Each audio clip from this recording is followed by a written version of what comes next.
Present. Ms. LaFrance? Here. Mr. Dunbar? Here. Mr. Rivera? Present. Mr. Weddleton? Here. Mr. Constant? Ms. Kennedy? Here. Mr. Perez-Verdia? Here. Ms. Zolotel? Here. You have a quorum. Thank you. Next, we have the Pledge of Allegiance and Land Acknowledgement. First, we'll start with Deputy Chief McCoy. If you could please lead us in the pledge, and if you can come down here, make sure the mic is on, please.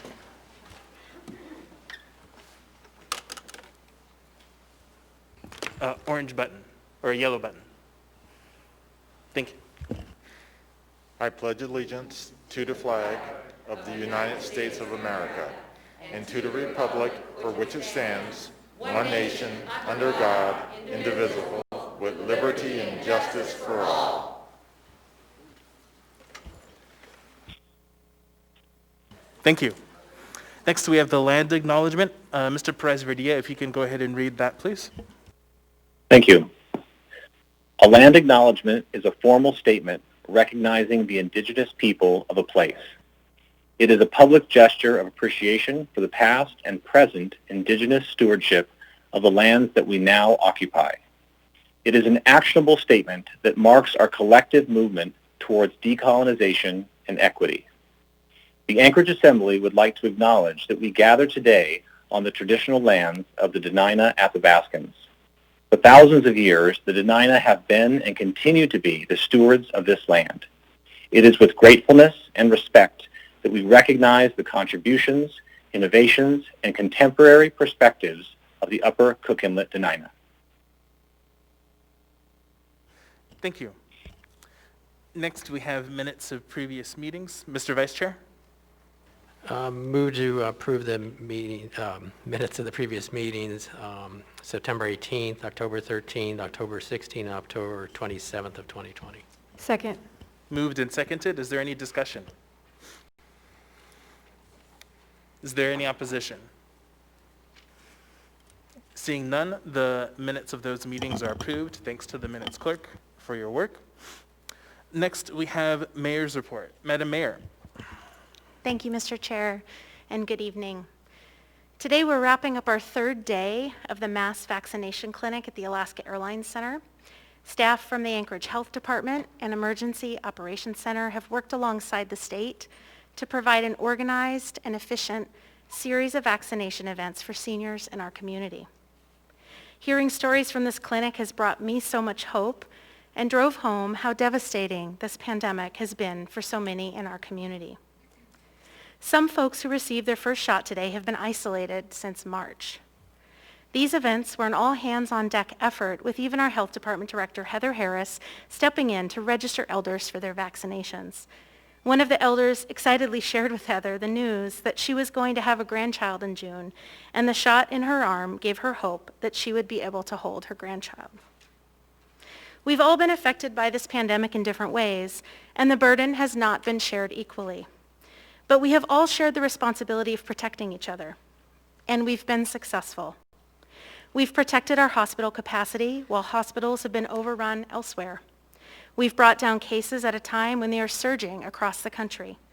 And today, the state released an analysis of the measures the Muni has taken to contain the virus. Public health experts from the University of Alaska and the state's section of epidemiology concluded that Anchorage's mask order and the other Muni emergency orders they studied were effective and decreased the transmission of COVID-19 in the community.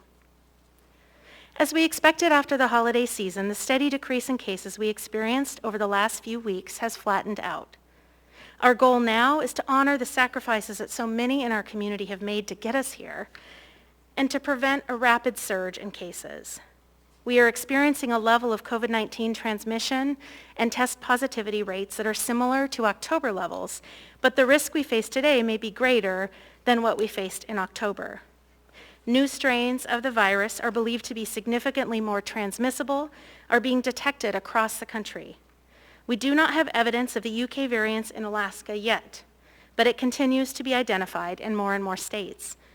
The current vaccines are expected to be effective against this new variant, but we are very concerned that this variant may spread more quickly than people are vaccinated and could drive up cases and hospital demand quickly before we have achieved widespread immunity. Thankfully, we know what to do. Wear masks, avoid gatherings, and keep physical distance from others. And in the meantime, more and more residents are getting vaccinated.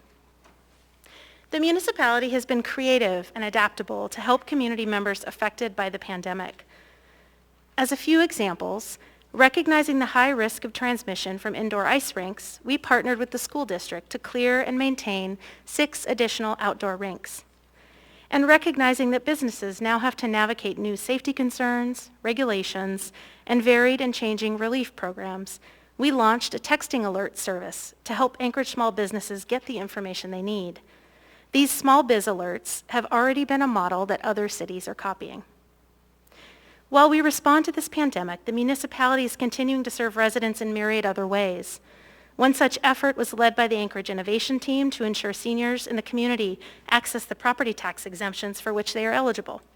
We contacted eligible seniors who have not taken advantage of this exemption yet, encouraging them to apply. Last year, 75% of the seniors we contacted enrolled. This year, only 2 weeks after reaching out, over 380 seniors have already applied. This equates to almost $1 million in savings to seniors across the community. Another example, just today, the I-Team rolled out a new website that directs residents to where food services are available in the community on any given day. It's fast, mobile-friendly, and critically needed. After the violence at our nation's capital last week, it strikes me that our work here at the local level is more important than ever. During my time on the Assembly and in this role, I have been deeply impressed by the ability of this body to work together, despite disagreements that at times are very strong. I know firsthand that every single member cares deeply about this community and about doing right by the constituents they serve. What we witnessed last week was horrifying and contrary to the values we all share. But we must be honest, the assault on our democracy we saw at the U.S. Capitol did not start on January 6th.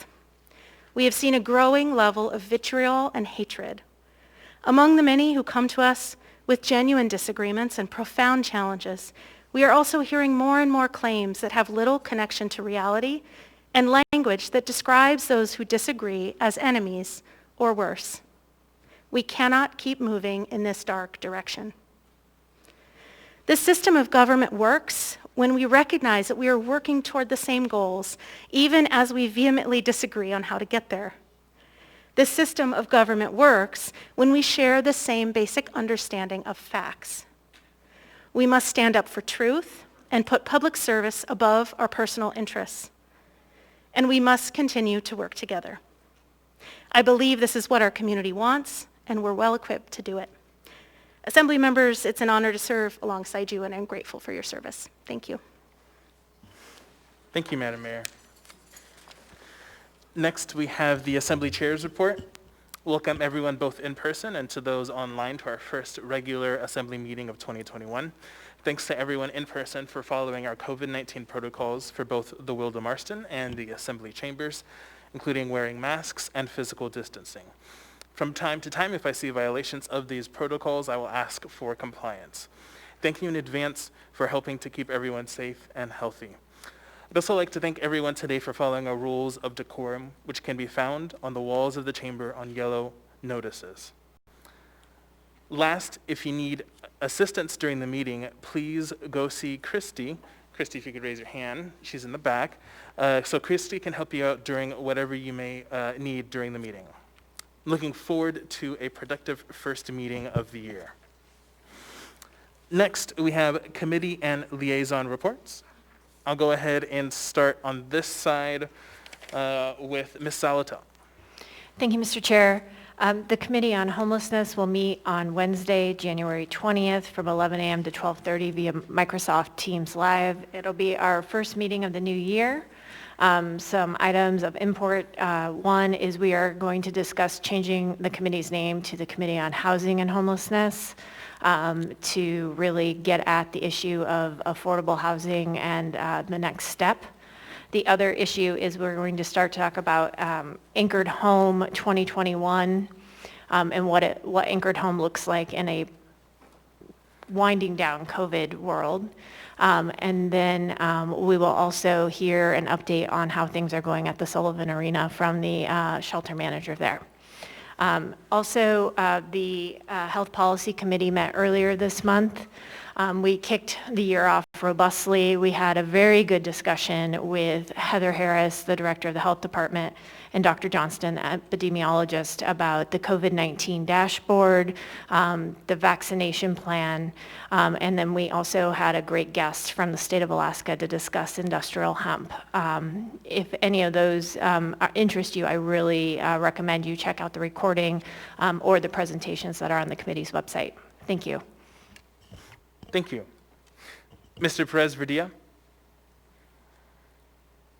No update tonight. Thank you, Mr. Chair. Thank you. Mr. Constant?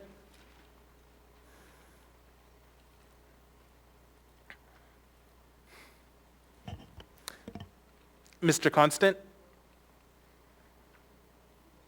Okay, I'll come back to you. Ms. Kennedy? No report tonight. Thank you, Mr. Chair. Thank you. Mr. Weddleton? Thanks. The Community and Economic Can you hear me? Development Committee. Do you want- Yes, we you can hear me? hear you. We're going to go ahead and do Mr. Weddleton, then we'll go to you, Mr. Constant. Thank you.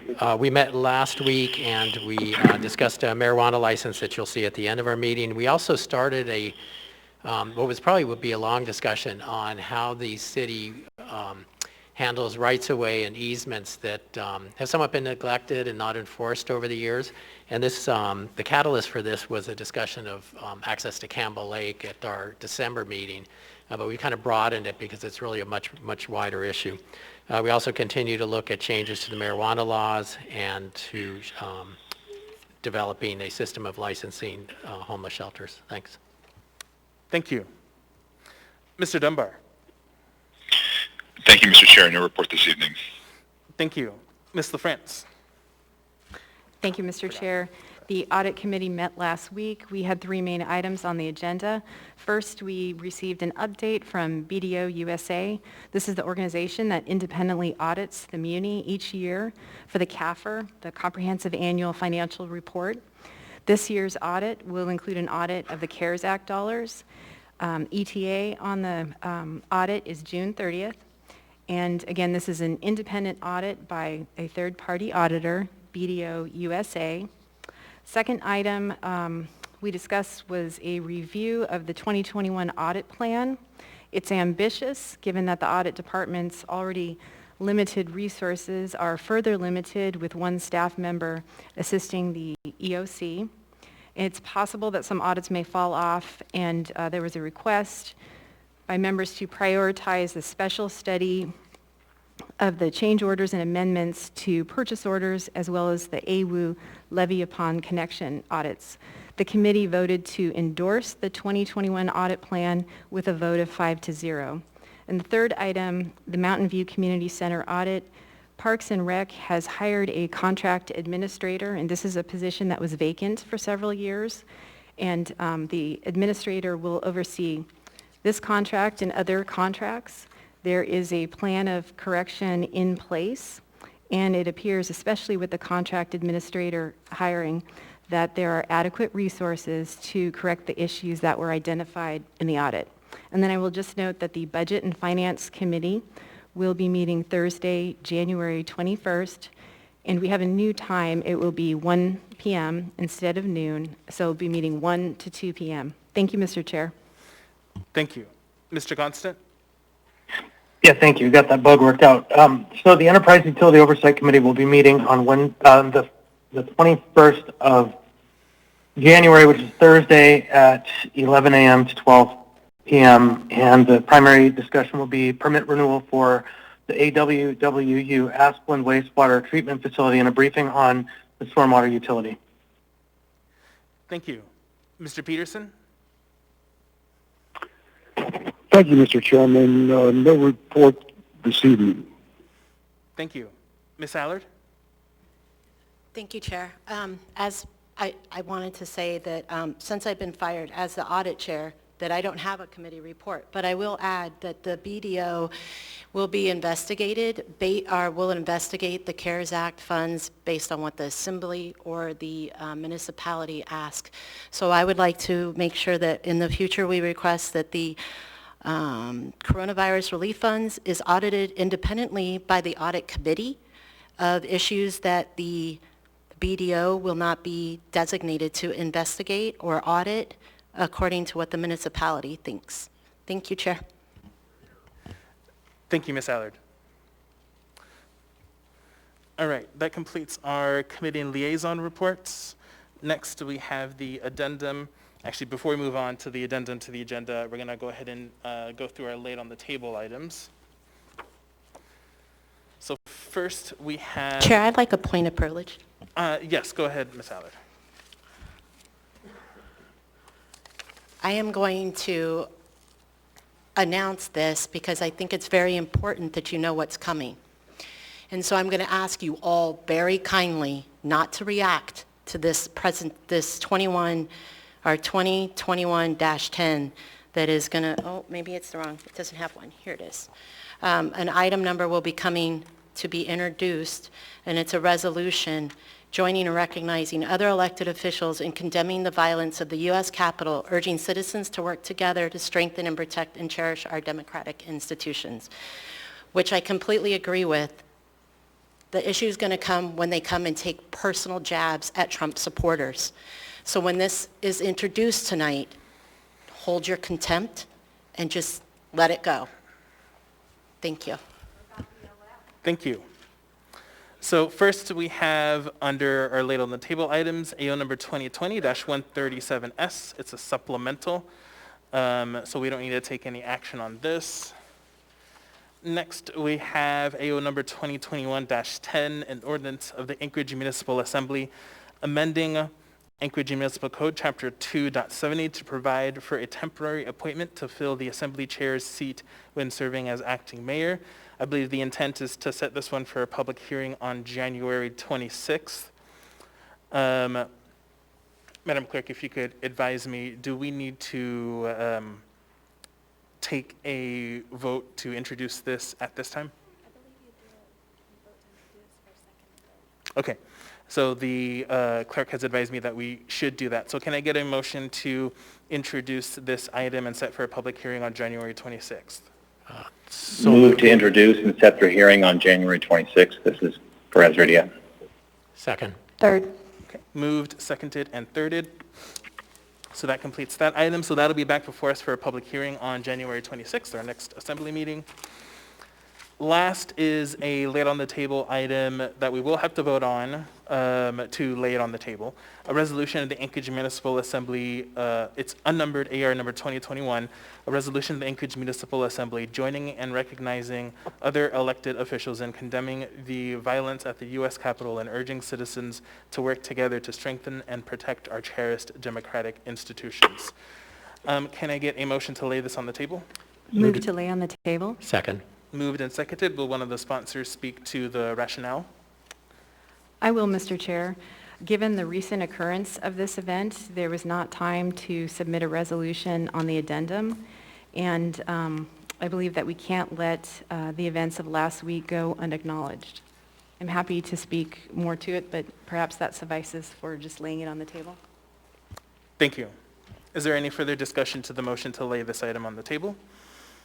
As Ms. LaFrance insinuated, members, if they choose to, can pull this item and debate the merits of the item when we get to that. Okay, is there any opposition? Let's actually go ahead and vote on laying this item on the table. Mr. Peterson? Yes. Mr. Dunbar? Yes. Mr. Constant? Yes. Ms. Kennedy? Yes. Mr. Presberdia? Yes. That motion is approved 10-0, so that item is laid on the table. Mr. Chair, Yes, Ms. Kennedy? Just asking the item number. Yeah, thank you. Give me 2 seconds and I can get you that number. It should just be.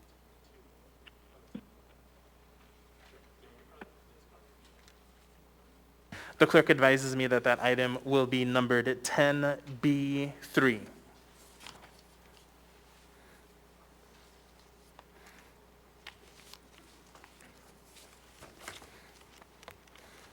Okay, that completes our laid on the table items. Mr. Chair, this is Mr. Constant. Yes, Mr. Constant? I believe that there is an additional laid on the table item, a substitute version for AO 2020-137, and the clerk should have it. Yes, I did. I started off with that item, but we don't need a vote on that as that's a supplemental. Okay, thank you. Thank you. All right, so moving on, addendum to the agenda. Mr. Vice Chair? Move to incorporate the addendums to the agenda. Second. Okay, and the laid on the table items? And laid on the table items. Thank you. Thank you. So moved and seconded. Is there any discussion on the motion? Is there any opposition to the motion? Okay, seeing none, those items have been incorporated.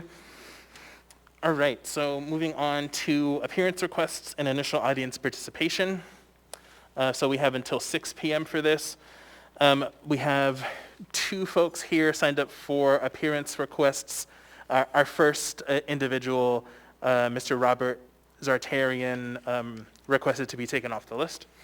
So for this initial audience participation, I'd like to prioritize time for members of the public who would like to speak on a consent agenda item, those who cannot stay until the second audience participation at the end of the meeting, and those who would have difficulty staying for a public hearing item already on the agenda due to childcare or travel issues. Before we open it up to the broader public, as a reminder, if you choose to speak now on a public hearing item already on the agenda, you may not speak again when we open the public hearing on the item. Also, if you choose to speak now, you cannot speak again during the final audience participation. For audience participation, please direct your comments to the assembly or the chair. You will have 3 minutes to speak, and personal attacks are not appropriate. In addition, audience members are asked to avoid clapping or other disruptions during audience participation. Last, during audience participation, assembly members generally do not answer questions or respond to comments. We may talk to you offline during a break or after the meeting to address any questions you have. I will, as chair, work to maintain decorum at this meeting and ask for your assistance. So with that, we'll go ahead and start with our 2 folks here for appearance requests. First, we have Mr. Williams. Is Mr. Williams here? I don't see him.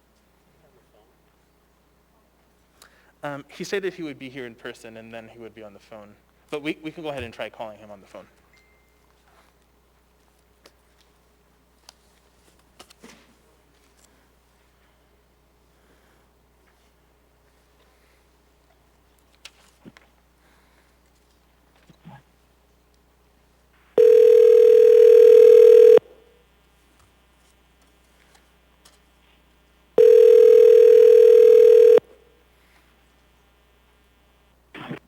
Hello.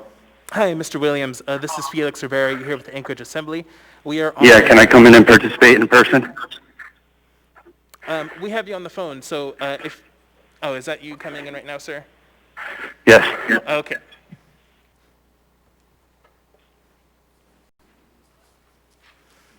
Welcome. You have 3 minutes.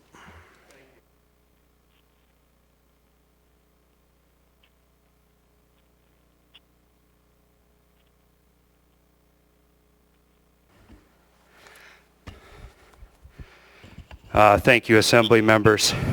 Niall Williams, for the record. I represent 1776 Alaska. I would like to speak through the chair to the acting mayor, Austin Quinn Davidson, with regards to the succession of office under Anchorage Municipal Code 3.80.020, the Emergency Act. If the office of acting mayor becomes vacant, or if both the mayor and acting mayor are absent and unable to perform duties, the order of interim succession shall be determined as follows. The assembly member with the longest tenure of office shall assume the office of acting mayor. Currently, that is Pete Peterson, who, according to ballotpedia.org, assumed office in 2014.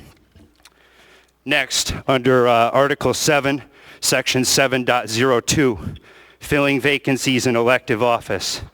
Under Section C, when the office of the mayor becomes vacant, a regular or special election shall be held not less than 90 days from the time the vacancy occurs. If less than 90 days remain in the term before the vacancy occurs, it shall not be filled. When a vacancy occurs in the office of the mayor, the chair of the assembly shall serve as the acting mayor until a successor takes office. That was you, Mr. Felix Rivera. So the two choices for the mayor, acting mayor, should have been either Pete Peterson or Mr. Felix Rivera, according to municipal charter. Under Section 5.08, Commission on Salaries and Emoluments, it lists that no one can take an office where there's a higher salary. There was in 2019, fiscal year 2019, there was voted on an increase in salary for the mayor's office that Ethan Berkowitz could not get, and neither could Austin Quinn Davidson in her first year due to the fact that she voted on that increase in salary. Finally, under your oath of office, 1.35.010, I solemnly swear or affirm that I will do four things. Each member of the assembly or mayor takes this oath. I solemnly swear that I will defend the Constitution of the United States of America, the Constitution of the State of Alaska, the Charter of Anchorage, the municipal charter, and that I will faithfully perform the duties of said office to the best of my ability. By violating the municipal charter, you are all violating your oaths of office. As well, the assembly seat that is vacant because acting mayor Austin Quinn Davidson took the acting mayor position, that needs to be filled in the next regular election, which is scheduled for April. Thank you, Chairperson Rivera. I have copies of these that I will give to the clerk for everyone. Thank you for participating. Next, we have Julie Brophy.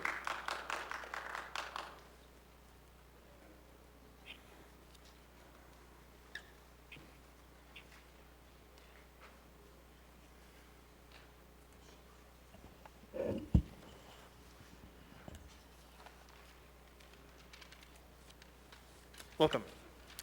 Thank you. My name is Julie Brophy, and I'm here as a voice for all the small businesses that are closed forever because of the decisions made by the former mayor, the acting mayor, and you, the Anchorage Assembly. We call them small businesses because these businesses collectively were a large part of Anchorage's once booming economy. Instead, now they are dead because of you.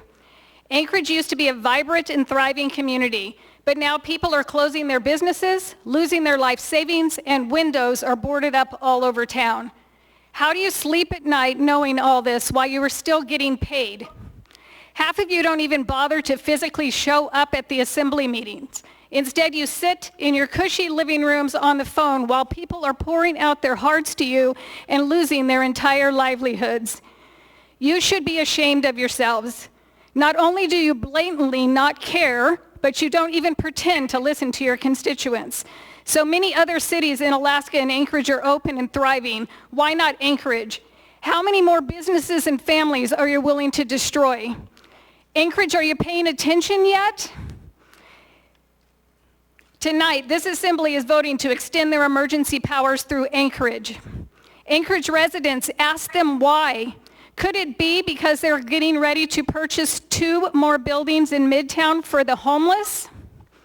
Anchorage, are you awake yet? Get involved. Come to assembly meetings. Write to your legislatures. Go to your community council meetings. Support conservative candidates and get out and vote. These are just a few of the businesses that you, Acting Mayor Quinn Davidson, and you, this reckless assembly, has literally choked the life out of with your extreme mandates.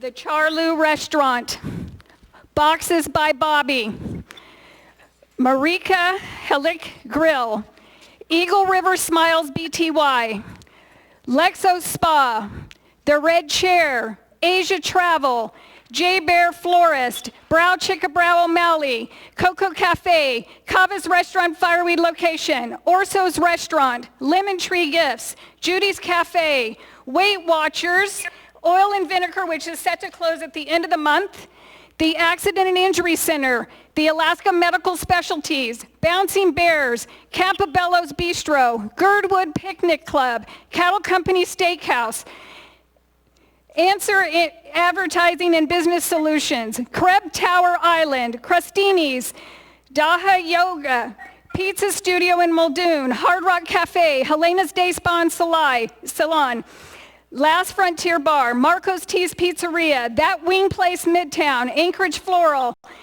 Patilla Denny Counseling, Faux Bowl, Faux Lena Express, Crystal Sweet Creations, Crystal's Home Daycare, Rose Hip Nails, Rotini, Shane Lamp Galleries, Southside Sun Spa, SSP Studio and Gallery. Your time is up. Ma'am, your time is up. So, if someone else would like to finish the list, they can read it next. Chair. But right now, we are done. I do have a question for you, though. Ms. Allard? Will it be possible for someone else to do what you recommended and finish the list, please? The next person in line could finish the list, yes. Thank you. Yep.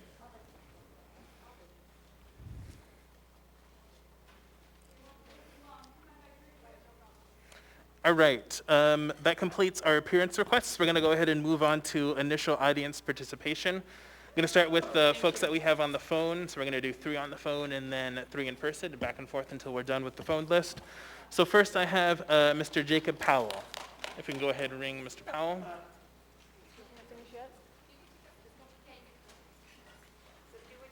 Am I on?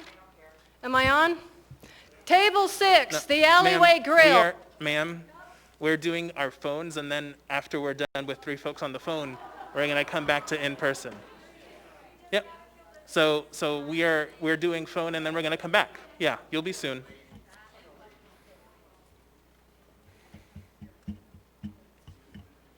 Are we bringing up? Okay, thank you.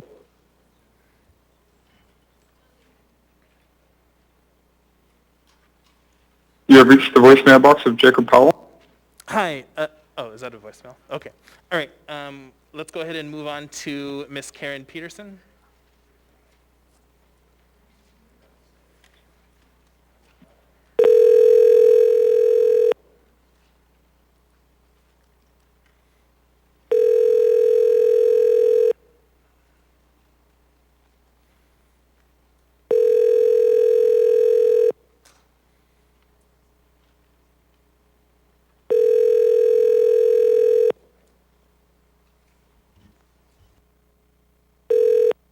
Person you have dialed can't take. And then last, before we go to in person, we'll try Miss Christian Schild.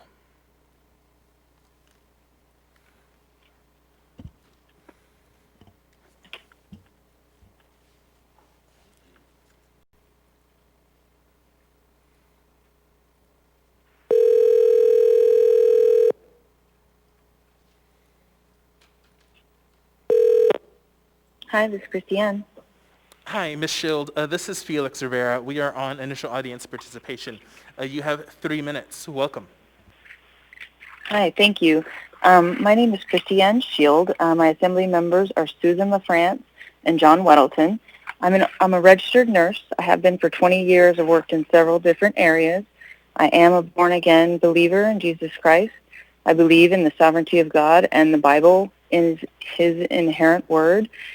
I wanted to talk about the mandates and the emergency orders, and they're basing their rationales on modeling formulas. Forecasting has never worked. It's always repeatedly failed. Policy decisions regarding public health should always require a formal cost-benefit analysis of different responses to this COVID situation, which is an outbreak.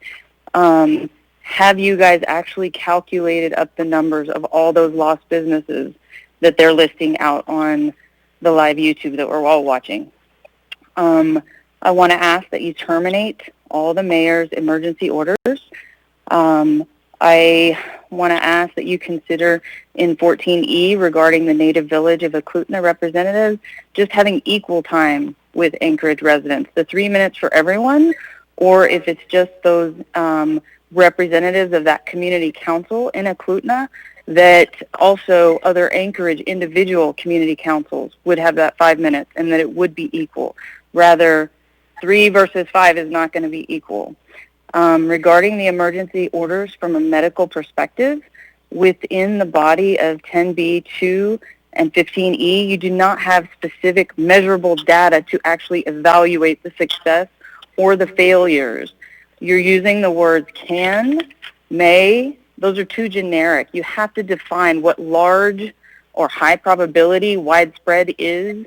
As a nurse, I cannot have such ambiguous verbiage in my nursing goals for my patients. It has to be measurable, specific, attainable goals, and you don't have that measurement in the wording. I'm actually really surprised because the lawyer draws up all this paperwork. What numbers that are here do not actually include the larger, bigger picture. When I look at, I don't even see numbers in the 10B2. There aren't numbers of the Anchorage population or cases. Widespread exposure, what does that mean? Is it 10? Is it 20? Is it 2,000? You have to be very specific. I also want to talk about the vaccine regarding the mayor is putting all of her faith in the vaccine. Even as I talk to patients, if you get a vaccine, you can still catch it, you can still carry it, and you can still spread it to other people. The only thing these companies are telling us is that it's going to lessen the severity of the disease, and that's why our populations that are immune compromised and elderly, they need the vaccine. Your time is up. I do Thank have a question for you. Mr. Dunbar? Thank you. Not a question. I'm sorry. Not a question so much, Mr. Chair. I just wanted to clarify. She spoke about community councils. They do get 5 minutes.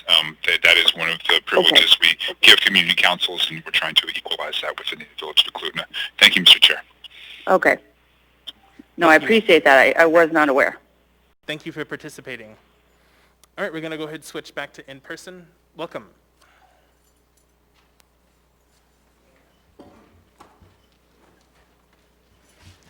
Thank you. I was going to start by telling you that there is an article that just came out from 19 scientists in Wuhan, China, that say 9,988,828 cases were actually tracked and traced because they were trying to find an asymptomatic spread, and they found 0. So you have masked, healthy people, incarcerated them in their homes, and ruined their businesses for a 0% chance of asymptomatic spread. Could you actually say your name, please? Could you say your name, please? My name is Jacqueline, and I'm in Weddleton's area. Charlo Restaurant, Boxes by Bobby, Hellenic Grill, Eagle River Smiles BTY, Luxo Spa, Red Chair, Asia Travel, Uber Florist, also known as Build It Balloon, Brow Chica Brow, Coco Cafe, Cavala's Restaurant, Fireweed location, Orso Restaurant, Lemon Tree Gifts, Judy's Cafe, Weight Watchers, Oil and Vinegar, Accident and Injury Center, the Alaska Medical Specialties, Bounce and Bears, Campobella Bistro, Girdwood Picnic Club, Cattle Company Steakhouse, Answer Advertising and Business Solutions, Crab Terror Island, Crostini, D-High Yoga, Pizza Studio in Muldoon, Hard Rock Cafe, Helena's Day Spa and Supply, Last Frontier Bar, Marco T's Pizzeria, That Wing Place in Midtown, Anchorage Floral, Patella Denny Counseling, Faux Bowl, Folina Express, Crystal Sweet Creations, Crystal's Home Daycare, Rose Hip Nails, Roti, Shane Lamb Gallery, Southside Sun Spa, SSP Studio and Gallery, Swim Alaska, Murray Orthodontics, Eagle River Group Fitness, Table 6, The Alleyway Grill, The Perfect Cup, Trendsetters in the Diamond Mall, Village Inn, Diamond, Banana Republic, AAA Rubber Stamp and Engraving, Baskin Robbins on DeBar, Papa Murphy, Rippy World, McGee Auto Sales, Best Dressed Salads, Sweet Basil, Escape Spa and Salon, Faux Grill on Jewel Lake, Men's Warehouse, Fire Tap, Dance Dynamics, Pandora Jewelry, Burger Fee in Muldoon, Continuous Printing, Urban Sushi, Village Inn in Spenard, Avita Spa and Salon, McGinley's Pub, Stoltz's Cafe, Pangea, Midtown Body Renew, Matt Niska Brewery in downtown, open Anchorage up. And I'd like to say your entire tenure is a laughingstock, and this is what I think of you. Turn around. I have 30 seconds.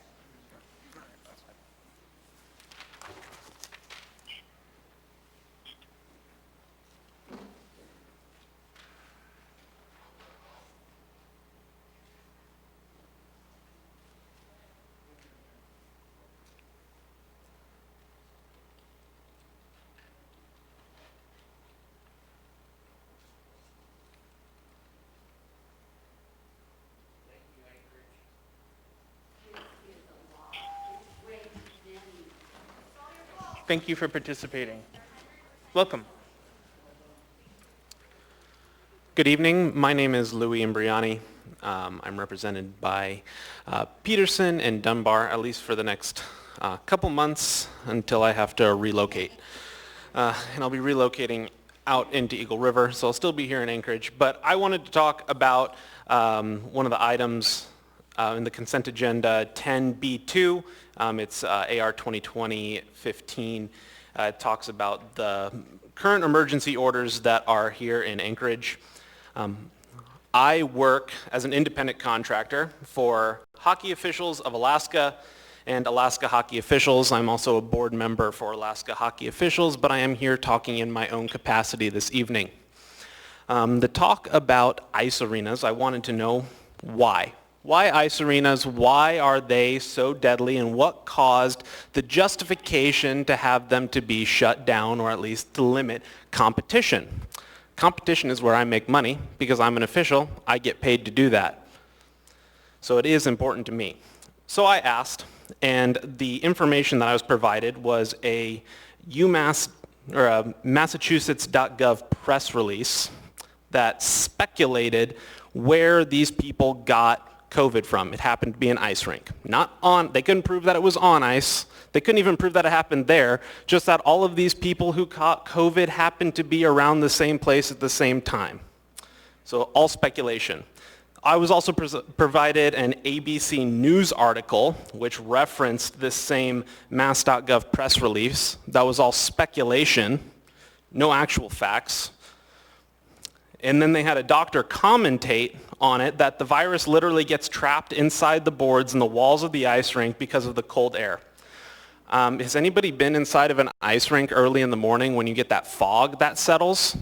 As soon as the players get onto the ice, it changes the composition of the airflow and causes it to rise up, changing the dew point so that fog dissipates. I know I don't have a degree in meteorology, but I have studied it because I do have a pilot's license and I understand the rising temperature and dew points and how the air travels. The next article, the Washington Post article, was all speculation. This was all provided by the city. The final thing that they provided was a study that said that stagnant air in a temperature and humidity controlled environment could change the dissipation, and that's when you know where the virus dissipates. So my question is, in the month of November, there were 70 officials that officiated ice hockey here in Anchorage. We did not wear masks. Not a single one of us got sick. Refereeing hockey. I did 60 games myself, 63 games, and I didn't get sick. I was on the ice with all of those people. So I wonder why. Thank you for participating. Welcome.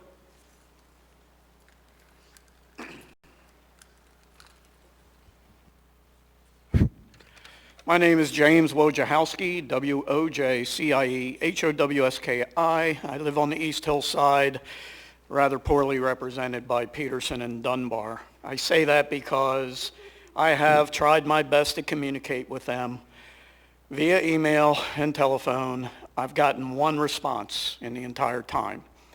I'm a physician assistant. I did medicine most of my career. I was a nurse before that. My wife was a nurse. I came here before you the last 2 meetings, and I talked in earnest about risk versus benefit in decision-making in medicine. There are risks to every decision you make. There's benefits to some. And these mandates, if you looked at the cardboard tombstones up there, they showed you very simply an optic about risks of your mandates. I know that Table 6 employed 55 people.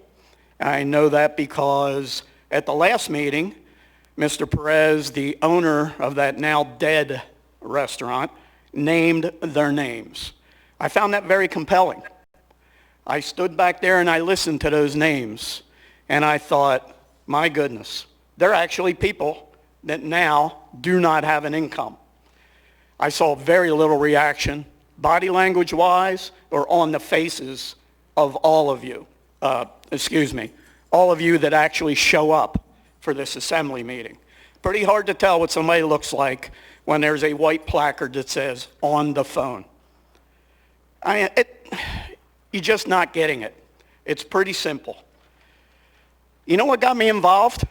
What got me to stand up, and I'm talking to that cam right there. Sorry, not you, Felix. The cam in front of you. I was asleep at the wheel. I let it happen. It's not going to happen in the next election cycle, and I'm telling you folks in that cam, you better wake up too, because they don't care about you individually. They care about your agenda, their agenda, and that's really all that matters to them. I mean, there was a trail, the Hemlock Burn Trail. There was a volunteer group that were willing to build that trail for an estimated $150,000 to $200,000. $3 million of CARES money got spent on that trail, and it's not finished. I mean, seriously. Wake up, people of Anchorage. An election's going to come up. You better not be asleep at the wheel, because I will not be next time. Thank you. Thank you. I actually have a question for you, sir, from Mr. Weddleton. Yeah, I'm sorry. It's not really a question. I just want to clarify that we had a fund, I think it was $4.5 million for a jobs program, and that Hemlock Trail was about a quarter million. It was not 3.5 million. It was roughly the amount that it was initially at, is 200,000 or so. So you're clarifying that for me? Is that? You're clearing well, that? for anyone who heard that, it's not, that trail did not take $3 million. I'd be happy to email you the details on it. Would you know how many people were employed doing that? I don't recall. 11. Thank you. I have another question for you, sir, actually, from Ms. Allard. Hi. So, Jim. Oh, hi. Absolutely, I'll get you that information, because there were $3 million spent on the jobs program that included the trails, and that email was sent to me by Mr. Chris Schutte, and I will also send it to my fellow assembly person that keeps saying it was something different. So I have that from Mr. Schutte, and if Mr. Schutte is on the line and would like to speak to that, I would appreciate it. Maybe he can just clear it up exactly what those $3 million down to the penny was used for, please. Thank you, Ms. Allard. If you have that information, Mr. Schutte, if you can make sure just to send that to Assembly members, please. We're going to go ahead and move on to folks on the phone, and then we're going to come back to in person. So next we have Ms. Carol Ashlock on the phone.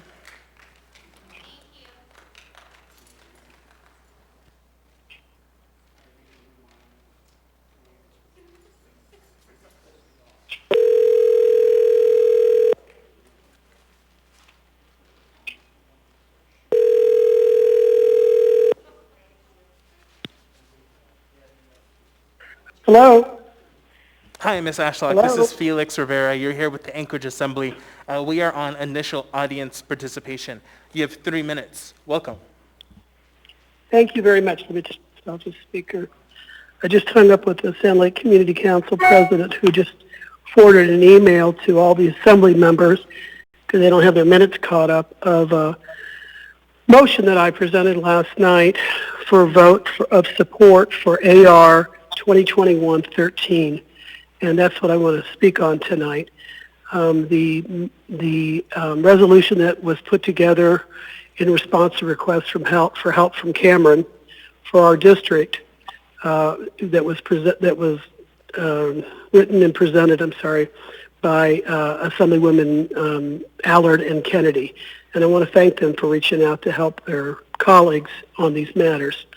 So some different things are going on. I understand an AO is going to be put on, possibly, et cetera. But we voted almost 75%, and there were a lot of people at that meeting last night to support this resolution. And I support it because it's got a time limit on it, July 1st. I'm not going to go over that we should have had a special election and all those issues. We do not support this ordinance method of appointment and then changing our city charter. It's very concerning, and I've heard from people all over the city that are very concerned about that as well. So I just speaking out I've heard from a lot of my neighbors and other folks as well before and since that meeting.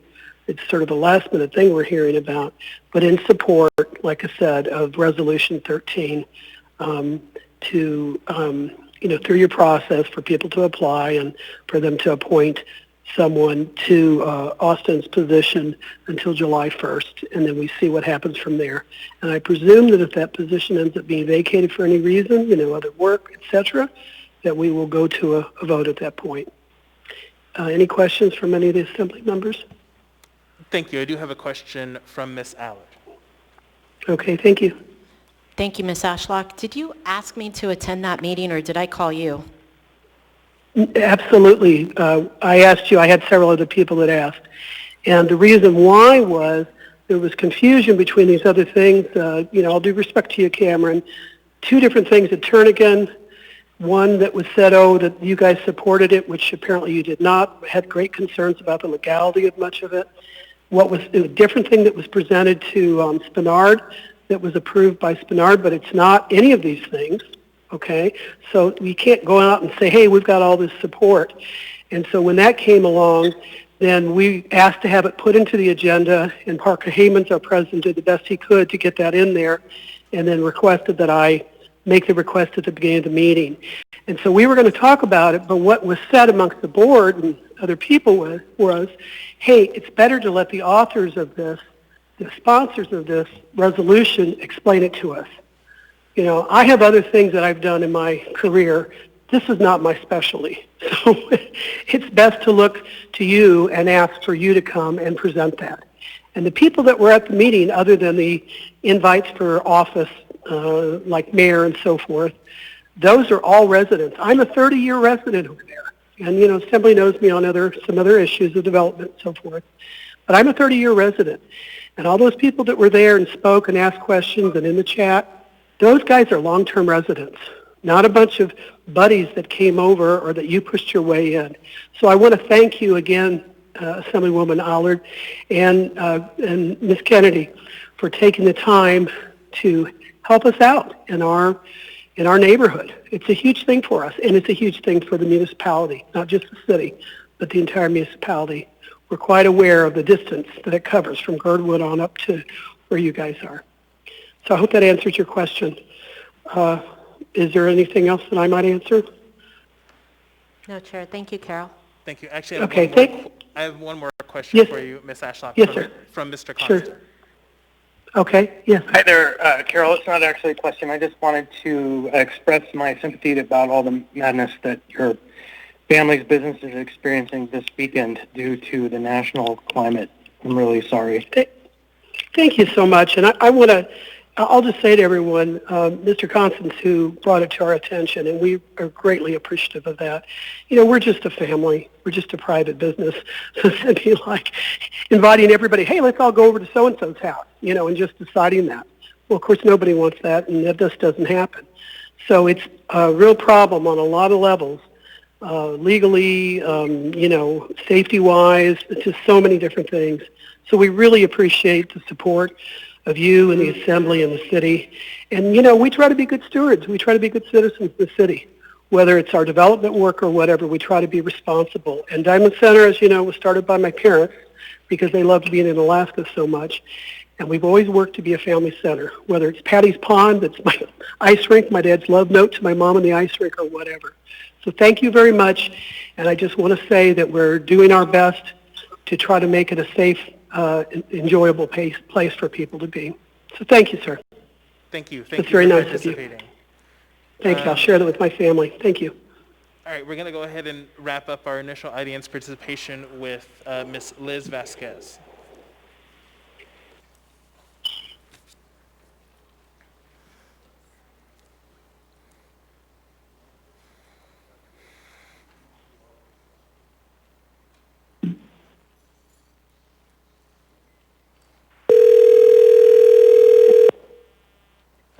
Hello?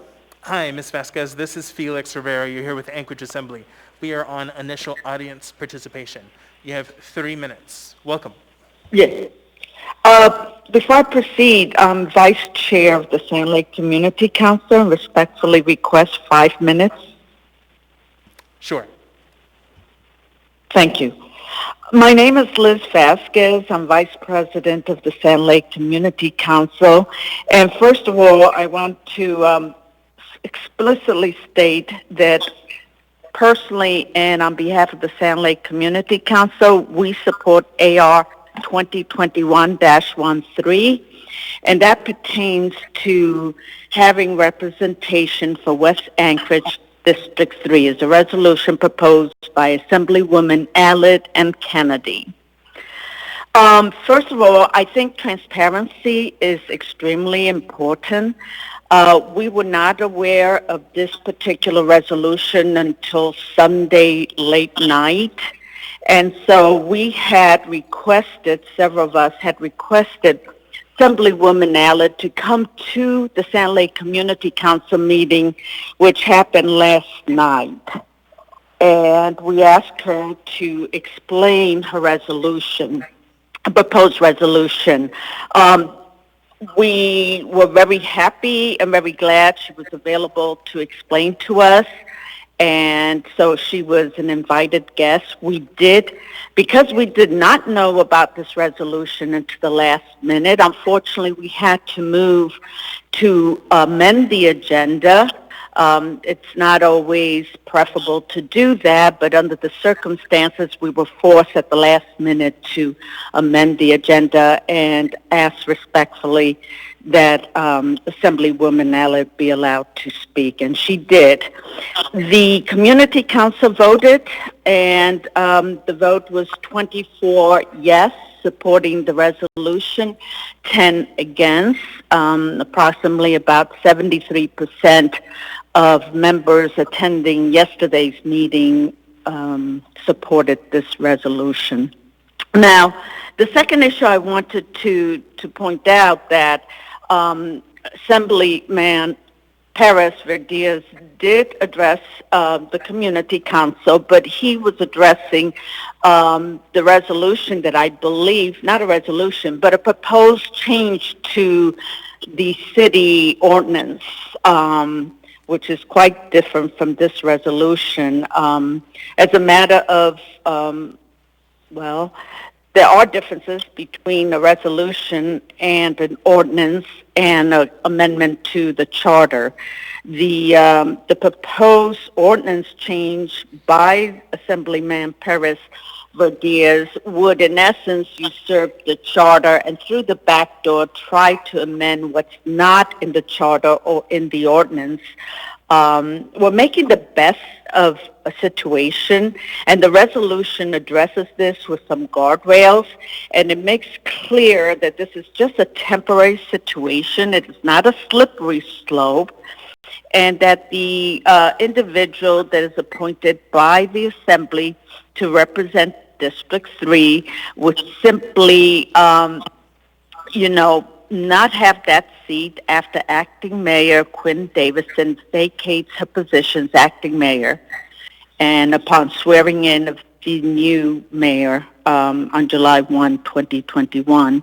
So it has sufficient guardrails, so to speak, so we're not changing the charter. The charter would require a vote of the people. And a change of the ordinance, that's a code change, and that is really something more seriously to be considered and debated by the community. I'm sorry, but there's a lot of static. Oh, go ahead, please continue. Yes. So I respectfully request that the Assembly consider this resolution instead of any proposed changes to the charter or the ordinance. And I do know that Assemblyman Paris Radia did address the Turnigan and the Spinard Community Council, but he did not present this resolution. He only presented the proposed change to the municipal code or ordinance. So they're not aware that this resolution was going to be considered by the Assembly tonight. And I do think that it is extremely important for the community to have total transparency and for the community to be able to respectfully discuss and consider any changes. Thank you. I have a question from you from Ms. Allard. Hi, Yes. Liz. Hi, Liz. Can you, because you seem to have authority and a grasp on the legal indications of this, can you tell me what you do for a living? Oh, well, no, it's my background, Assemblywoman Allard. I'm an attorney by education. I have a law degree from the Cornell Law School. I have 2 MBAs. But I've spent years in state government, and I've been involved in many local issues, commissions, and boards. And my specialty is administrative law, which is the whole realm of state, municipal, and federal governance. I started my career with the Department of Treasury General Counsel's Office in Washington, D.C., and then when we moved to Alaska, I was a prosecutor and assistant attorney general, and I've done many things. But I have a broad background and understanding of administrative law and due process in the whole realm of governance, administration by agencies and departments and governments in general. Chair, can I do a quick? Sure. Thank you. So, Ms. Vasquez, would it be safe for me to assume that you disagree with how we're handling and addressing the issues within the charter amongst maybe other fellow attorneys within the Anchorage municipality? Well, the charter is very specific as to what constitutes a vacancy.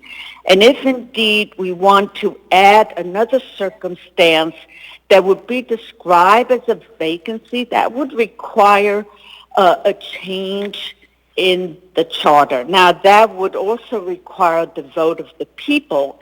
And if it is the wish of the people in the Assembly to do that, that's fine.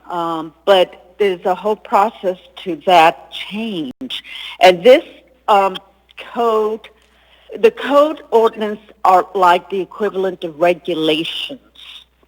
They're not the statutes. The governing document is that charter. The charter is like the Constitution or statutes, and the ordinance or codes are like regulations.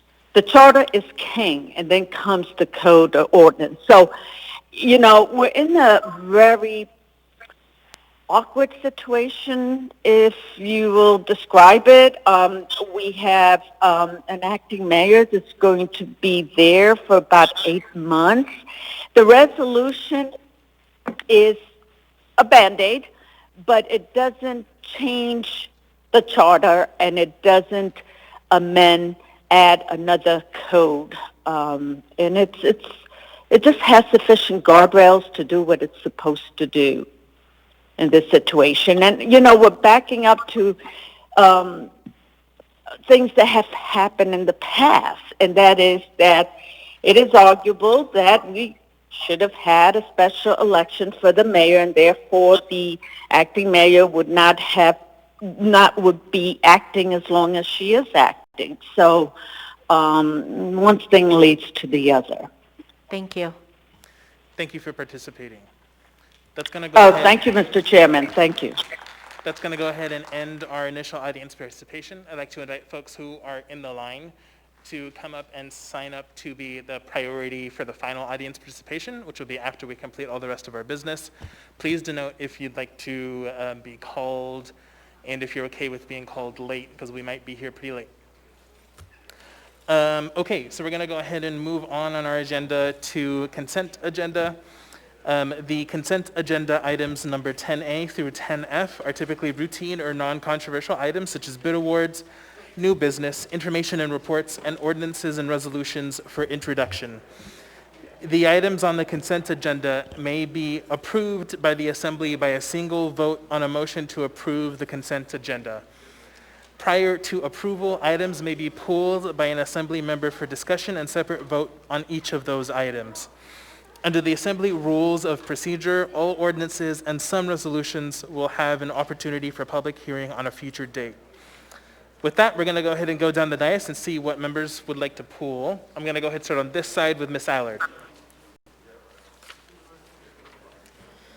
Chair, I'm going to go ahead and pull 10D13. And Was that Bravo or Delta? I'm sorry, Delta. Okay. And I'm going to pull 10D as in Delta 20. I think that's it. I know Ms. Kennedy's going to pull some, so I'm just going to pull those two for right now. Thank you. Thank you.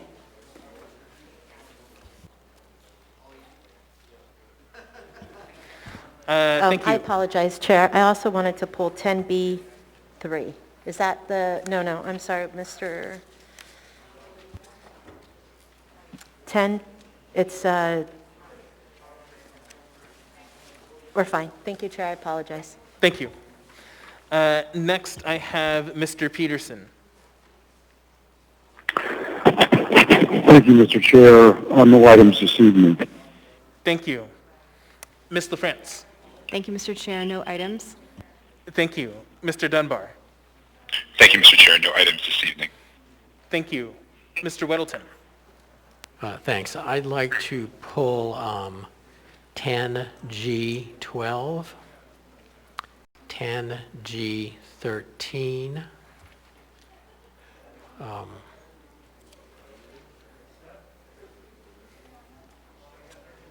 think, sorry.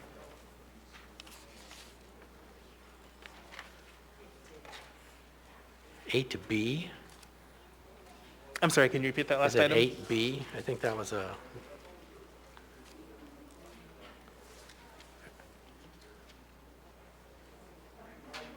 Sorry, Mr. Weddleton, can you repeat that last Sorry, item? yeah, I'm the scribble, my handwriting is off. I should talk to the guy who wrote this.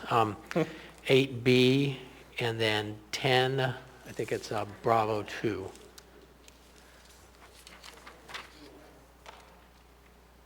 Okay, thank you. Ms. Kennedy? Thank you, Mr. Chair. I may get the prize for pulling the most, so I apologize.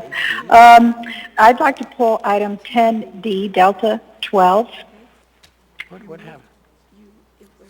Item 10D, 16, Which one is it?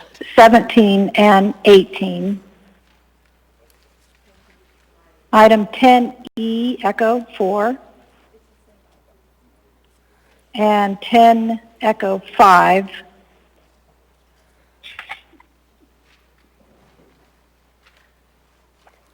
Thank you. And I actually, sorry, I think I have one more. 10 F10. And I believe that is it. Thank you. Thank you, Mr. Chair. Thank you. Mr. Constant? No items, I don't believe. Thank you. Thank you. Mr. Perez-Verdia? Thank you, Mr. Chair. I'd like to pull item 10F1. And just to repeat, that was 10F as in Foxtrot 1? That's correct. Okay, thank you. Ms. Zalatel. Thank you, Chair. 10A1 for reading and 10 Bravo 1.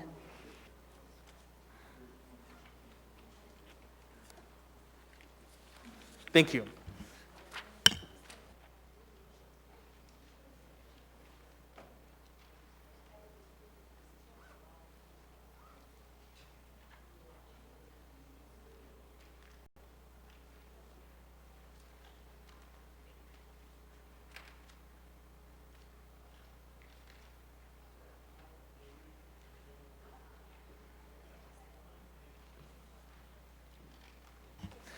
Okay, so I'm going to go ahead and go through the list.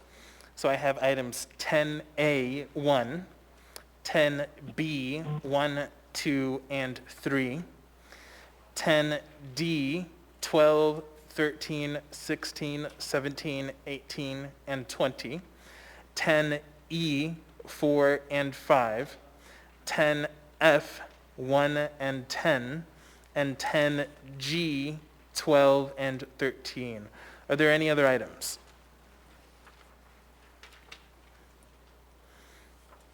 Seeing none, Mr. Vice Chair. Move to approve the consent agenda less the items pulled. Second. Moved and seconded. Is there any discussion on the motion? Is there any opposition to the motion? Seeing none, that motion is approved. For the public's information, the Assembly has now passed or accepted all items in 10A through 10F, other than the items that were just pulled, which we'll take up next, or that have been introduced for a future public hearing, which are all the items in 10G. If you're here to see action on an item listed on the consent agenda that was not pulled, those items have been passed or accepted. All right, we're going to go ahead and go through our pulled items one at a time. We'll start with item 10A1. Resolution number AR 2019-9S, a resolution of the Anchorage Municipal Assembly designating January 18th, 2021 as Dr. Martin Luther King Jr. Day of Service and recognizing and honoring the legacy of Dr. King. What is the will of the body? Move to approve. Second. Moved and seconded. Is there any opposition? Seeing none, that item is approved. Who's reading and who's presenting? I'm reading, and I believe everyone will be on the telephone for a receipt. Can we go ahead and call them up, Mr. Turner? They've been informed to call the bridge because there's more than one. So they're already on there. Okay, got it. Thank you. Thank you, Mr. Chair. Oh, and we have one to receive. So, Mr. Weddleton, could you present? Yeah, thanks. A resolution of the Anchorage Municipal Assembly designating January 18, 2021 as Dr. Martin Luther King Jr. Day of Service and recognizing and honoring the legacy of Dr. King. Whereas in 1983, a federal holiday was created marking the birthday of the Reverend Dr. Martin Luther King Jr., and in 1994, the third Monday in January was designated as a National Day of Service, a day on, not a day off. And whereas Dr. King stated that life's most persistent and urgent question is, what are you doing for others? And each year, Americans across the country answer that question by coming on the MLK Day of Service to serve their neighbors and communities. And whereas participation in the MLK Day of Service has grown nationally and locally, with volunteers taking part in service projects such as tutoring and mentoring, preparing and delivering meals, building and repairing homes, schools, and senior centers, as well as teaching and reflecting on the life and legacy of Dr. King. And whereas the Alaska Black Caucus has planned an MLK Day of Service program for Sunday, January 17th, 7 p.m., as part of their community conversations with the theme, Building Our Beloved Community by Loving and Serving Others. All are invited to attend on Zoom. On Monday, January 18th, another MLK Day of Service program will occur as a part of the Biden-Harris inauguration celebration, 1 p.m. on Zoom.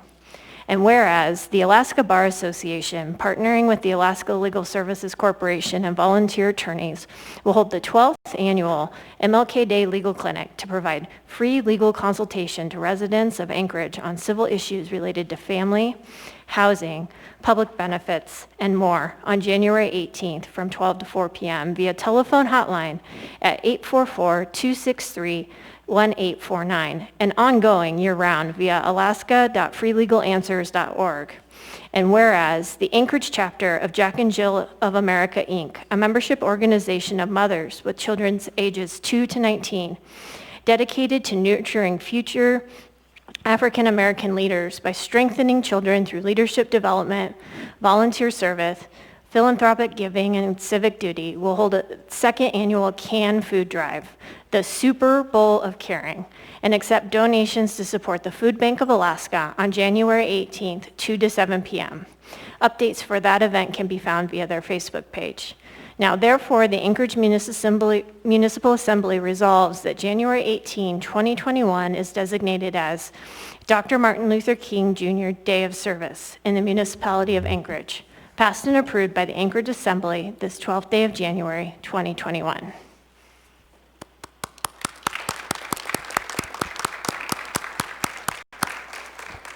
Would you like to speak, or is someone on the phone like to speak to this? Yes.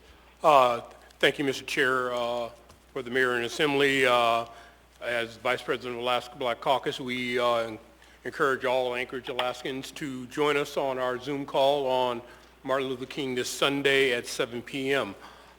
We have made great strides in our community, and we support our Anchorage Assembly and Mayor. Thank you so much. Thank you.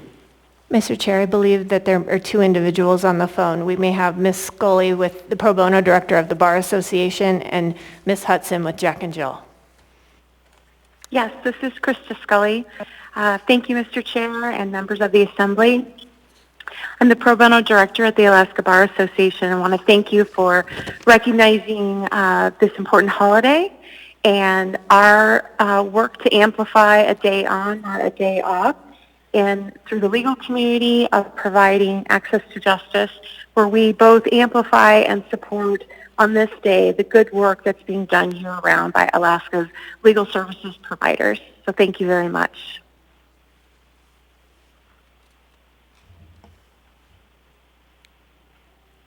Ms. Hudson, are you with us?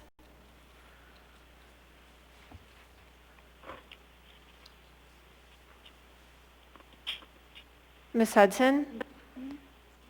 Hi, yes, sorry about that. My phone. Please go ahead. Thank you. Yes, thank you. Hi, my name is Andrea Hudson, and I am Foundation Chair of the Anchorage chapter of Jack and Jill, and we are so excited to celebrate our second annual Canned Food Drive for MLK Day, National Day of Service. We're excited to help in aiding and tackling hunger in the local community by donating proceeds from the event to the local food bank. Last year we collected 906 pounds worth of canned goods, and so we are looking at also actually increasing those efforts and beating that this year, and we hope to have everyone come out and be a part of this great celebration. We're looking forward to it. We do have prizes and stuff that are available, so we do have incentives for donating canned goods, but we're just looking at being able to be of service in the local community. So thank you, and please join us. We will be at the old Anchorage School District building on 4600 DeBar Road from 2 to 7, so please come out and join us. Thank you. Thanks, everyone. Thank you. Next, we have item 10B1, AR number 2021-13, a resolution of the Anchorage Municipal Assembly supportive of the residents to have proper and legal representation for West Anchorage District 3 and calling for an interim appointment. What is the will of the body? Move to postpone indefinitely. Second. Moved and seconded. Is there any discussion on the motion? May I speak to the motion? Yeah, go ahead. Thank you, Mr. Chair. I move to postpone this item indefinitely. We have a substitute and other option put forward and introduced today by Mr. Perez Verdia. I do not think we should be altering or creating special exemptions to our code or the charter through resolution. The other item that is introduced is a public hearing, and it would set forth the legal process and code. I don't want to speak to the merits of that, but I definitely want to explore it, and I think that would be the more appropriate vehicle if one is to move this idea forward. Thank you. Thank you. Mr. Weddleton on the motion to postpone indefinitely. Well, thanks. I have a question. It could go to the sponsors of this one and probably Assemblyman Perez-Verdilla. I don't know that this and the one from Cameron are mutually exclusive. I mean, this basically, I mean, if it implies that there's a vacancy in the position, that would be oddly wrong. But you know, to fill and have representation, I think, is important. And this generally just says that. I almost think this just stands in support of Mr. Perez-Verdilla's ordinance. Is that right, to Ms. Allard and maybe to Mr. Perez-Verdilla? Yes, we were working with Mr. Perez-Verdilla with the AR, and for whatever reason he ceased and began working with the administration. I still feel that Mr. Perez-Verdilla, Crystal, and I are going all in the same direction. There's a few things with his AO that we do disagree with, and being that the Community Council reached out, I still believe that we could move ours for public hearing and discuss it and allow all of District 3 to come out to voice their views and opinions on both the AO and the AR. May I follow up briefly? Sure. So Ms. Allard, I mean, generally resolution doesn't require a public hearing, but could we perhaps make a motion to set this for public hearing on the same date as Mr. Perez-Verdilla's? Yeah, I would appreciate 2021-10? Absolutely, if we could, I would appreciate that. Is that allowed? I mean, we can make sure. I'll double check with the clerk. I believe it should be an allowable motion.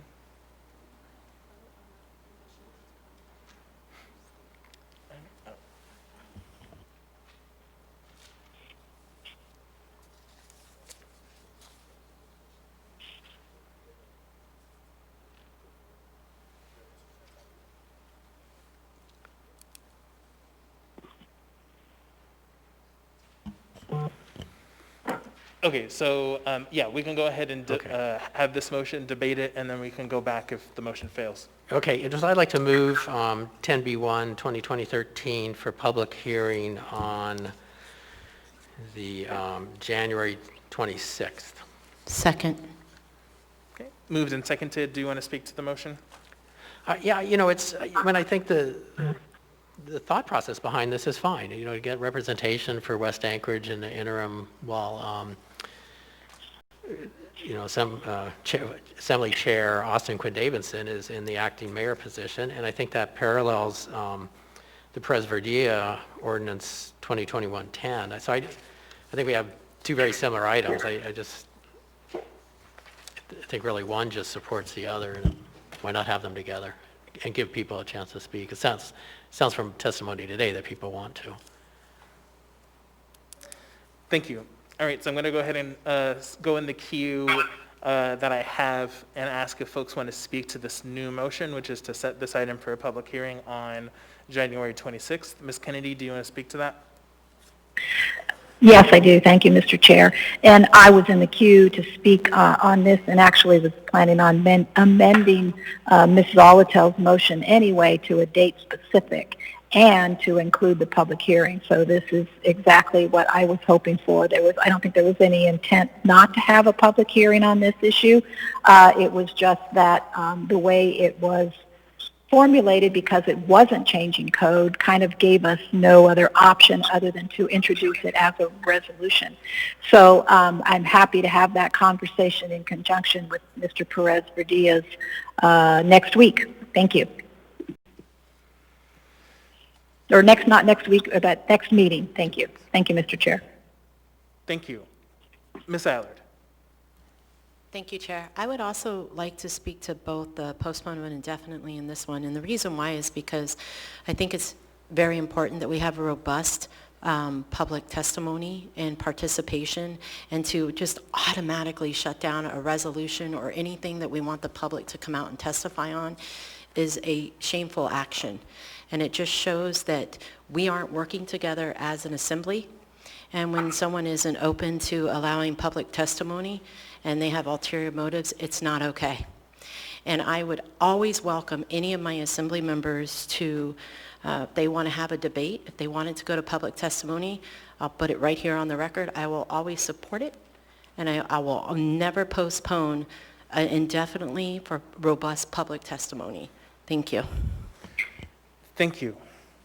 Mr. Constant, on the motion to set this for a public hearing on January 26th.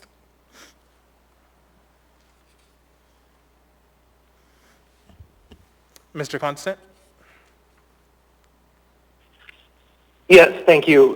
First, a point of order. I just want to point out that it is out of order to assign motives to another member's motivations and actions, like a shameful action to do X or Y. It's not fair, and it's really not collegial.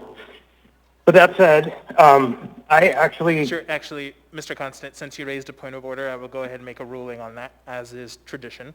I will rule per Robert's Rules of Order that Assembly members should refrain from stating intent of other members. Members can speak for themselves of their intent. Go ahead, Mr. Constant. Point of order. Thank you. No, hold on, Mr. Constant. Hold on, Mr. Constant.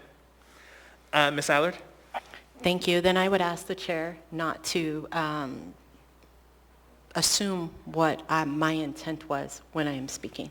Thank you. Ms. Allard, your words were very plain, but okay, Ms. Allard. Go ahead, Mr. Constant. Thank you. The only question I had relating to this, and now that we're moving to postpone it to a date specific, probably less of an important question because we'll surely have a work session on it, is does it meet the minimum legal bar? It asserts that it doesn't violate the charter or the code, and we haven't had the opportunity to hear the facts about that, or at least opinion from our attorneys. And so, but barring hearing that it isn't allowed, I too would actually like to hear both of these items together. Yeah, and I think there's really no evidence that this item was worked with the members from the district, but that doesn't matter because I think it's actually a good and right proposal, one or the other. Thank you. Thank you. Ms. Zolotel?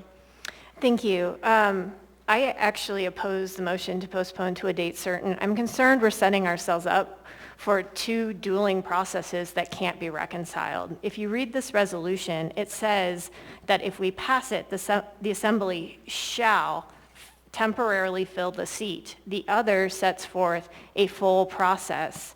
So to set both for public hearing, depending on the order in which they're set, they're incompatible, frankly. They are two different ways to go about doing the same thing. Second, if the intent of the sponsors was to set this for public hearing, they should have pulled it and put it forward for public hearing and moved it as such. It wasn't pulled except for by me. So I think that to simply try to remedy the conflict through two public hearings when we won't be able to hear the public on both at the same time is not the right way to go, and to go ahead and not postpone this to a date certain, but to just take it off the table for now. Thank you. Thank you. Mr. Perez-Verdia? Thank you, Mr. Chair, and I would just appreciate a little bit of leeway in terms of my comments because they're on point, but they're going to vary a tad. I'd like to just sort of respond a bit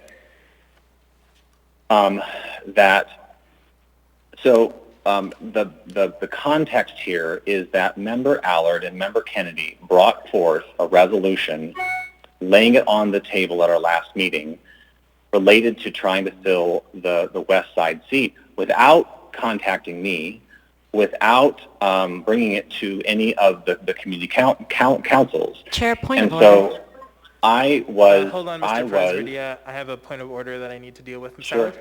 Thank you. Mr. Perez-Verdia is accusing Assemblyperson Allard, or Kennedy and I of something that we did reach out and we did discuss things. And I think that calling us basically liars isn't working for me. Thank you. So what I will do to remedy that is if you would like to put yourself in the queue to provide your own version, then we can go ahead and do that. So please continue, Mr. Perez-Verdia. Thanks. I definitely am not calling anybody a liar, and I just, if you had heard my next sentence, I think I said in the meeting that I appreciated tremendously their efforts and that I agreed with what they were trying to do and that I wanted to work with them to find a solution. The three of us met, and we agreed that we were, at the end of the day, the point was trying to find a path forward to fill this seat temporarily. And they both said to me, you can take the lead on this. So I told them I'm going to go work with the municipal attorney and the assembly attorney and craft a way forward. My understanding was the pathway that they are charting is not legally sound, and that there are some real issues around that. And so I worked with them, worked with the municipal assembly to draft a new ordinance, and I presented it to both of them to co-sponsor. Both of them declined. I was not offered to co-sponsor this resolution. I probably would have, because I agree that we need to find a solution forward. So I am not in any way in opposition of this approach, and I said that to that point at the community council last night, that if there is a legal viable way to do this in a temporary fashion, I would like to definitely explore that. And so I just want to make it clear that I am not in opposition of this resolution if it's deemed possible legally. So with that being said, I've also received, as you heard earlier in the evening, strong support for this from the Sand Lake Community Council. And based on that, I would like to make sure that this is discussed and has an opportunity to be thoughtfully considered. So I would like the Assembly to certainly vote so that we have an opportunity to consider this and talk about it more in depth and not postpone it indefinitely, so that it has an opportunity to be considered. So that's the first piece. The second piece is can I get an opinion from either the Assembly attorney or the municipal attorney on the legality of this resolution? Is this something that is legally sound?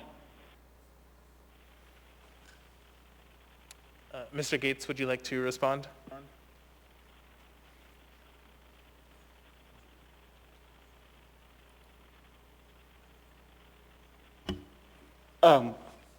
Can you hear me okay?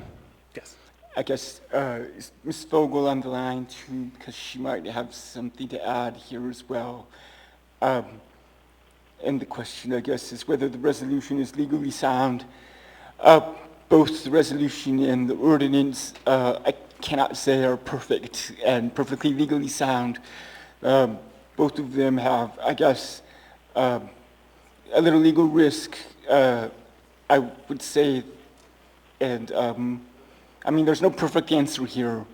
I think that the charter is silent on this process either way. It doesn't say you can or cannot.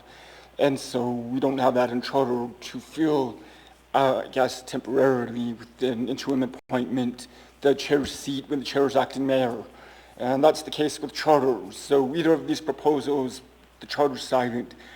The resolution that's before us in 10B1, well, code is also silent on whether this is allowed or not. I guess you could look at that the Assembly has, and the legislative power, and the municipality, this home rule municipality has all legislative powers that are prohibited by law or charter. We could say that this might be valid. So I can't say it's legally prohibited. I can't say it's legally perfect. It's perfectly sound. The ordinance, Mr. Perez-Fridia's proposed ordinance, it at least exercises the legislative power by putting this new law to the public process and putting in code and authorization to have this process in place. So the public and everyone in the future, 10 years from now, if we have a similar situation, they're on notice of a public process here to replace an elected official's seat on an interim basis. I think that's a little more legally sound than the resolution, which is doing it sort of off the cuff. But I can't say the resolution's invalid or prohibited completely by law either. I think that there's a little more legal risk to go the resolution route than to go the ordinance route, simply because of the exercise of legislative power to enact a law, put a process out there for the public before you actually follow it. They are, as I guess members have recognized, competing proposals. And I hope this is a helpful explanation to you. And although the real conclusion is there's legal risk here either way, and both proposals I think have merit, but I can't say they're both are perfectly legally sound. And maybe Ms. Vogel has a little more enlightening statements or comments about this. Thank you. Ms. Vogel, would you like to add anything briefly? Yes, can you hear me? Yes. Yeah, I think Mr. Gates said it very well. It would be unusual to do this kind of speaking into the void through a resolution. So this really is an area that the charter is silent on. And so I think the more ordinary course would be to put it through more process if you did want to fill in an area where the charter was silent. To do it through ordinance seems more sound, but I agree with Mr. Gates's assessment sort of altogether that both processes, because we are entering an area where the charter is silent, we're talking about something that the charter does not describe as a vacancy. They are speaking into an ambiguity, and that always does carry some risks associated. So I agree with Mr. Gates. Thank you. Thank you, Mr. Chair. Thank you. Ms. LaFrance? Thank you, Mr. Chair. First, I wanted to mention for the record that when this resolution first came up, I had actually called the presidents of the Turnagain Community Council and the Spenard Community Council, and neither of them had heard of the resolution or had been approached by the members who are sponsoring it.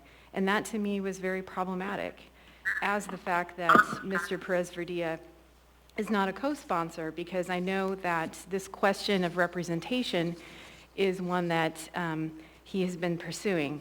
So that remains a concern to me. And I'm not clear why we would take two approaches at this point for the reasons that have been mentioned by Ms. Zalatel.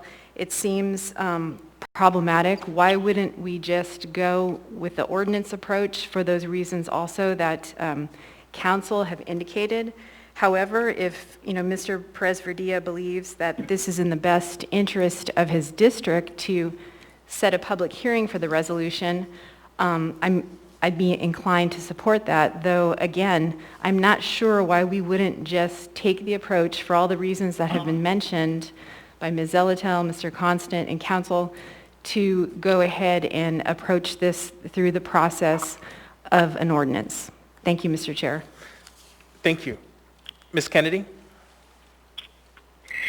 Thank you, Mr. Chair. I appreciate the comments from Mr. Perez-Verdia, and I certainly appreciate Attorney Dean Gates' comments as well. I think what we have to remember is that first of all, that we're actually talking about this idea of whether or not we postpone, and I don't want to debate the merits of either of these actions. I think there are things that are valid in both of them, and I think what's important is that we have an incredibly unique situation that no assembly before us has ever been in before, and we have to somehow figure out how to come to grips with it and potentially do something that will alleviate some of the conflict and discomfort and confusion and that we find ourselves in. So I want to say that I think it's a great idea for us, and we've done it in the past, to have parallel topics that we basically deal with at the same time. We deal with the merits of the situation at the same time. And then we figure out how to really move forward with whatever actionable item we decide as a group is the best course. So I think that just kind of speaks to the fact that we almost have to have these. And essentially, we're going to amend one or the other or both, or maybe vote down both. I don't know. But I think to have the time and the kind of conversation we're having right now is valid. I mean, that's the way we move forward and come to some kind of consensus on where we want to go. So if we are already saying we're not even going to talk about something, that's problematic. So let's go ahead and postpone till to January 26th, have the parallel conversation, and at that point decide which mechanism we're going to use to move forward, if either. So I would hope that everybody would support the motion to postpone till January 22nd. 26th. Thank you. Thank you, Mr. Chair. Thank you. I have three folks left in the queue, and then after that I'd like us to vote on the motion to set this item for a public hearing on January 26th. First I have Ms. Allard. Thank you, Chair. So I wanted to point out that we wouldn't be in this situation had we had a special election. And so I would like to be able to start at the top and be able to fix the special election. The other thing that I would like to address is that I have 3 assembly members, Verdia, Constant, and Dunbar, that have come into the district to do a government-to-government relations and have not sat to testify in any of the community councils of where they stand on that. And that is the native village of Eklutna. I would also like to mention the fact that we've had our streets renamed by assembly members who've come into the district and didn't talk to either of the assembly members or approach any of the community councils, whether they had to or legally or not.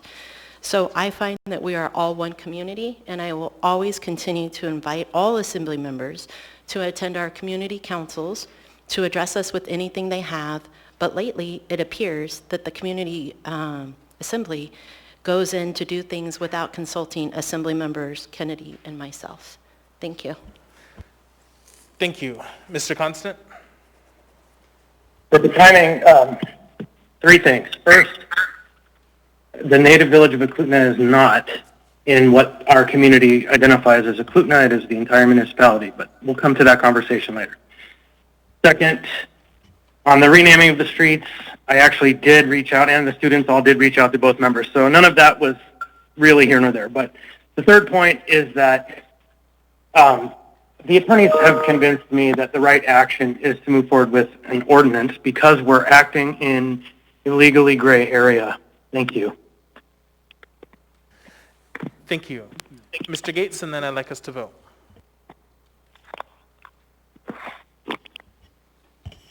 Thank you, Mr. Chair. I asked to speak again because I wanted to mention that this ordinance that Mr. Perez-Verdi is sponsoring, the code section refers to the appointment process already in code.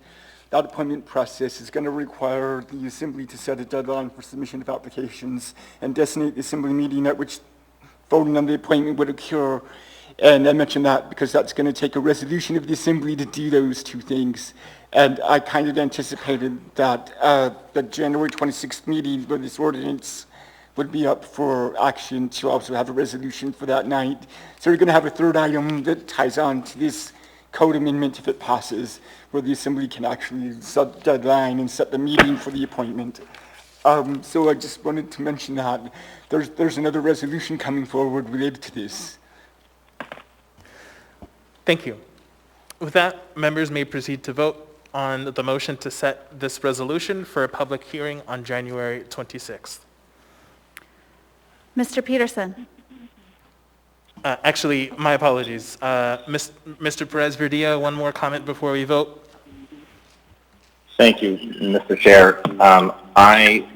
I want to just sort of try to come back to, and I really appreciated what Member Kennedy said, is that at the end of the day, we are trying to find a solution to a unique problem. And Member Kennedy and I spoke about this at length, that we are trying to solve the same problem and looking at different ways of doing that. And so I really would encourage my colleagues to give this resolution an opportunity to be considered along with the ordinance that I've brought forward, with an effort to find the right path forward.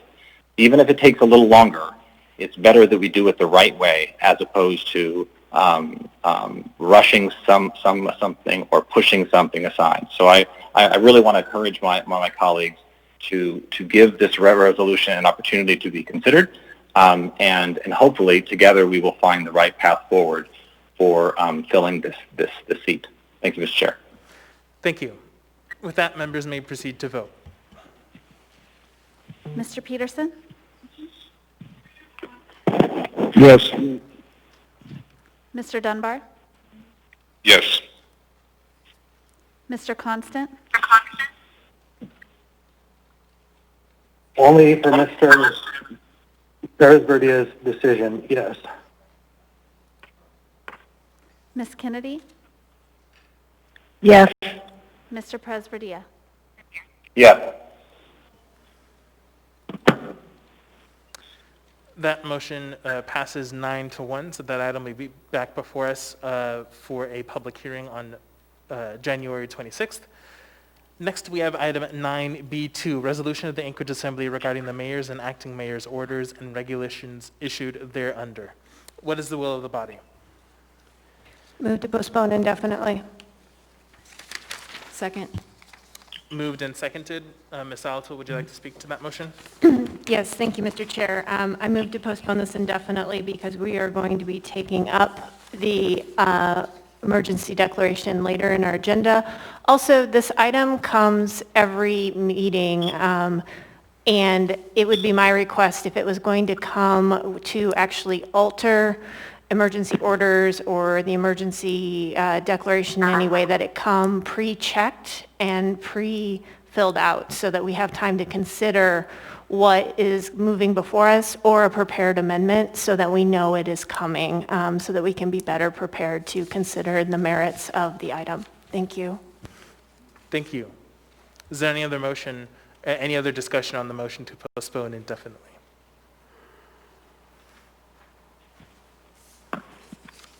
Seeing none, members may proceed to vote on the motion to postpone indefinitely. Mr. Peterson? Yes. Mr. Dunbar? Yes. Mr. Constant? Yes. Ms. Kennedy?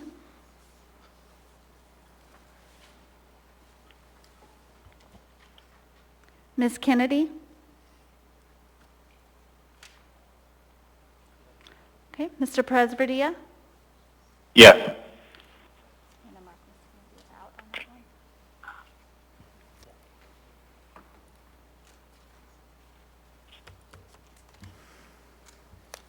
That motion to postpone indefinitely passes 7-2.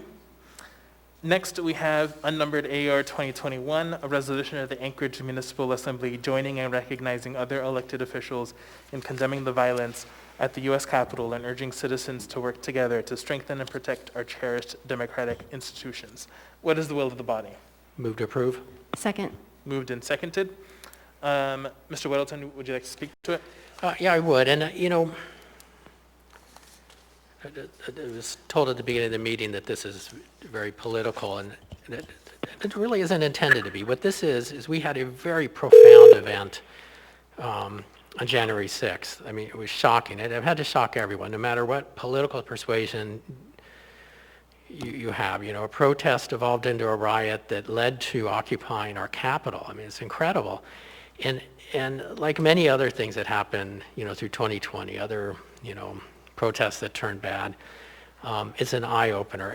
And this one, in particular, kind of leads, as you read through this, what we really look for in this is a call for involvement. And a call for involvement, like the people who are here now, is pay attention, be involved. We function in this country with a mechanism to allow us to make community decisions in a way that is not violent. We can be passionate, we can argue a lot, but we have a mechanism that rioting doesn't help you, get involved fundamentally. Community councils, listen to how much we've talked about community council actions here. Get on boards and commissions, come to these assembly meetings, call us, email us. And, it's funny, the last year people have kind of chastised us or taunted us and said, the lion is awakened or whatever critter it happened to be. And I'm going, good, it's about time. We've been waiting. You should be involved. And that's really where we come down to on this. That profound act really stirs attention. And it is, we have a mechanism to be involved. Take advantage of it. And I appreciate all of you here on the phone for doing that. Thank you. Thank you. Ms. Allard. Thank you, Chair. And I do appreciate and agree that we should not be condoning any violence. But I also want to remind us, everyone here, that the police department down in Seattle actually had rioters that supported other presidents. I'm not as disrespectful to point out it was backing Obama. But they took the doors of a police precinct and locked them. And that individual actually testified here in front of us in hopes to burn the entire police department with human beings inside. We watched cities overthrown, buildings burned to the ground, glass thrown at individuals that were also trying their best. And when I say individuals, I mean our police departments and our police officers, our federal agents. People were beaten to death, killed, and they actually took over a city. And not one time with these women who are walking by getting punched in the face by bystanders and rioters and individuals being shot, did our assembly members ever come forward and say anything about it.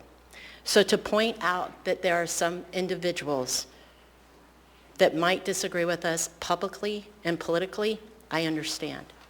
But to come after only a certain group of individuals is outstanding. In June of last year, I was attacked to the point I had to take my assembly page down because I explained my ethnicity, and I was berated. I had death threats. My family was threatened, and I was demanded by the public to give an apology. And let me say, I kept my mouth shut because I didn't want to divide the community even more. This resolution isn't helping anybody. This is political posturing, and it needs to stop. If anybody really wants to bring our community together, then these type of things need to stop. You are not hijacking community council meetings. You are not hijacking the assembly. You are coming here because you now disagree with what you see the laws are doing and changing. And you are now participating because you have to, but because you participated before, but this has escalated into a level I have never seen in my 50 years of being alive. And as somebody who fights to defend everybody's free speech, I allow everything to happen because that's what we've done as citizens, and that's what I've done when I served the military. I made sure everybody had that same equal opportunity. But this resolution is taking it to an entirely different level. Thank you, Chair. Thank you. Next, I have Ms. Kennedy. Thank you, Mr. Chair. I'm still trying to pull up that particular document. I've seen it, but I can't find it right now. But I do want to make a slight amendment to that. Well, I will offer it and see if it gets seconded, and then I will talk about it. But I would like to amend the section, the whereas, I think it's the first whereas, that talks about a group of Trump supporters. I would like to amend that to say a small group of Trump supporters, not representative of the vast majority of Trump supporters throughout the nation and including this state.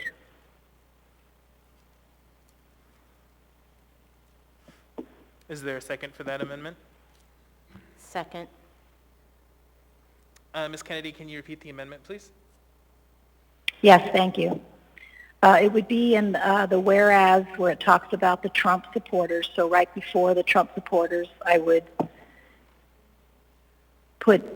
change it to say a small group of Trump supporters, not representative of the vast majority of Trump supporters throughout the nation and including this state.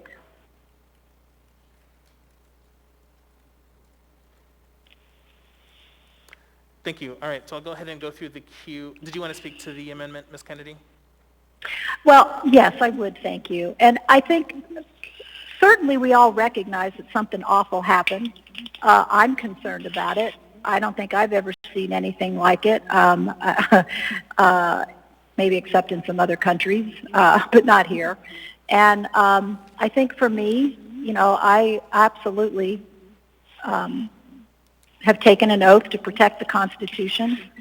I actually absolutely value the rule of law, whether it's God's law or the law of this state or this nation. And to see that threatened is quite unnerving. It's depressing. It's disturbing. It just, you know, there are just all kinds of adjectives I think that we could use. But I also think that what this resolution wants to do is say all the positive things at the bottom in the therefore. And I support that.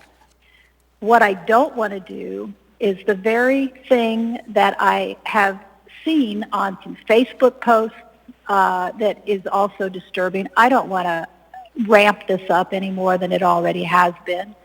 And unfortunately, there were a group of Trump supporters. I think we all recognize that. We don't know if they were all Trump supporters, but there were definitely people there that's what they were there to do, was to basically show their support for President Trump, and we could tell that by the banners they carried, the flags they waved. But I want to say that the Alaskans who were there were not part of that. And the vast majority of the country is in a tizzy over this because of the shock and surprise. And I know that the vast number of supporters would never have condoned this. And so I want to make sure that if we put forward a resolution like this, or that we are not trying to paint all Trump supporters with this broad brush. That's not fair. And it's no different than the people who spoke out against the violence in Portland or any place else that we experienced over the summer. And I think if we don't stop doing this tit for tat kind of a thing, we're never going to end. You know, revenge, if that's what this is, you know, if some of this is about, and I don't think it is, but believe me, revenge never ends. And unless we can come to some kind of agreement as to what we really are against and what we really are for, then I don't see how any of this ends. But I don't think we ought to be singling out such a huge group of people. We're talking 70-some million people that were Trump supporters. So let's just put this in the perspective of the event that it is, and then go on to say the things that we want to say in terms of what we really hope we see in this city, in this state. So I would just hope that you would support an amendment that helps to qualify this particular phrase in the amendment. Thank you, Mr. Chair. Thank you. Ms. LaFrance, would you like to speak on the amendment? Thank you, Mr. Chair. I was in the queue for the main motion, but I'll comment on the amendment. I mean, the first whereas is not intended to be a tit for tat. It is intended to portray, as it has been reported, but I think that one way to go about this might be, I would propose to amend Ms. Kennedy's amendment to read a group of, so that it was seized by a group of President Trump supporters. So I move that amendment to the amendment. Second. Moved and seconded. All right, so I'll go ahead and go through the queue to see if folks would like to speak to the amendment to the amendment. So first I have Mr. Dunbar on the amendment to the amendment.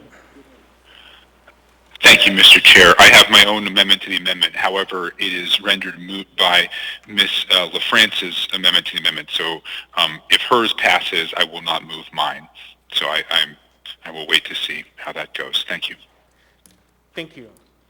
Mr. Weddleton, do you want to speak to the amendment to the amendment? I do.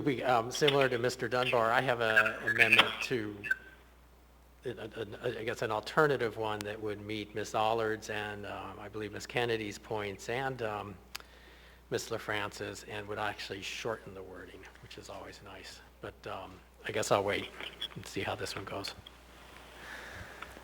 Thank you. Mr. Chair, I'm happy to withdraw my amendment to hear Mr. Weddleton's if it promises to do all that. All right. Does the second Sure. agree to withdraw? All right. So I'll go ahead and go back to you, Mr. Weddleton. All right, thank you. So I would move to amend on line 9 to delete by President Trump's supporters seeking and replace that with in an attempt. So they would read, starting on line 8, whereas on January 6, 2021, a protest developed into riot and the U.S. Capitol was seized in an attempt to stop the certification of the election. Is there a second for that amendment? Mr. Chair, could he read that one more time? I may second that. Sure, go But ahead. I'd like to hear it again. I'd be happy to. It would delete the words by President Trump's supporters seeking and replace it with in an attempt. So that line 9 would read, building was seized in an attempt to stop the certification of the election. I will second that, Mr. Chair. Thank you. Thank you. All right. So we now have an amendment before us as Mr. Weddleton has presented. So I'll go ahead and go through the queue and see if folks would like to speak to this new amendment we have before us. I'll go ahead and start with Ms. Allard. Did you want to speak to the amendment? I have nothing to say. Thank you, Chair. Okay. Wait, Chair, just one question, though. I do have an expert witness. Am I going to be able to call that person up, please? At the appropriate time. Thank you. Yep. Ms. Zolotel, did you want to speak to the amendment? Yes, please. I oppose the amendment. I think it takes out a salient fact, which was what we saw and witnessed with our own eyes. I preferred the amendment Ms. LaFrance put forward. Thank you. Thank you. Mr. Dunbar, did you want to speak to the new amendment we have?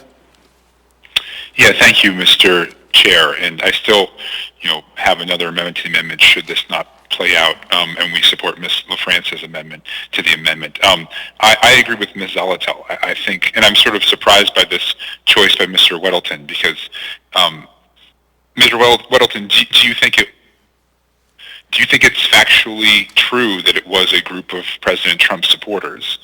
And why do you think that we should remove something that I don't think even they would disagree with? Right. Yeah, thanks. I agree. I think it was pretty clear. If you're waving those flags, you're probably pretty much a President Trump supporter. And but the punch of this resolution should be: look at this incredible event. We should all be shaken by it. We have other means of being involved with our government and getting to that, which we do in the therefores. So if putting President Trump's name in there, it distracts from that message, let's remove it.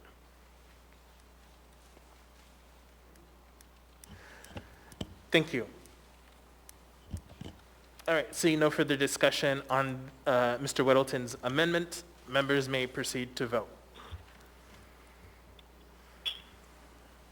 Mr. Peterson? No. Mr. Dunbar? No. Mr. Constant? No. Ms. Kennedy? Yes. Mr. Presverdia? No. That amendment fails 6-4. We are now back to Ms. Kennedy's amendment. Can we read that into the record, please? Ms. Kennedy's amendment is in the first whereas to read a small group of Trump supporters not representative of the vast majority of Trump supporters throughout the nation and including the state. Thank you. Ms. Kennedy, on your amendment? Thank you, Mr. Chair. And I hope that the rest of the Assembly will support this, because I think what we don't want to do is is try to stir up more animosity in this community. The point is, we have Trump supporters that live in this country, like it or not, and of course the decision has been made, majority vote wins, so Joe Biden will be being sworn in as president. I think we're past that point of having the opportunity to weigh in on that decision now. But the idea of using something at the beginning of this, I believe, the way it's stated, creates more animosity. I don't know if the intent is actually to just point a finger at all Trump supporters, but that's the way it sounds. And that's the way it looks written down in this particular resolution. So I would hope that we would accept the amendment, call it what it is about being a small group of Trump supporters. It was, I think they've arrested 170 at this point. They certainly had enough cameras and identification capability to find out who all the culprits are. There will be a lot of prosecutions in all of this, so I fully expect our justice system to be able to handle this appropriately. But it still goes back to the fact that that group was not representative of the vast majority of Trump supporters. And I will again say that the delegates who were there, our own Electoral College delegates who were there, were not part of this. They were there earlier in the morning, part of just kind of watching, waiting for some of the, proceedings to take place. But they were not part of the riot. In fact, they had gone home by the time most of this actually started. Or not home, but they'd gone to their hotel rooms. So they were not in this melee or part of that. And I don't want to cast aspersions on those people, our own citizens. So I'm hoping that people will see that there's a way of at least qualifying this a little bit better and not making this such a dramatic attack on all people just because they happen to be supportive of re-electing President Trump. So thank you, Mr. Chair. Thank you. All right, I'm going to go ahead and go back on the queue, see if folks would like to speak to this amendment. Ms. LaFrance? Thank you, Mr. Chair. I would like to move an amendment to the amendment. The same one as before was seized by a group of President Trump supporters. And again, while I supported Mr. Weddleton's amendment because it would have moved... Second. Sorry. May I speak briefly? And while I supported Mr. Weddleton's amendment because I think we do need to move along, this has been a huge event. It has global attention, and these are simply the facts. And we may not all like those facts, but that is the case. And I agree with Mr. Weddleton. We need to get on to looking at the positives in the action piece of it. So thank you, Mr. Chair. Thank you. Ms. Eiler, did you want to speak to this amendment to the amendment? Yeah, I just wanted to point out that I would like support for Ms. Kennedy on this amendment, especially when Assemblymember Dunbar posted publicly on social media to encourage his sister to protest the rallies and burning of down buildings in Portland, Oregon this summer. Allard, Point of order. Thank you, Chair. Yeah, that is not appropriate, Ms. Allard. Thank you. Okay, we're going to go ahead and move on. Mr. Dunbar? Thank you, Mr. Chair. I just want to clarify with Ms. LaFrance. So your amendment would delete the other portion and just move to say a group of Trump supporters, and otherwise the resolution would be unchanged. Is that correct? Through the chair, yes, that is correct. Okay, thank you. Thank you. Mr. Constant? Yeah, thanks. Two things.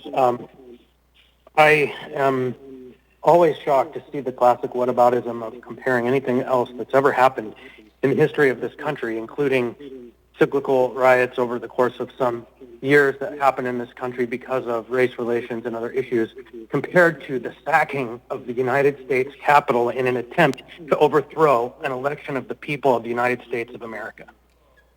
Never been done before. There's nothing else like it. Any comparison made by anybody else about how this is like that or that is like the other is wrong. And any assertion that Alaskans didn't participate is an assertion made out of faith. And I would like to share that faith, but I'm going to wait for the evidence to play itself out. I'll be supporting the amendment. Thank you. Just a point for the audience, I would kindly request that the audience refrain from making comments while other assembly members are speaking. Thank you. Mr. Perez-Verdia. Thank you, Mr. Chair. Just a couple of comments. I just want to sort of appreciate Member Kennedy's intent on not casting dispersions. I think that that's important, and also that I didn't have the same reading of this. I certainly didn't read it as an attack or a aimed at all Trump supporters. I think it's important that we're going to do this, that we say what happened and who did it, and a group of Trump supporters did this, and I don't think that necessarily means that that's the same as others. So I will support this amendment, and I just think it's really important that we're factual and that we not read too far into this in terms of what the intent is. I think the intent is simply to say that as an assembly, we don't approve of what happened in Washington, D.C., and don't approve of who did it and how it happened. And so I think that's very appropriate. Thank you, Mr. Chair. Thank you. Seeing no other discussion, members may proceed to vote on the amendment to the amendment. Chair, could you just read it one more time, please, or Ms. LaFrance? Sure. Go ahead, Ms. LaFrance. Thank you, Mr. Chair. It would add on line 9 after by, it would add 3 words, a group of, so that it would say the U.S. Capitol building was seized by a group of President Trump supporters. Thank you. All right, with that, members may proceed to vote. Mr. Peterson? Yes. Mr. Dunbar? Yes. Mr. Constant? Yes. Ms. Kennedy? No. Mr. Perez-Verdia? Yes.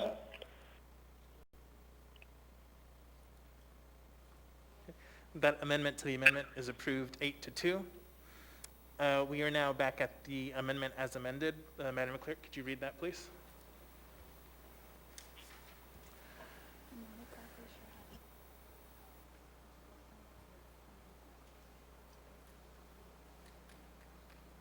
Was that her intent? Okay. So I just wanted to clarify, because then it wouldn't have been an amendment to amendment. So was your intent basically a superseding amendment, an alternative amendment?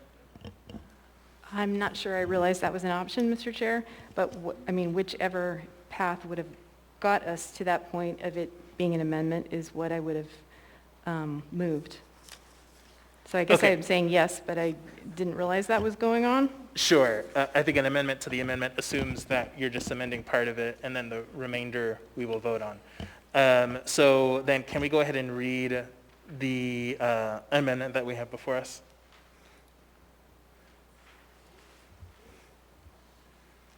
Well, Ms. Kennedy's amendment was to, in the first whereas, replace with a small group of Trump supporters not representative of the vast majority of Trump supporters throughout the nation and including this state. Okay, and on then... on the same line as Ms. LaFrance's amendment.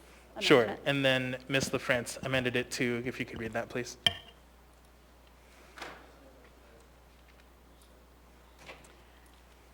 Ms. LaFrance amended it to delete the Kennedy amendment language, which is what I thought the intent was, and replace with by a group of President Trump supporters.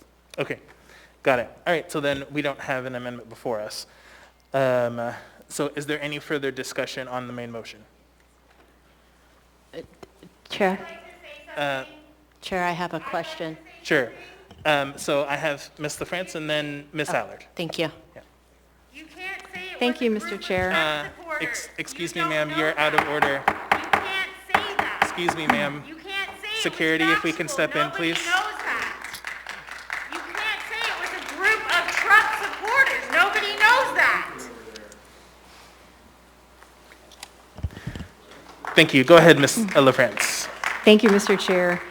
I had initially put myself in the queue because I wanted to agree with Mr. Weddleton's initial comments when we began discussion of this resolution, and I appreciate his collaboration because given that this is an extraordinary event that I believe we need to acknowledge, we all have seen the engagement in our own community, and this resolution recognizes some of these difficulties too that we've been facing. And I think given that this is an event, this larger event in DC that calls each and every one of us to work together through civil discourse, peaceful dissent, to protect and strengthen our democracy, the actions at the end, I mean, some of them have come about because of involvement from the public. And I know that, like, for example, in the last item, 4, to continue to improve constituent communications, including website improvements, citizen engagement programs, Assembly 101, in order to facilitate peaceful and effective citizen involvement in local government is very important. And some of the feedback, a lot of the feedback that has come from the public, I mean, just even folks who've come and said, hey, these ordinances and resolutions are difficult to understand, has factored into the development of these materials. And I know Mr.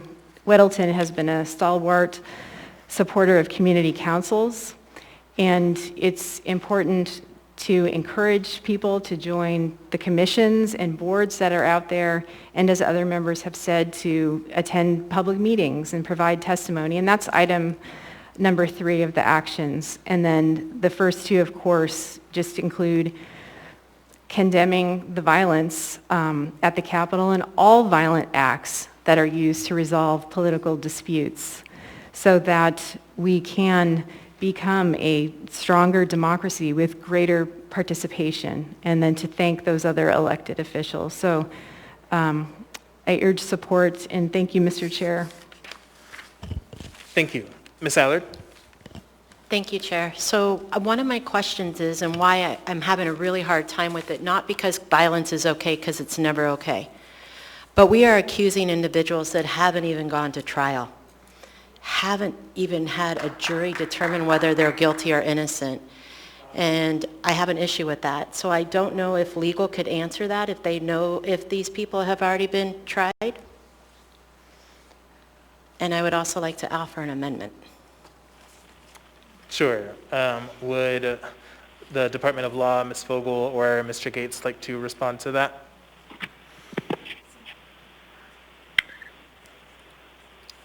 This is Kate Vogel here. Oh, sorry, can you hear me? Yes, we can. Go ahead. Great. Yeah, I don't know that the resolution implies that people have been convicted. I think it's speaking to a reality that people witnessed on the news, often with their own eyes. So to answer the specific question, I don't think that convictions have happened to date. It hasn't been very much time, but I don't think that the resolution is claiming that people have been convicted. Thank you. Ms. Eiler, did you have an amendment? I do, since this is going to pass anyways. On the second page, sentence 2, says to thank those elected officials who have condemned the violence at the U.S. Capitol. They said especially Lisa Murkowski and Representative Don Young. There were 2 other officials who did it too, and I would like to enter Senator Dan Sullivan, U.S. Senator Dan Sullivan, and our Governor Dunleavy, Michael J. Dunleavy. They also publicly came out and took a stand. Second. Moved and seconded. Did you want to speak to the amendment, Ms. Allard? I think I just did. Just want them added on to that in any order. I guess by probably seniority or not. Alphabetical order is fine. Thank you. Is there any further discussion on the amendment?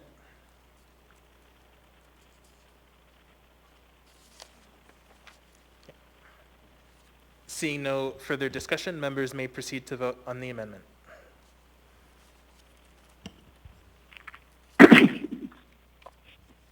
Mr. Peterson? Yes. Mr. Dunbar? Yes. Mr. Constant? Yes. Ms. Kennedy? Yes. Mr. Presberdia? Yes. That amendment is approved 10-0. Is there any further discussion on the main motion? Ms. Kennedy? Thank you, Mr. Chair. I would also like to add another amendment or propose another amendment, and that is to the very first whereas at the end of the sentence before the and, insert the phrase that says, though our own Alaskans who were attending conducted themselves honorably and appropriately, taking no part in the rioting.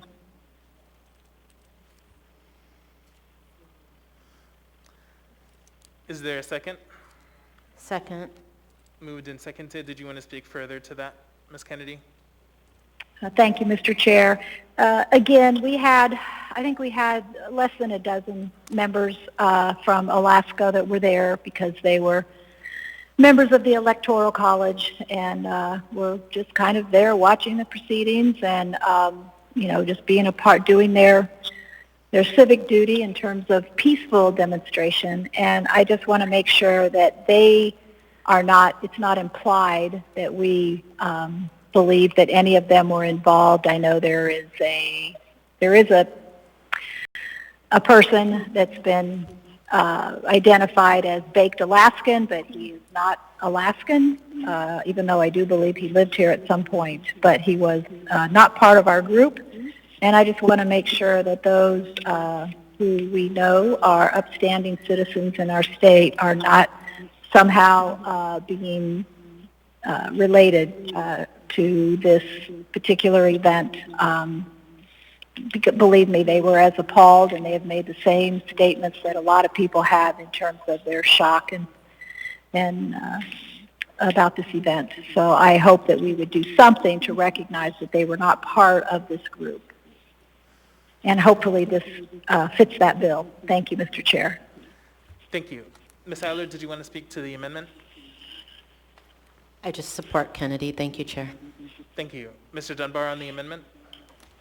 Thank you, Mr. Chair, and I'm heartened to hear from Ms. Kennedy that none of the Alaskans there participated in the riot, and I think it's important to acknowledge the I'm sorry. I'm going to offer an amendment to the amendment. So let me first offer the amendment to the amendment, and then I'll speak to it.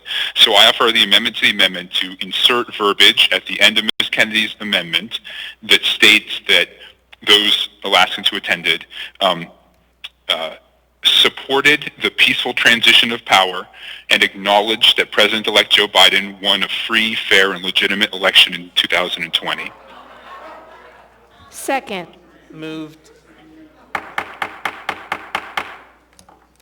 Moved and seconded. Mr. Dunbar, did you want to speak to it? Yes, thank you. So again, Ms. Kennedy stated earlier that Joe Biden won more votes and won the election, and that is true. And I think that we need to look at the context of the riot, and what drove it was misinformation, disinformation, a campaign, frankly, based on accusations with no evidence. More than 60 courts found them to be without evidence. And we have a number of election officials all over the country, nonpartisan officials who certified these elections. And so the Alaskans who did not participate in the riot, if we assume that they did not participate in the riot, I think we can also assume that they supported the peaceful transition of power, and that is based on the acceptance that President-elect Joe Biden won a free, fair, and legitimate election in 2020. And so, like Ms. Kennedy, I want to think the best of the Alaskans that went to Washington, D.C., that they did not participate in the violence, either the physical violence or the political violence that undermines faith in American democracy. Thank you, Mr. Chair. Thank you. All right, I'm going to go ahead and go through the queue and see if folks would like to speak to this amendment to the amendment. And actually, Mr. Dunbar, if you could repeat it one more time, please. So after the verbiage that Ms. Kennedy stated, the assumptions about the Alaskans that attended, and I apologize, I don't have it in front of me, so it might be a little bit clunky, but I want to add the words, supported the peaceful transition of power and acknowledged that President-elect Joe Biden won a free, fair, and legitimate election in 2020. Thank you. Mr. Whittleton on the amendment to the amendment. Yeah, I think we don't really know what Alaskans were there or how many. Ms. Kennedy seems to know a handful, which is good. So I'm willing to trust whatever number of Alaskans are there that were Alaskans and we would not support the rioting. So I would support Ms. Kennedy's amendment. But I'm not so sure, not knowing what Alaskans were there, that Mr. Dunbar's statement would be true. So I won't support his amendment at this point. Thanks. Thank you. Mr. Constant, did you want to speak to the amendment to the amendment? Yeah, I don't know that we need to go there, and I also have another amendment. I, like Mr. Weddleton, don't know that the Alaskans, as a large class that went there, were honorable. I would believe that the Alaskan electors were honorable, because that is a position of sworn duty.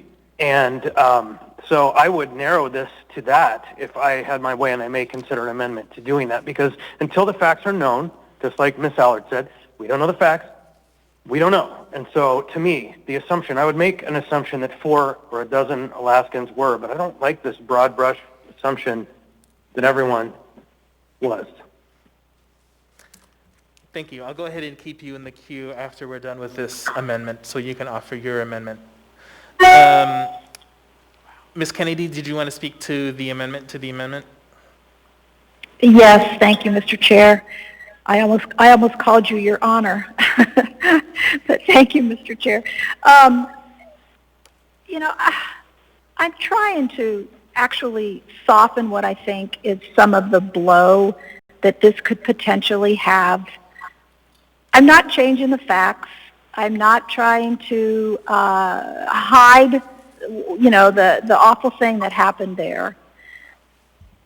But I'm sorry, but the maker of the motion of this amendment to the amendment, this amendment to me just seems to be a poke in the eye. And so I don't really understand why we have to keep doing this.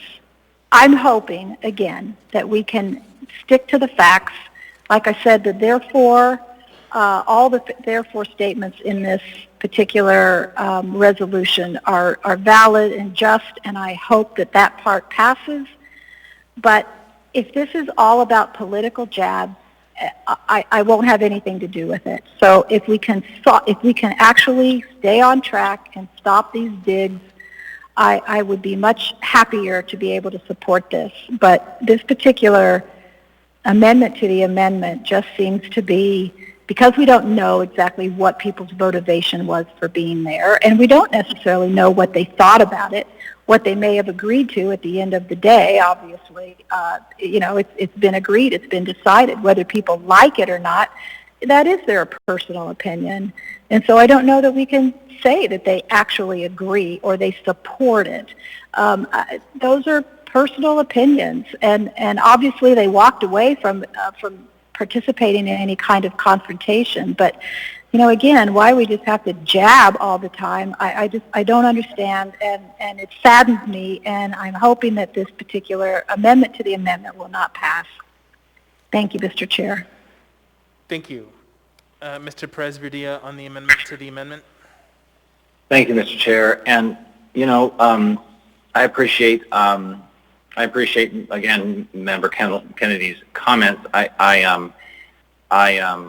You know, this is becoming a little silly to me. The point of this is to condemn what happened in Washington, D.C., and in many ways condemn the people that were involved in it. You know, there's too much assumption going on here. I appreciate Member Kennedy telling us that nobody was involved.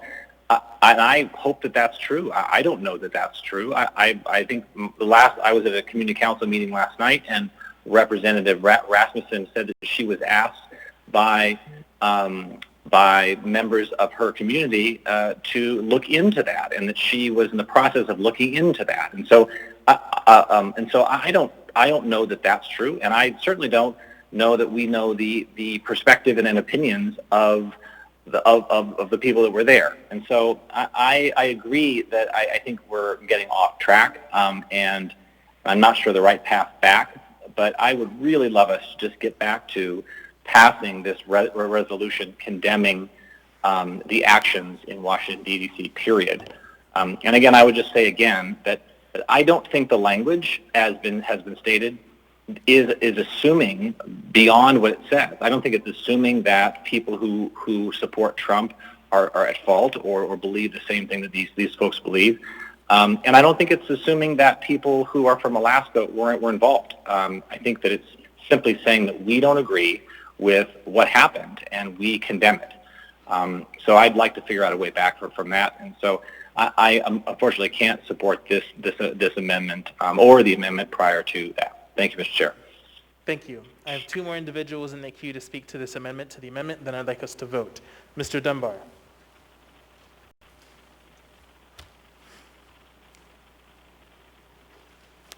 Mr. Dunbar? I apologize, I didn't come off mute. So I appreciate everything Mr. Perez-Verdia just said.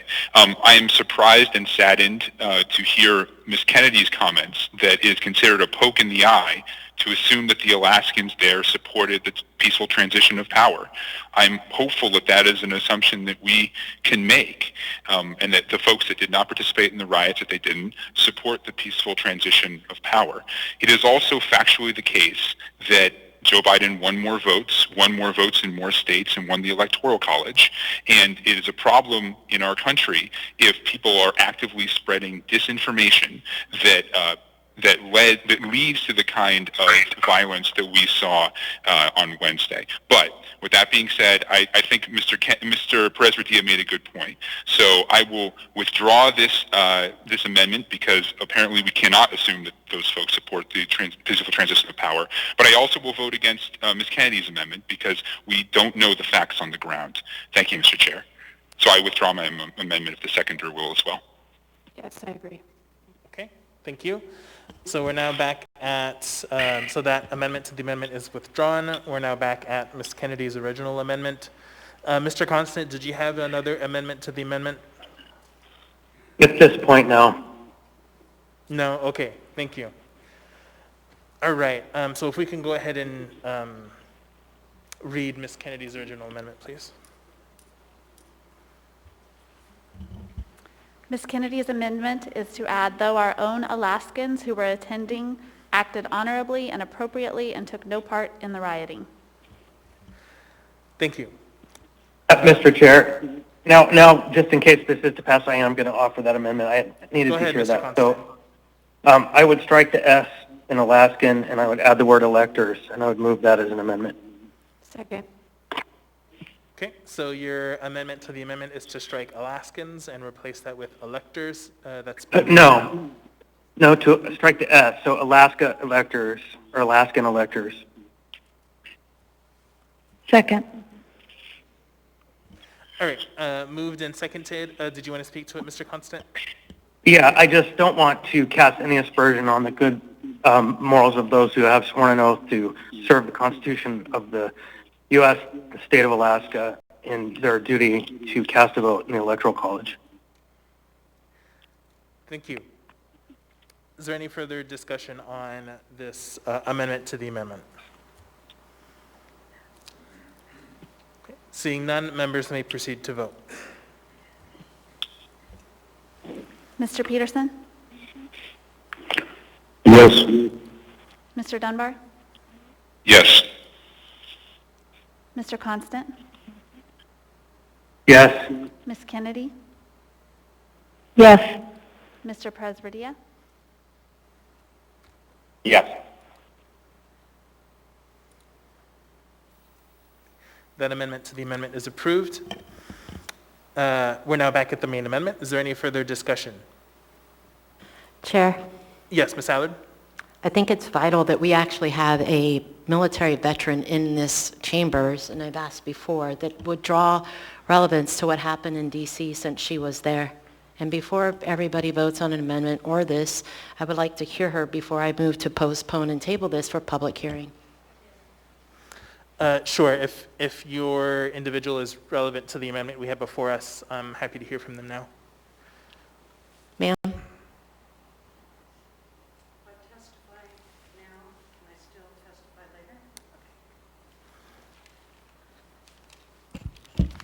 So my name is Christine Schuster. I'm a 60-year resident of Alaska in Anchorage. And in reading that, because I was in Washington, D.C., of course, nobody here or in the United States condones the violence that happened. There were hundreds of thousands of people, Americans of every stripe, black, white, male, female, Asian, gay, transgender, all kinds of people. To paint them with a brush is shameful, because I'll tell you, I spent 28 years of my life between the National Guard and the active duty. I did a tour in Iraq. I absolutely am disgusted by that. Our city is dying, and this is what you're spending time on? This is what you're spending Hold on, ma'am. Ms. Schuster, Ms. focus. Salazar? Everybody denounces Ma'am, sorry, ma'am, hold on, ma'am. Ma'am, I need to do something really quick. Go ahead, Ms. Salazar. Yes, the point of order is that we should be this person was called up to talk about the amended language, and this isn't quite the amended language. The amended language is now as to Alaskan electors. And this is, unless she wants to provide testimony about being an Alaskan elector, a member of the Electoral College, I don't think this is germane to the amendment. Thank you. So I'm going to go ahead and, so ma'am, are you an elector? Were you an Alaskan elector? Okay. So I think it would be more appropriate for you to speak when we get to the main motion, and I'm happy to hear from you there. Okay, so we are now on the amendment. I have a couple folks in the queue on the amendment. Ms. Kennedy? Thank you, Mr. Chair.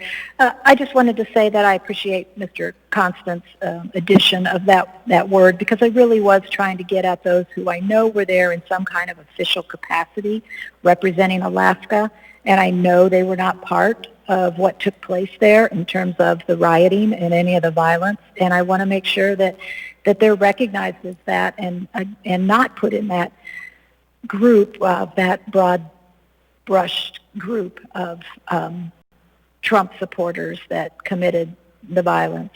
So I appreciate this amendment, so I hope it will be supported. Thank you. Thank you. Seeing no further discussion, members may proceed to vote on the amendment.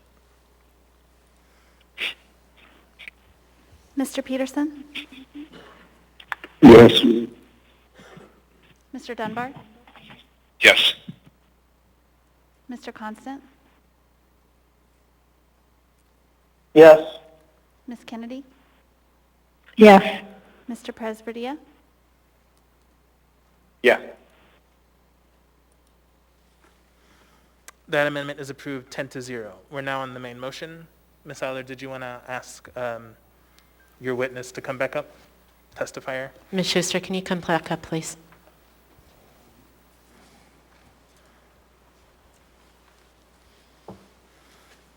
Ms. Schuster, I want to ask you a couple specific questions. Is that okay, Chair? Yeah. Thank you.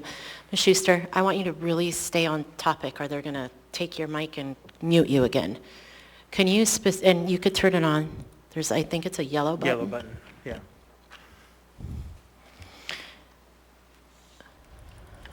Yeah, it's on now. Okay. Could you tell me which day you actually arrived at the Capitol as far as the protesting on that particular evening? I think it was the 6th of January. And can you tell me the atmosphere and what happened? Well, I arrived... Can you speak up just a little bit for me, too, please? Are you talking about at the Capitol building or for the rally? Right, we are accusing a lot of people who have not been convicted of a crime. Right. And I want to make sure that before we just assume, you were there as a witness, but I don't think we should be assuming or convicting anybody before there's a trial. So if you could please continue. I agree. Thank you. So I was there from 5 a.m. where I attended the rally and then the protest where we marched down Constitution Avenue that turned into Pennsylvania Avenue, and tens of thousands of people basically surrounded the Capitol building and stood on the steps. That's what I believed I was going there to do. Then we did hear gunshots. We did see smoke grenades and flashbangs being used, and most of the people that were outside of the Capitol were peaceful. They were peaceful. I think we're talking about 100 people that breached the Capitol and went inside.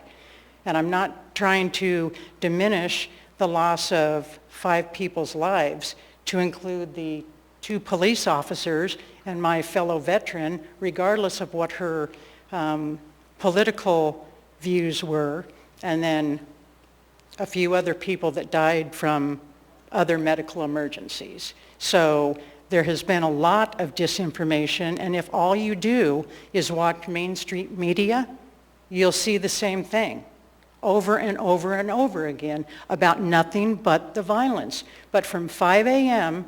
until I left the the Capitol building at probably 7 p.m., I saw no violence. I saw people peacefully protesting. That's not to say that something did not happen inside the Capitol building, because obviously it did.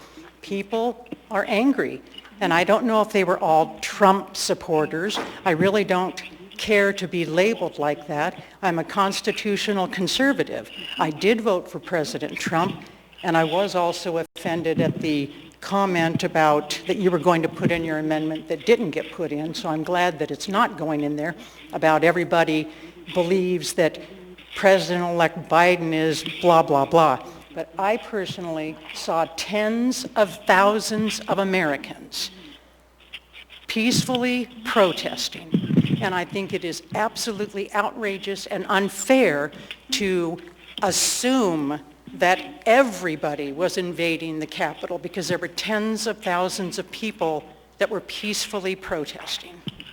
Can I ask one last question? Sure, one more. Just a quick, brief answer so that we can kind of move on. Would you be supportive if I brought together a resolution that says that there were hundreds of thousands of individuals potentially there supporting our current president as he sits there today, and that there was absolute support in how we came together as a community and Americans? Yes. Call the question. Thank you. Thank you. I will go ahead and recognize Mrs. Zalatel for that call to question. Is there a second? Second. Moved and seconded. Call to question is a non-debatable motion. So it does require a 3/4 majority, I believe. So members may proceed to vote on the call to question.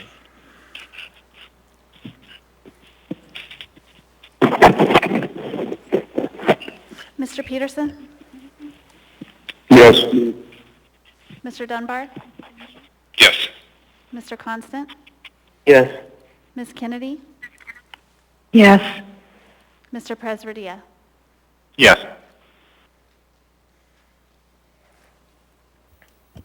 That call to question is approved 10 to 0, so that takes us straight to the vote on the main motion.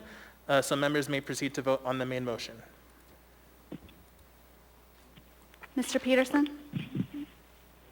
Yes. Mr. Dunbar? Yes. Mr. Constant? Yes. Ms. Kennedy? Yes. Mr. Presverdia? Yes. That item is approved 9-1. With that, we'll go ahead and take our 20-minute break.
our consent agenda is item 10D12, AM 26-2021, amendment number 4 to Kinney Engineering LLC, C 2017-000285 for 4th Avenue Signals and Lighting Upgrade, East Street to A Street, Project Management and Engineering Department.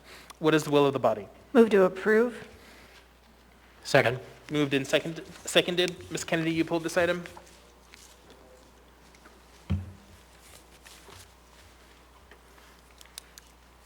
Ms. Kennedy?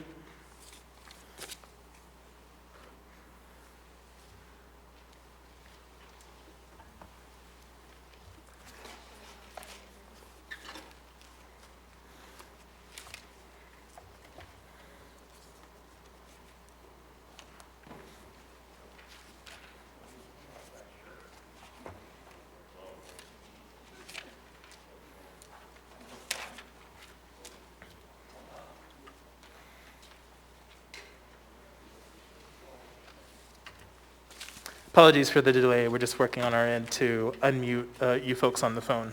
So just give us a second.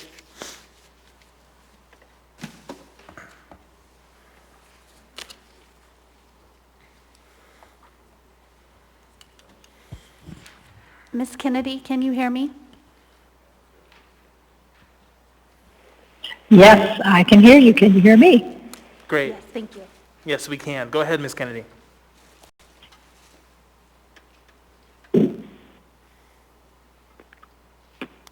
Go ahead, Ms. Kennedy. I'm sorry. What's the question? Oh, my I haven't heard apologies. anything. I haven't heard anything until Jennifer asked me if I could hear her. Sure. So we are on item 10D12, which you pulled. So did you want to speak to? Yeah, go ahead. Okay. Thank you, Mr. Chair. Yes, 10D. Sorry, let me get organized here. Okay, this is the one on the engineering for signals and lighting upgrades. So I guess I would move to accept unless somebody's already done that. There's already a motion on the floor. All right, thank you. The reason why I pulled this is because this is an interesting kind of situation, I guess, where the original amount of this particular effort started out pretty small, and it's about 10 times that. And I understand kind of how that's happened. It started out with just some design money, but obviously we're still designing and doing a lot of work in designing landscaping and storm drains and sidewalks and such. But it's up now over $2 million, and I just wondered if there was ever an original estimate made for the entire project. And with that's one question. The second part of the question is, at what point do you begin to rebid for these as a package deal rather than coming back year after year and asking for such large amendments? Thank you, Mr. Chair. Thank you. Who from the administration would like to respond? Through the chair to Member Kennedy, Kent Colhayes, Director of Project Management Engineering. I'll be glad to respond. Your first question, I believe, was there an original estimate for, and I presume you mean for the design portion, the design contract. We have a general estimate of how much a design is going to cost up front. The original scope on this design contract, the original phase, I should say, the starting phase of work was just a study of the lighting in the downtown area.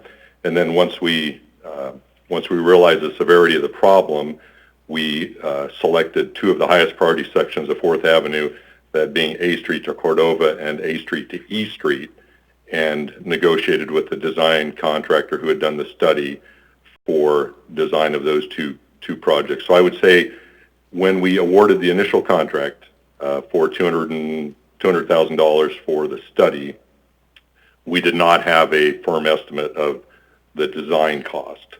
When we solicit the firm for the cost of design for a specific segment, we look at that. We negotiate that. We don't accept their cost. We review their cost and negotiate back and forth with them, and then arrive at a mutually agreeable price cost for that, for whatever design work we're working on. To your second question, when do we rebid? we are going to go out with a new RFP for continuing design work on this project as soon as I guess the next round of design funding is available.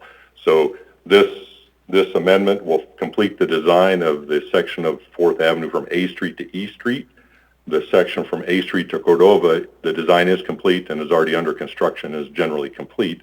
We'll go to construction this summer, this fall rather, for the section that is currently under design, and then we will, concurrent with that, probably next winter, put a new request for proposals on the street, open to competition from the design community for the next phase of work on the project.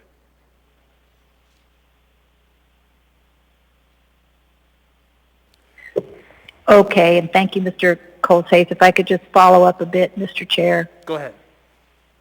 Thank you. I guess I'm just questioning if this was really just typical process, in that it just seems like because we went year after year of adding additional amendments, that maybe we didn't have, well, I guess you explained it by saying that you ran into other situations and that kind of sidetracked the traditional process and all that. Is that fair? So this isn't really a typical process? Thanks. I would say that is correct. This is not a typical process. Typically, we have a project, a given project, and we award a design, we advertise, negotiate, and award a design contract for that project. This was a little unique in that the first step was the study of the lighting system downtown, because we've known for years it's in very poor condition with safety concerns and high maintenance costs. So long-term project for many, many years coming now to rebuild the system downtown. But the design study of the downtown area identified a couple of high priority areas, A Street to Cordova on 4th Avenue, A Street to E Street on 4th Avenue. Those were identified both through the report and from the signals section of the traffic department as the highest priority. So in order to have continuity, and the original contract with Kinney Engineering envisioned this approach, but in order to have continuity, we them for both the first phase and the second phase of design work. But as I said, that is the extent of the work that they'll be awarded under this contract. They are certainly welcome to compete for the new RFP that will go on the street next year. All right. Thank you, Mr. Colhase. Thank you, Mr. Chair. Thank you. Mr. Constant?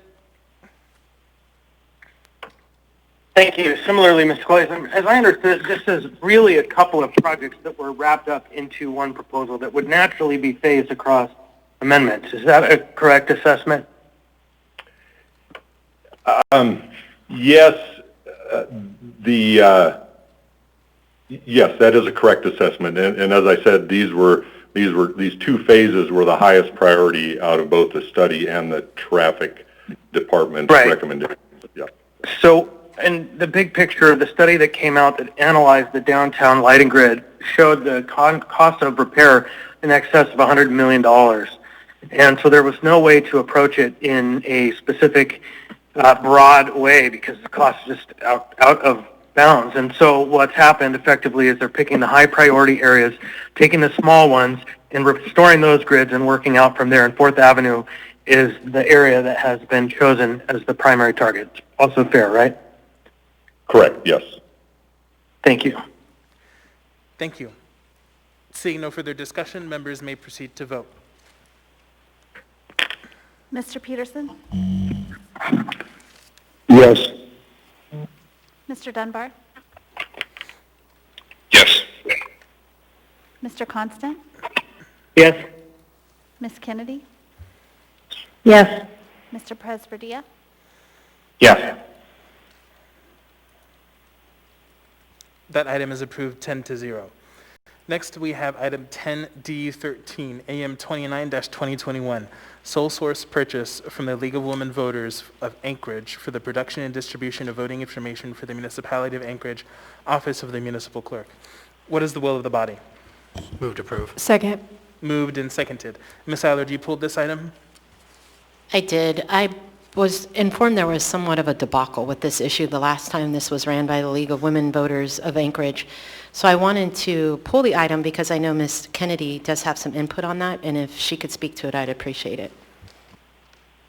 Sure. Ms. Kennedy, did you want to speak to this item? Well, thank you. And actually, I just wanted to ask that very question. It seemed to me there was some anomaly last year, and I don't know if it was COVID related. I just don't really remember, and I shouldn't say, well, yeah, last year, 2020, with the 2020 municipal election. And so I was just maybe asking for an update on that historical information, and certainly want to know if whatever it was that occurred last year, if we've kind of reconciled that and moving forward with in the right direction for how we expend these funds for 2021. Thank you. Thank you. Could the clerk address that, please?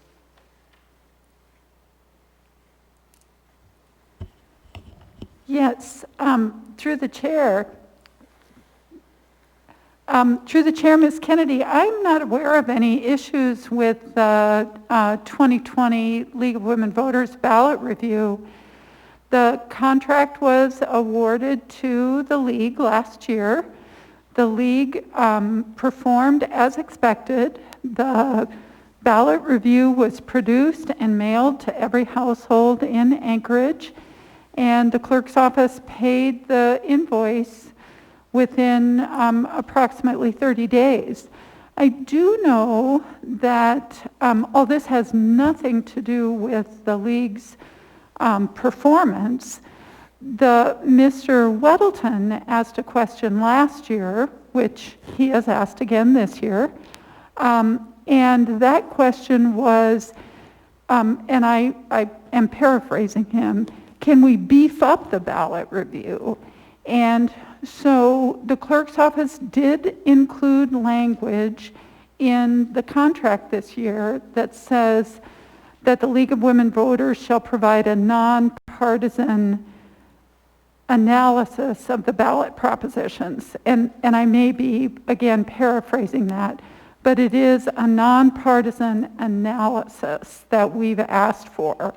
And that's all that I can give you. I think the ballot review is a good opportunity to get information out to all of the households in Anchorage about voting locations, drop-off locations, when the ballot will be mailed, instructions on voting, and as well as the proposition and the candidates that are running. If you could let me know if you have any other specific questions, I would be happy to answer those. Ms. Kennedy? Well, thank you, Mr. Chair. Thank you, Ms. Jones. And I will have to look back. There's just something that I was trying to recall exactly what it was, but it just was something that fell short, and I just don't remember exactly what it was. So I'll have to do some research, and that's kind of why I was hoping that you would remember, Ms. Jones. But if there isn't anything you recall, then that could be that it was just me remembering either the wrong. Maybe I'm also confusing it with maybe one of the state election races or something like that too. So, but anyway, if I can do some research and find exactly what it is, I'll just ask you offline. So thank you, Ms. Jones. Thank you, Mr. Chair. Thank you. Mr. Weddleton? Well, I don't have to say much because Ms. Jones did a great job. And I think what did fall short last year is what we got from the League of Women's Voters was just a copy of the ballot that we received in our mail a couple days later, and there was really no benefit to this contract. And I just wanted to highlight that, and that's why I guess I didn't pull it. I intended to pull it. Is to do what Ms. Jones said, is give us some analysis, give us some candidate information like they typically had. Don't give us the ballot just like we're going to get in the mail afterwards. Thanks. Thank you. Mr. Constant? Thank you. I think that last year the only thing other than the de minimis reporting on the ballot initiatives was there weren't candidates included. And I don't believe there were 3 years ago when I ran on the first time. So it'd be great if we did include information about candidates, but I don't think we do. Thank you. Ms. Allard? Thank you. I'd just like to ask Ms. Jones. Ms. Jones, can Can you give me a little bit more specifics on exactly what they're going to do as far as the elections again, please? Just like what their contract would entail of their duty, please?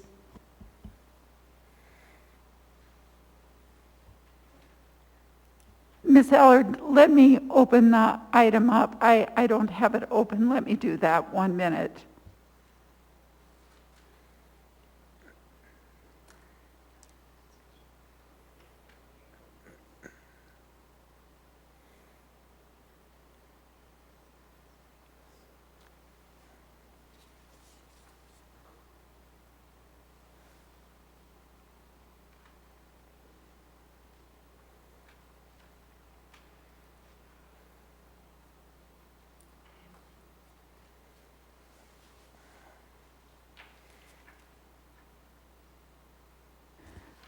Through the chair, Ms. Allard, I believe that the AM talks about a contract for the production of and distribution of general educational and objective informational brochure reviewing the propositions on the April 6th, 2021 regular municipal election ballot.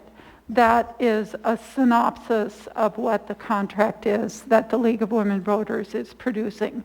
The ballot review, I believe, is an 8 or a 12-page newspaper type document that again is mailed to every household in Anchorage, and additional copies are available at all of the accessible vote centers and a couple of other locations that we've asked them to place them.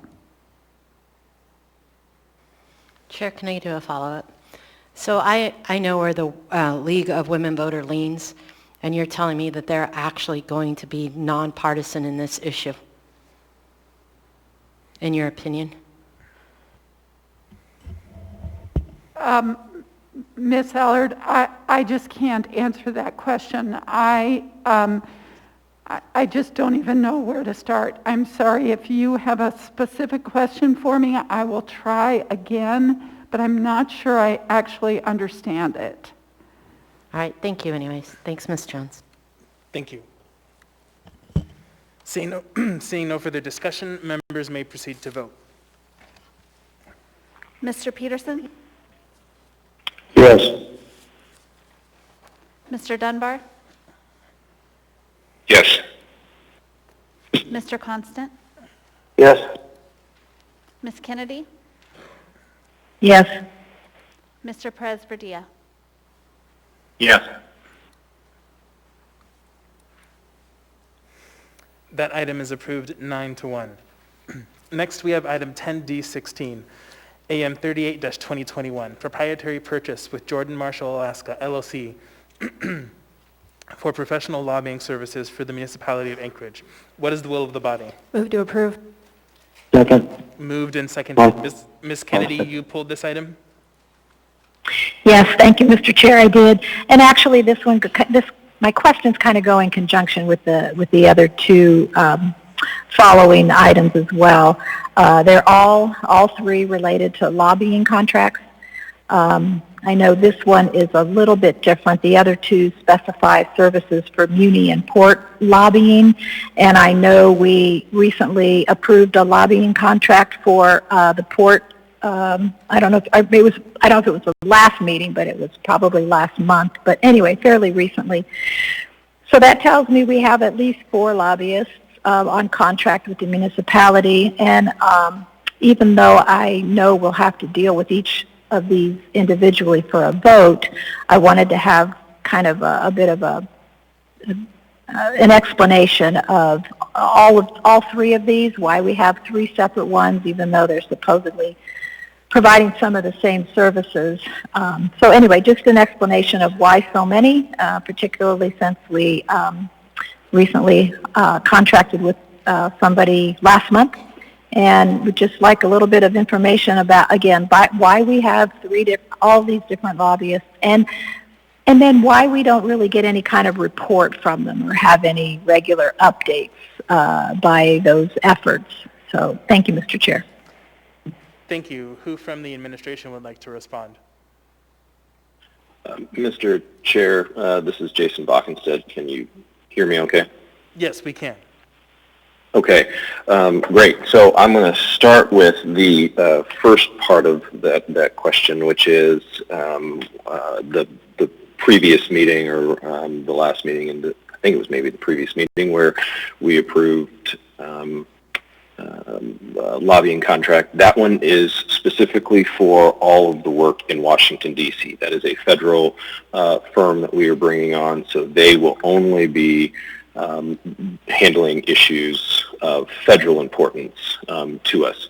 The three contracts that you have before tonight are an additional 1 year.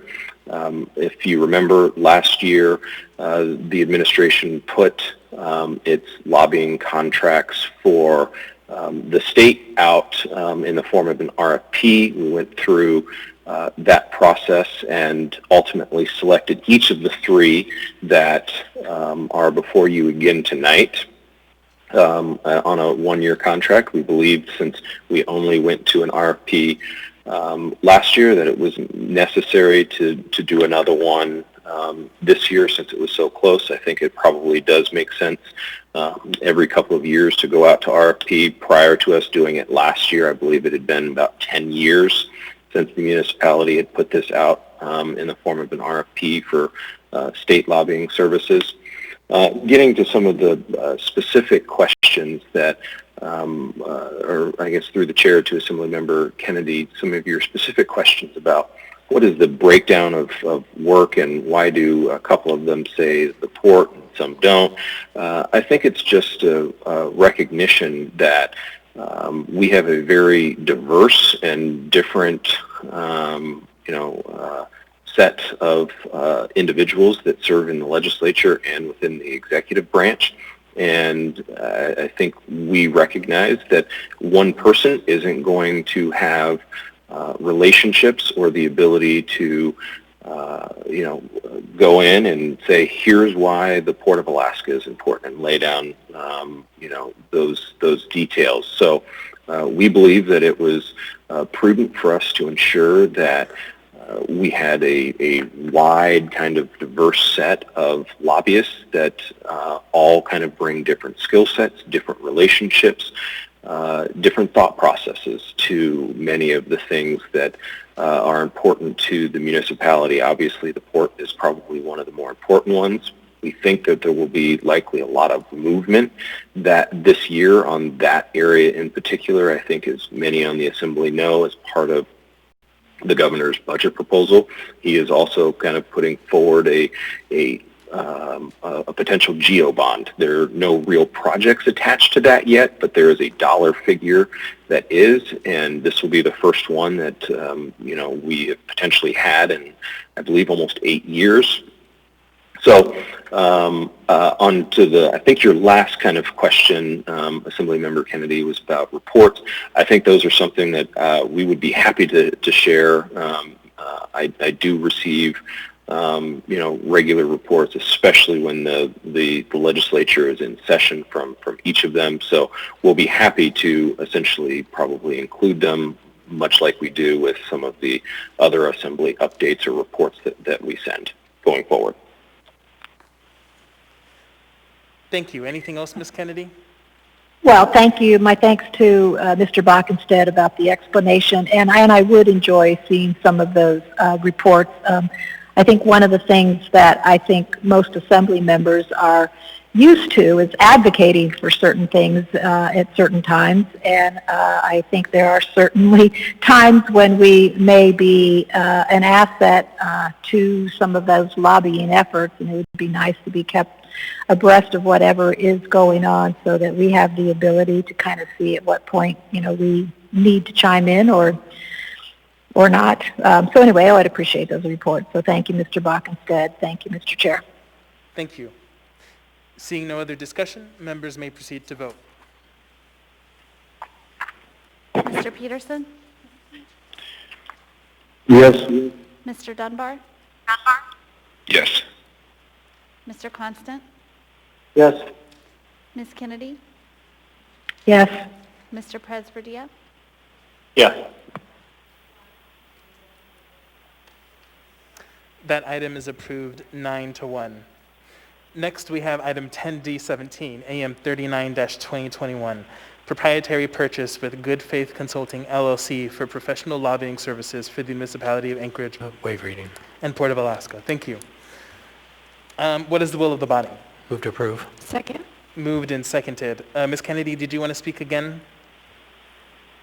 No, all comments have been made and questions answered. Thank you, Mr. Chair. Thank you. Seeing no further discussion, members may proceed to vote. Mr. Peterson? Yes. Mr. Dunbar? Yes. Mr. Constant? Yes. Ms. Kennedy? Yes. Mr. Presverdia? Yes. That item is approved 9-1. Next, we have item 10D18, AM 40-2021, proprietary purchase with G&H Consulting LLC for professional lobbying services for the municipality of Anchorage and Port of Alaska. Waive reading. Thank you. What is the will of the body? Move to approve. Second. Moved and seconded. Is there any discussion on this item? Seeing none, members may proceed to vote. Mr. Peterson? Yes. Mr. Dunbar? Yes. Mr. Constant? Yes. Ms. Kennedy? Yes. Mr. Presverdia? Yes. That item is approved 10-0. Next, we have item 10D20, AM 42-2021, sole source purchase from the Anchorage Daily News for advertising of election notices for the municipality of Anchorage, reading. Office of the Municipal Clerk. Thank you. What is the will of the body? Move to approve. Second. Second. Constant. Moved and seconded. Ms. Adler, do you pull this item? Yeah, I was just curious. So we're using the ADN to advertise for the municipality, the mayoral race. Is this just a typical contract that we normally do? And is it because it's the largest newspaper? And I guess I could ask anybody in the administration that would know something about that. Thank you. Madam Clerk, would you like to respond? Yes, Mr. Chair. The Title 28 election code requires us to publish certain notices of election in a newspaper of general circulation. It is our understanding that the Anchorage Daily News is the only newspaper of general circulation in Anchorage. We also publish the notices on the website. That is also required, and publish is defined in the charter as being on the website, but we also think it's important to have them in a newspaper, and we do that, and we made sure that the election code requires that.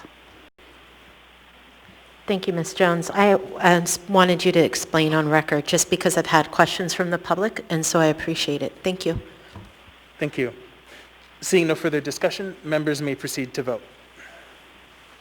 Mr. Peterson? Yes. Mr. Dunbar? Yes. Mr. Constant? Yes. Ms. Kennedy? Yes. Mr. Presverdia? Yes. That item is approved 10-0. Next, we have item 10E4, resolution number AR 2020-2021-6, a resolution of the municipality of Anchorage appropriating $225,514.68 of reimbursed cost revenues from the State of Alaska Department of Natural Resources to the Miscellaneous Operational Grants Fund, Anchorage Fire Department, for deployment to the McKinley Fire. What is the will of the body? Move to approve. Second. Moved and seconded. Ms. Kennedy, you pulled this item? Thank you, Mr. Chair. Yes, I did. I have kind of some policy and agreement questions on this one. I'm very familiar with the McKinley Fire because it was very, very near to my cabin, not this past summer, but the summer before, 2019. And we had an awful lot of response from a lot of different fire departments pretty much, I think even as far north as Fairbanks, they were sending people down. But we did have people from Chugiak Volunteer Fire Department as well as from Anchorage Fire Department. And so my question is that, apparently for some reason, we are eligible for reimbursement even though we're actually providing services outside of the Muni or even outside of Chugiak Volunteer Fire Department's territory. So I just had a question on that, just in terms of what policies and agreements are in place that actually allow us to do that and then receive reimbursement. And then I have a couple other questions. Thank you. Thank you. Who from the administration would like to respond?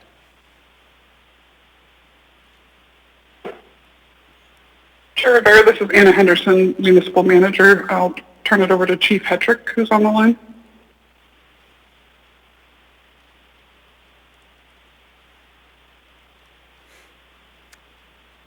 Chief?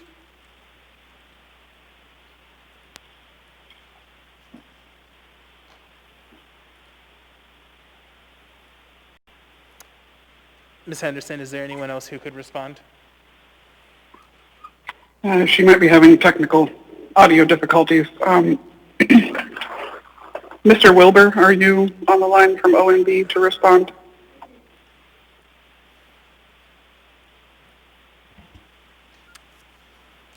Hey, Anna, this is Alex Slifka, CFO.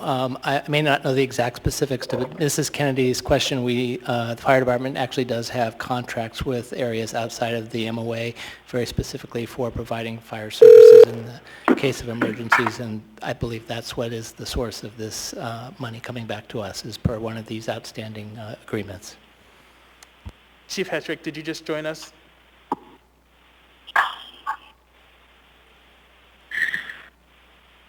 Okay. Ms. Kennedy, did you have anything else? I did, and I don't know if anybody online can actually answer these questions, but I can certainly follow up offline. But I just wondered if if Anchorage Fire Department was actually fully reimbursed for their costs, as well as the Chugiak Volunteer Fire Department. But again, if there's nobody that can actually answer that right now, I can follow up. Thank you, Mr. Chair. Mr. Chair, this is Anna Henderson again, Municipal Manager. I am having technical audio difficulties with Chief Hetrick, so Ms. Kennedy, if you don't mind following up, that would be appreciated. I am on now. I apologize Thank you, Jody. for the delay, having phone issues. Go ahead, Chief. Assemblymember Kennedy, through the chair, the municipality of Anchorage Fire Department, as well as other departments around the state, have cooperative agreements with the Division of Forestry that we renew every year that allow us to be reimbursed for certain expenses to assist them when it comes to wildland firefighting. They, as you know, in the summertime, they hire a bunch of temporary and part-time firefighters to do the wildland side, but because of our short resources in the state of Alaska, the structural departments will usually come in and help with structural protection.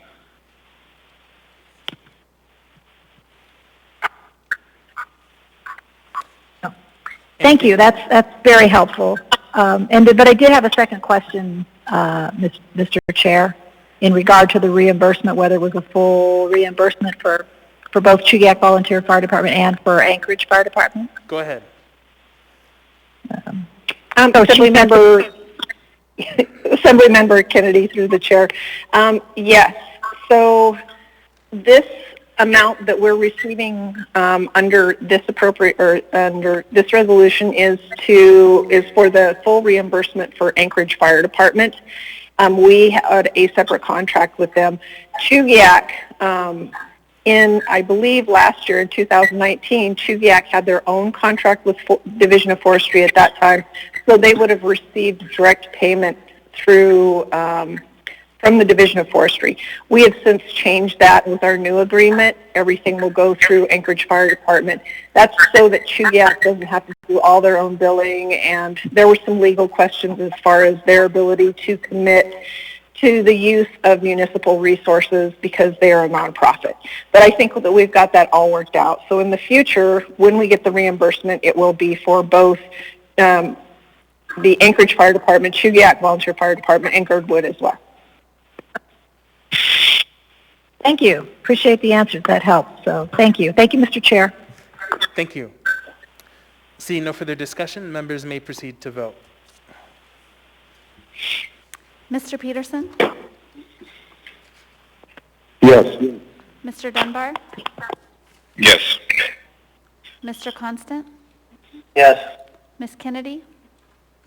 Yes. Mr. Presverdia? Yes. That item is approved 10-0.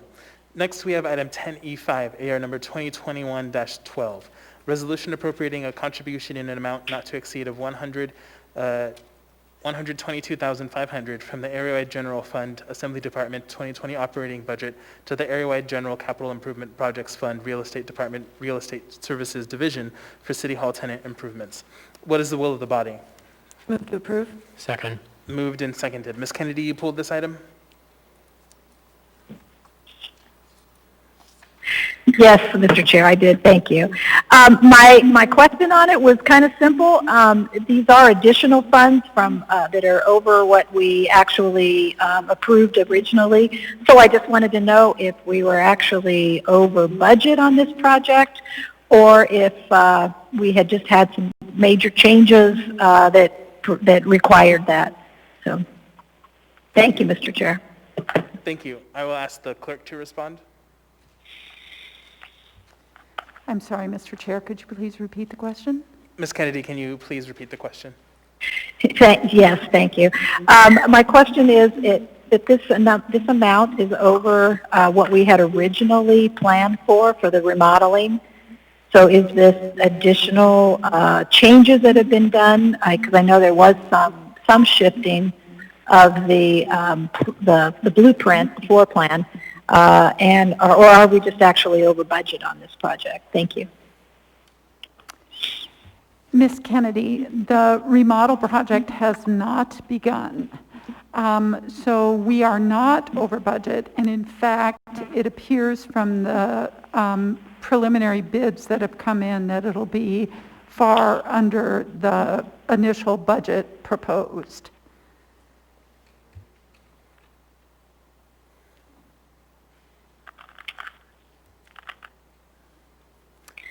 Did you have anything okay, else, well, Ms. Kennedy? Well, yeah, then I guess just clarification. Originally it says that we were appropriating $350,000, and now with this additional $122,000, we'll be needing a total of about $472,000 for the project. So what am I missing here? Through the chair. Sorry. Ms. Kennedy, this is an appropriation. It is what I would call moving money from one pocket to the other. The Assembly, the legislative branch, had some savings. We didn't spend money that was budgeted in 2020, and we are taking that money and putting it in a savings account now. And that savings account is to complete some capital improvements in the Assembly Department.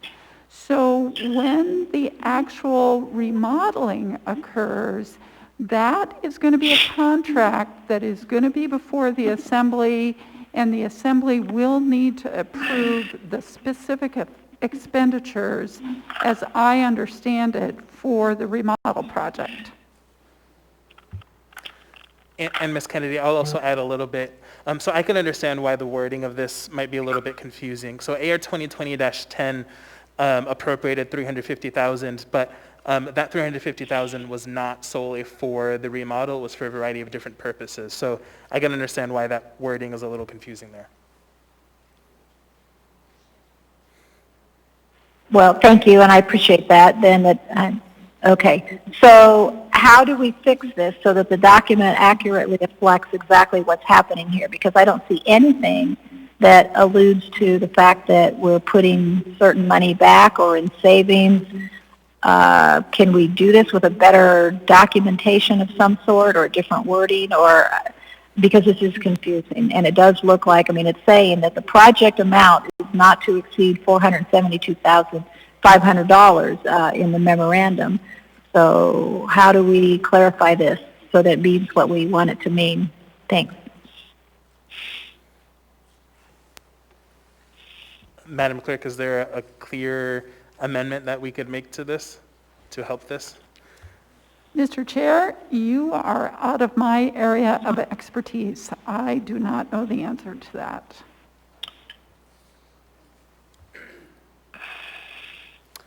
Ms. Kennedy, can we postpone this and maybe fine-tune it? Ms. Kennedy, you certainly can make such a motion if you would like to. I don't think postponing it would necessarily change the nature of the appropriation.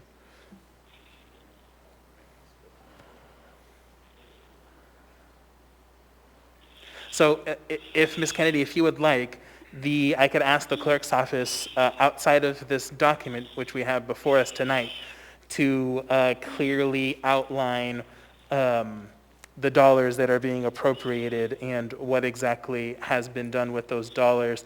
I will note for the record that I have done that when I've updated the Assembly in the Rules Committee and other forums about different projects that we have going on, whether it's the communications around homelessness or the Assembly website or any other items. All of that is coming from the same pot of dollars. Okay. Thank you. Yeah, if there's something we could add that would clarify exactly how this money is being moved and what it really is for or is not for, I think that'd be helpful. So maybe another section under the resolve. Thank you, Mr. Chair. That would be great. And I'm assuming that you're offering that up in terms of somebody will do that, or are you asking me that I would? No, I can ask the clerk's office to put such a document forward. Thank you. Appreciate that. Thank you, Mr. Chair. Thank you. Ms. Allard? Yeah, so what we're looking at, just for clarification, Chair, is we're going to itemize the total to break it down? Yes, I can ask the clerk's office to put together such a report. Then I would like to request just to postpone it to the 26th until we look at those items. So are you making a motion? Yes, Chair, I am. Is there a second? I'll second. Okay. Moved and seconded. Ms. Allard, did you want to speak further to that motion?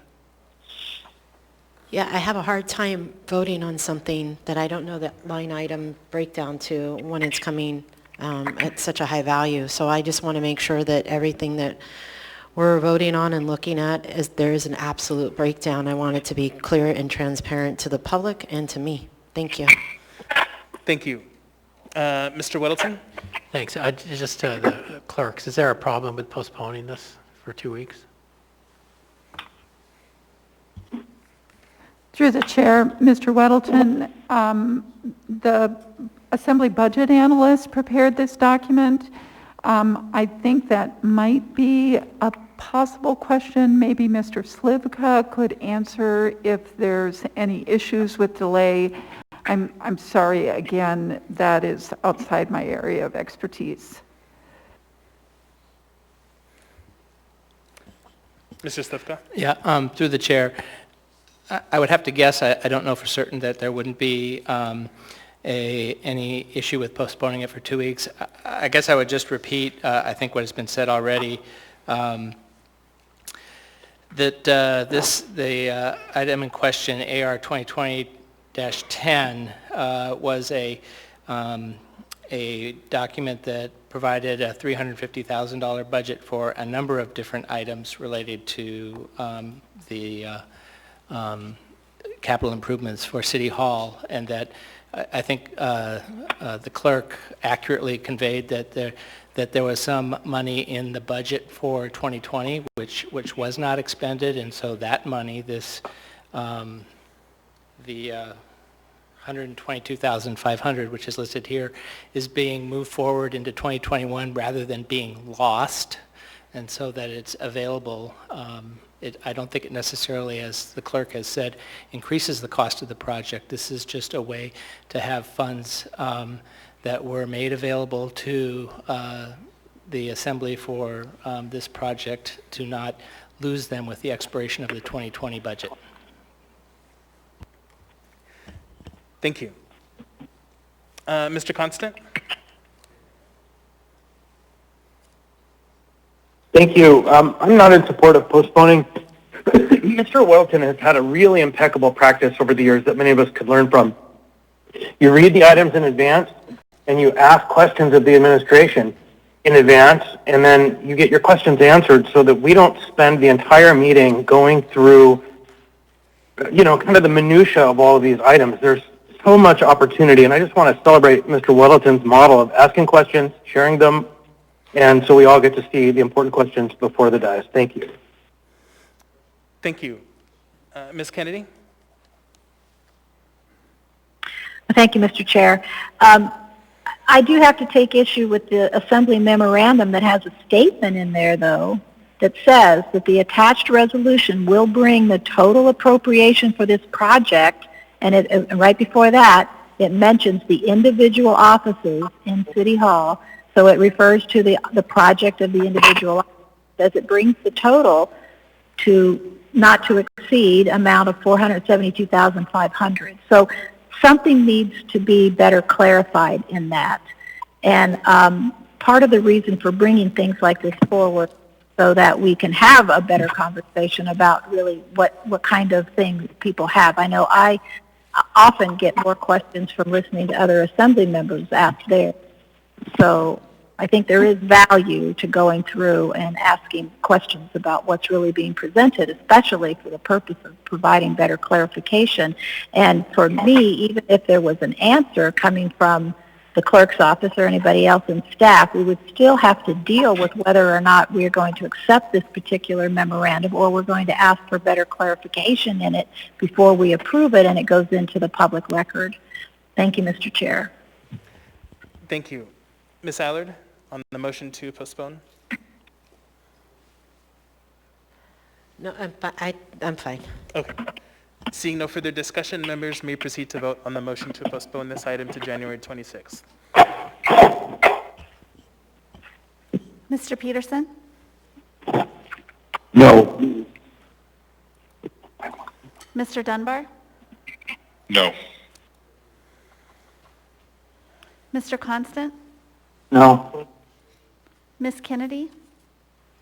Yes. Mr. Perez-Verdia? No.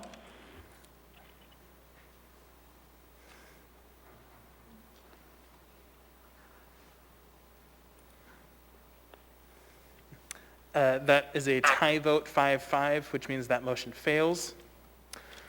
Is there any further discussion? Ms. Kennedy? Thank you, Mr. Chair. Then I guess I still have the same question in terms of if we're approving this, which doesn't necessarily, I don't think it really speaks to what we're doing with the 122,000, and it certainly doesn't speak to what we're approving for the project. So I'm still kind of questioning what's the path forward with this, because if we're going to approve this, it needs to be understandable and correct. So I'm just asking the question on how we can actually approve, because it is saying what it means, and then we can actually approve that for public record. Thanks. Thank you. Did you have a question in there that you wanted answered? Yes. What is the path forward in making sure in getting this corrected so that it would actually be an understandable appropriation or movement of these funds, so that we understand exactly where the money's going, where it came from, what it's for? Because again, the memorandum states that this is for the project for the individual offices, and that it exceeds, now it increases the amount of that project to $472,500. If that's not the case, then somebody needs to be putting language in there that clarifies that or corrects it. I'm not necessarily saying that it's totally wrong, but it doesn't make sense the way it's been written down here. Thank you. And so I'm just questioning who will actually fix this and before we approve it. Thank you. Thank you. So from my understanding, and the clerk can correct me if I'm wrong, that $122,500, which we are deliberating right now, will be used on the remodel. I believe part of it is to be expected to be expended on furnishings once the remodel is complete, and I believe part of it is also expected to be used for the Chugach Eagle River offices.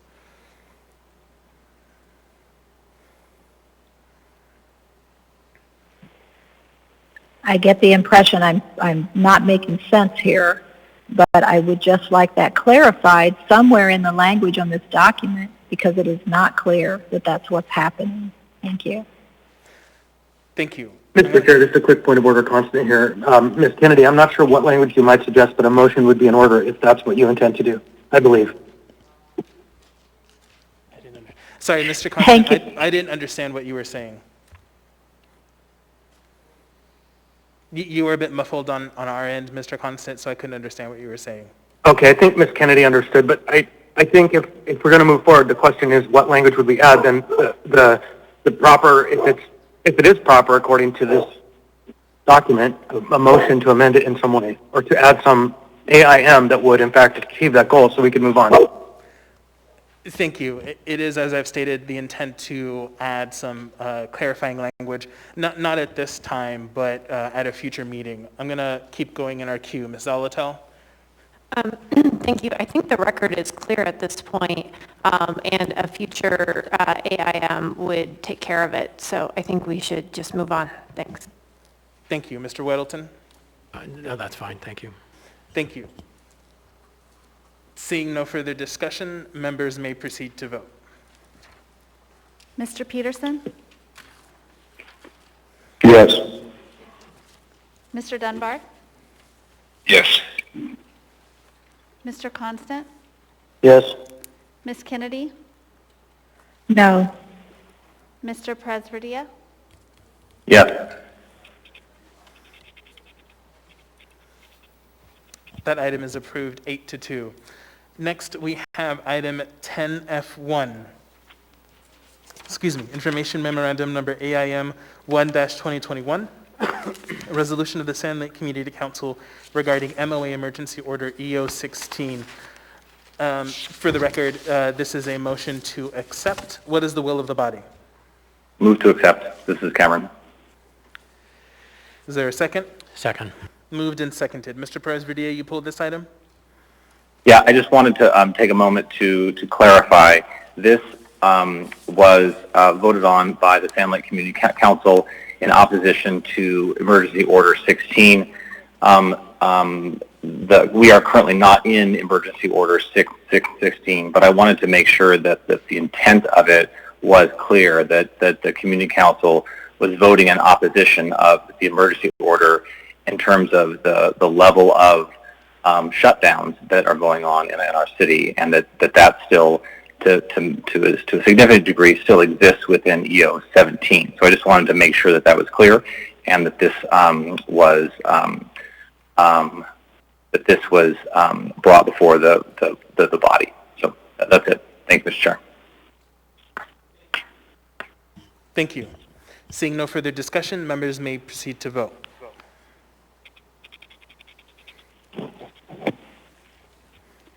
Mr. Peterson?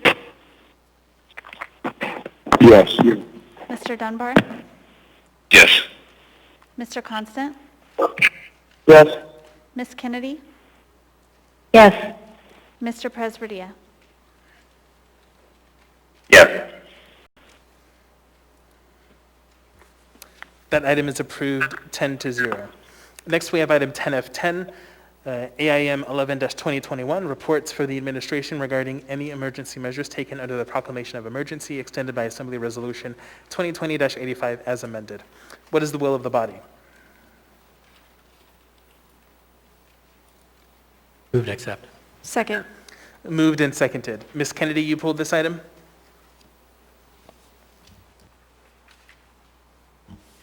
Yes, thank you, Mr. Chair. I pulled this item because there was some interesting things in this report. I mean, there's always a lot of information, and I appreciate the staff that has gone through to try to address my questions on this. But I just wanted to point out so that everybody knows and is aware of this if they happen to catch it too, and I haven't exactly seen how they're going to kind of fix this anomaly.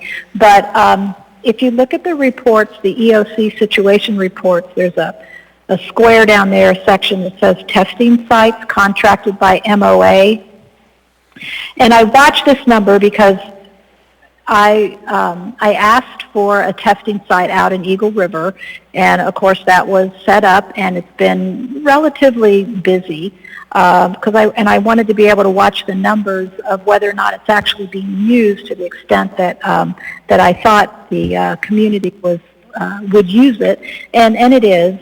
I think relatively or comparative to some of the other locations that have the same number or maybe even higher testing going on in those sites. But if you happen to go week by week and look at the cumulative tests from one week and then the following week, you look at that number that says tests since last report, that number isn't always accurate in there. So if you try to add that number to the cumulative tests for the following, or from the following, or from the previous week, you won't get a correct answer. You won't get a correct number. So there was some discrepancy in exactly what that test since last report number represents. As you can see, if you're looking at the most recent one from the 12th of January, from the 11th of January, it says Fairview Rec Center had 0. Well, we know that's really not true for a whole week's worth of tests. And the same with Eagle River, 175 for the whole week is probably not accurate. So anyway, what happens is that they're not actually putting the correct number in terms of the total for the whole week in that slot. I think they're going to do something to kind of fix that just because, again, the numbers don't add up. So if you are following that particular number, it's not actually accurate. So I don't know if the administration wants to comment on that at this point.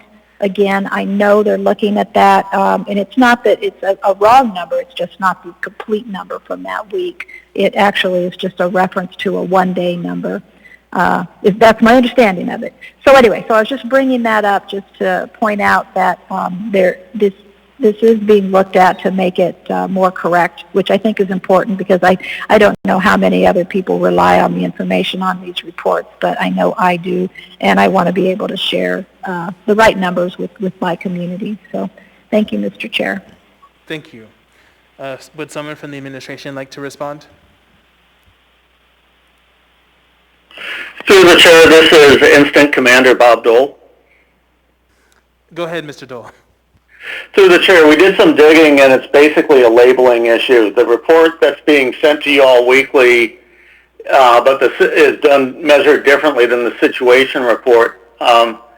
It's basically for the first page of the situation assembly report is produced daily. The result is the tests since last report will always look off since the preceding 4 daily reports aren't included. We've confirmed the cumulative test and conducted it several ways, so I think it's a labeling issue we'll address by next meeting.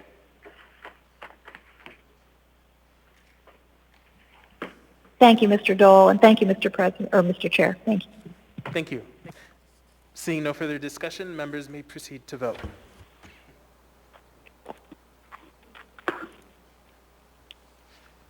Mr. Peterson? Yes. Mr. Dunbar? Yes. Mr. Constant? Yes. Ms. Kennedy? Yes. Mr. Presverdia? Yes. That item is approved 10-0. With that, we're going to take a short break so I can confer with Assembly Council and the municipal clerk regarding procedure for our next two items.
Okay, we're going to go ahead and get started again. So for members on the phone, and then for members in the chambers, if you could take your seats. All right, so I'm going to go ahead and explain the discussion that I just had with Assembly Council and the municipal clerk. So for these next two items, we're going to do something a little bit different.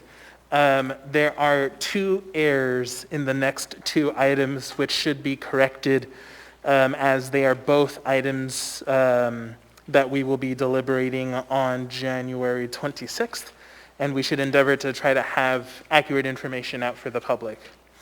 So in specific, the two errors on 10G12, the AM should be changed on line 13 from October 14th, 2023 to October 14th, 2021. And then on 10G13, the AM should be changed to remove Seth Anderson PE, both from the title and the actual document on lines 9 through 11, as Mr. Anderson can no longer serve on the Planning and Zoning Commission. So in order to do that, I will be first, it's going to be in three parts. First, I will be asking for a motion to suspend the rules to make those specific amendments on both 10G12 and 10G13. Second, we will go document by document and make those amendments. Third, after it is amended, then we will move to introduce. That is the advice and concurrence I've received from both Assembly Council and from the municipal clerk. So let's go ahead and do the first part of that. Can I get a motion to suspend the rules for the purpose of amending, as I previously stated, both items 10G12 and 10G13? Move to suspend the rules to edit 10G12 and 10G13. Second. Moved and seconded. Is there any discussion on the motion? Is there any opposition to the motion? Okay, seeing none, that motion is approved. So we'll start with 10G12. Can I get a motion to amend this item AM 30-2021, Anchorage Community Development Authority Board of Directors appointments, to change line 13 from 10/14/2023 to 10/14/2021? So moved. Second. Moved and seconded. Is there any discussion on the amendment? Is there any opposition to the amendment? Seeing none, that amendment is approved. Can I get a motion to introduce this item and for the regular meeting of January 26, 2021? Move to introduce 10G12 for 126. Second. Moved. First, second, is there a third? Third.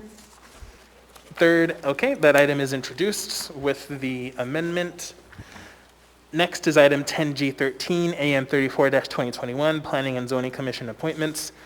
Seth Anderson, PE, Jared B. Gardner, Andre Spinelli, and Scott E. Police, PE. So first is, can I get a motion to amend this item, AM 34-2021, to remove Seth Anderson, PE from the title and delete lines 9 through 11? I'd move to delete Seth Anderson, PE from the title and also delete lines 9, 10, and 11, and also to remove the attendance records for Seth Anderson and also the one page, so I guess it's like a resume that's labeled Eret LLC. Second. Moved and seconded. Thank you, Mr. Weddleton, for those additions. Is there any discussion on the amendment? Can I speak?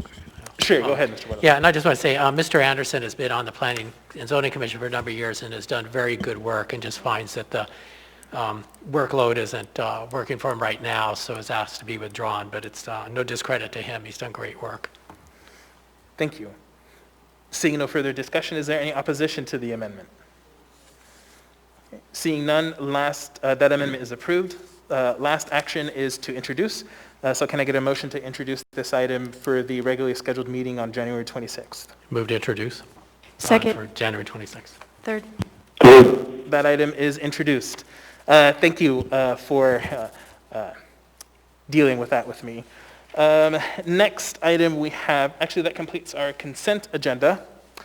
So we're going to go ahead and do the 11s, and then after that, we're going to take a short break so I can organize the remainder of our meeting. There will likely be a motion to change the order of the day to take up certain items which need to be completed tonight. Okay, so with that, next we have item 11A, Assembly Memorandum number AM 732-2020, Zoning Board of Examiners and Appeals Appointments. What is the will of the body? Move to approve. Second. Moved and seconded. Is there any discussion on this item?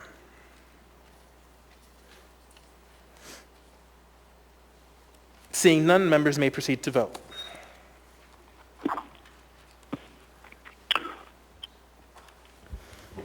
Mr. Peterson? Yes. Mr. Dunbar? Yes. Mr. Constant? Yes. Ms. Kennedy? Yes. Mr. Perez-Verdia? Yes. That item is approved 10-0. Next, we have item 11B, Assembly Memorandum number AM 733-2020, Board of Adjustment Appointment. What is the will of the body? Move to approve. Second. Moved and seconded. Is there any discussion on this item? Seeing none, members may proceed to vote.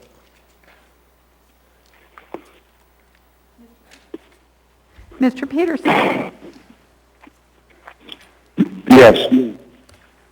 Mr. Dunbar? Yes. Mr. Constant? Yes. Ms. Kennedy? Yes. Mr. Perez-Verdia? Yes. That item is approved 10-0. All right, with that, we're going to go ahead, take a short break, and we will come back soon. How long is the break? Hopefully soon. I'm not going to give it a time.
due items.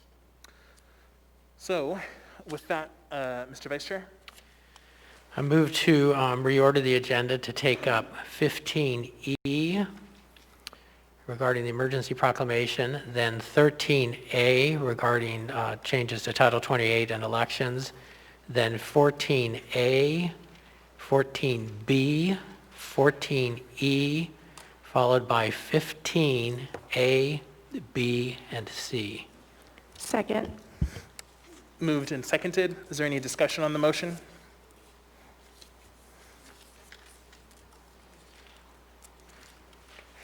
Seeing none, members may proceed to vote on the motion to change the order of the day.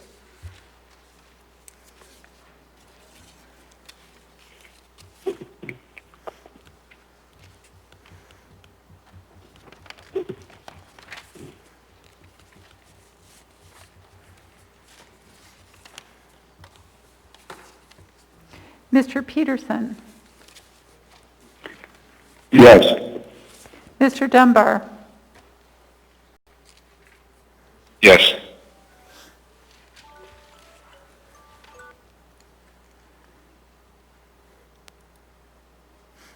Mr. Constant?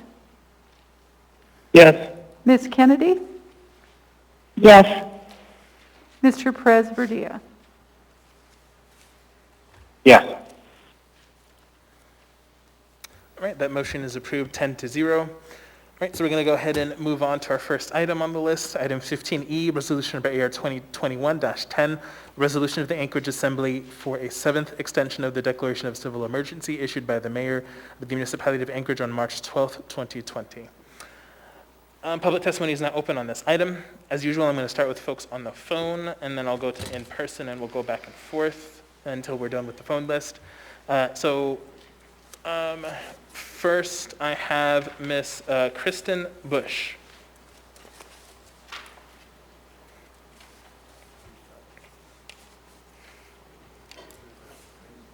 Excuse me, I'm on the wrong item on my list. First, I have Miss Christian Schild.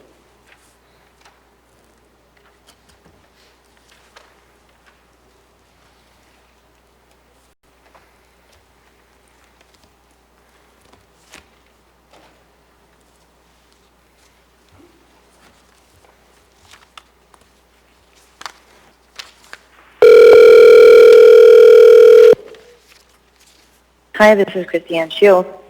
Hi, Ms. Schild. This is Felix Rivera. You're here with the Anchorage Assembly. We are on public testimony for AR 2021-10 regarding the extension of the declaration of civil emergency. You have 3 minutes. Welcome. Thank you. I just wanted to remind you guys, I am a registered nurse. I have been for 20 years, and I just wanted to go through the emergency order that you guys have written here.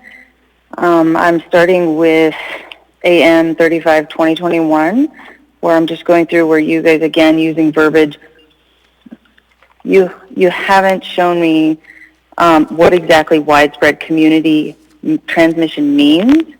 You give me some numbers in here, and I'm just looking at Anchorage, which is what you guys should be looking at because you're giving us instructions for Anchorage. We have 23,000 cases of COVID that you guys, just over 23,000. And that's in a population of just under 300,000. That means 8% of our population has actually had a confirmed case, 126 deaths. That's less than, actually it's 0.08% of our population has died from getting COVID. We have so many other things that are causing higher percentages of death. So I disagree with the fact that you guys are still saying this is an emergency. It is not a pandemic. These numbers, they're also not separated out by severity. The case numbers are not separated out by severity of the disease. Some of these have no symptoms. They're mild symptoms. How many of them have comorbidities? You're not giving us the data and the bigger picture. You're not looking at the entire population at all the numbers. When you move down in this, you're using words that insinuate fear. You keep adding the word perilously. We're perilously close to overwhelming. Well, I mean, that's just instilling fear in our population. There's always potential for anything. And I think we use that way too much, that it could be bad or it could get worse. And we need to stop. We need to get away from the what if it's going to get bad, because you just never know. I look on the second page where it says the threat of COVID-19 has not dissipated. Well, actually, that's false. The threat has dissipated because the threat is not what originally it was projected to be. Again, all these false models are projecting that it's going to be awful, and it may be worse. It started with 2 weeks of let us flatten the curve. Every time you guys ask for extensions, you're asking, we need just a little bit more time to get this under control. Even further down, the mayor's asking permission. This extension will allow time for the municipality to plan for an exit from this emergency posture. You guys asked for that in December, 1 month, so that you could make a plan. Why do you need 3 more months to actually make a plan? Do you even have a plan to stop using these emergency orders? All of these cases, how are you're not able to do this when in 10 months, but your time in 10 months you haven't controlled this? Thank you for your testimony.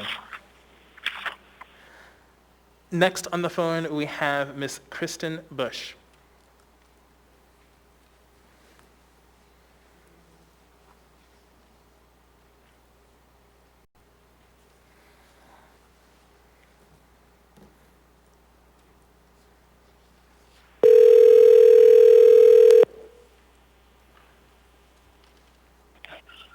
Hello? Hi, Ms. Bush. This is Felix Rivera. You're here with the Anchorage Assembly. We are on resolution number AR 2021-10 regarding an extension of the declaration of civil emergency. You have 3 minutes. Welcome. Thank you. I oppose this request to extend the emergency proclamation. The administration has failed to provide adequate proof or scientific data supporting the need for an extension that is based on the definition of a public health emergency as written in AMC 3.80.030. If the Anchorage Assembly chooses to extend the emergency proclamation, they will be violating Anchorage Municipal Code by failing to meet the 2-part requirement to declare a public health emergency.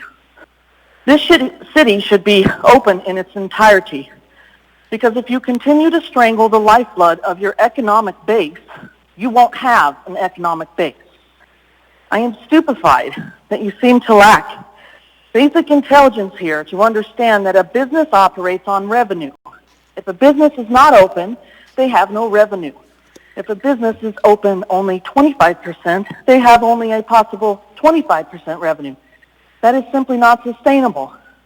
I would challenge you to try and exist on 25% of your revenue, both personally and as a city, because this city is going to face horrific budget shortfalls due to this incompetence.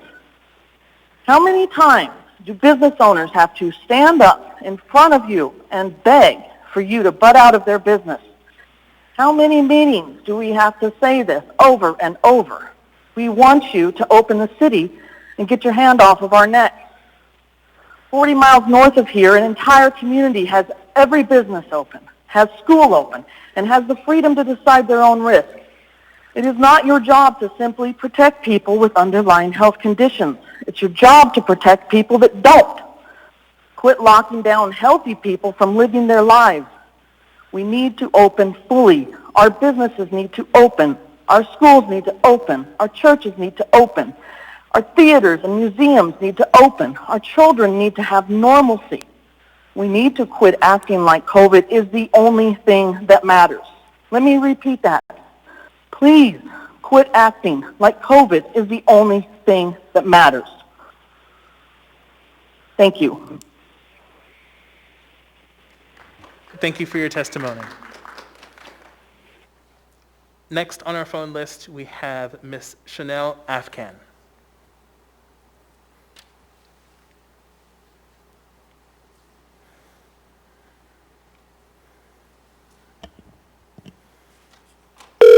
Remember, you must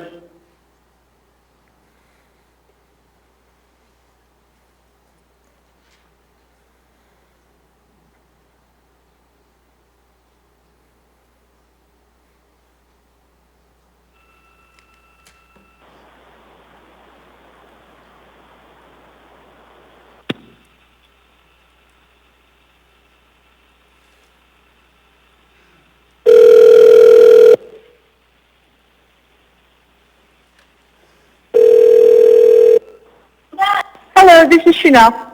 Hi, Ms. Afghan. This is Felix Rivera. You're here with the Anchorage Assembly. We are on public testimony for resolution number AR 2021-10 regarding the extension of the declaration of civil emergency. You have 3 minutes. Welcome. Oh, thank you. Yeah, I support the extension of the civil emergency declaration extension. I think most Alaskans would agree that we want to prioritize safety for our family members first and ourselves. And by using a modified hunkered down, we lowered case counts.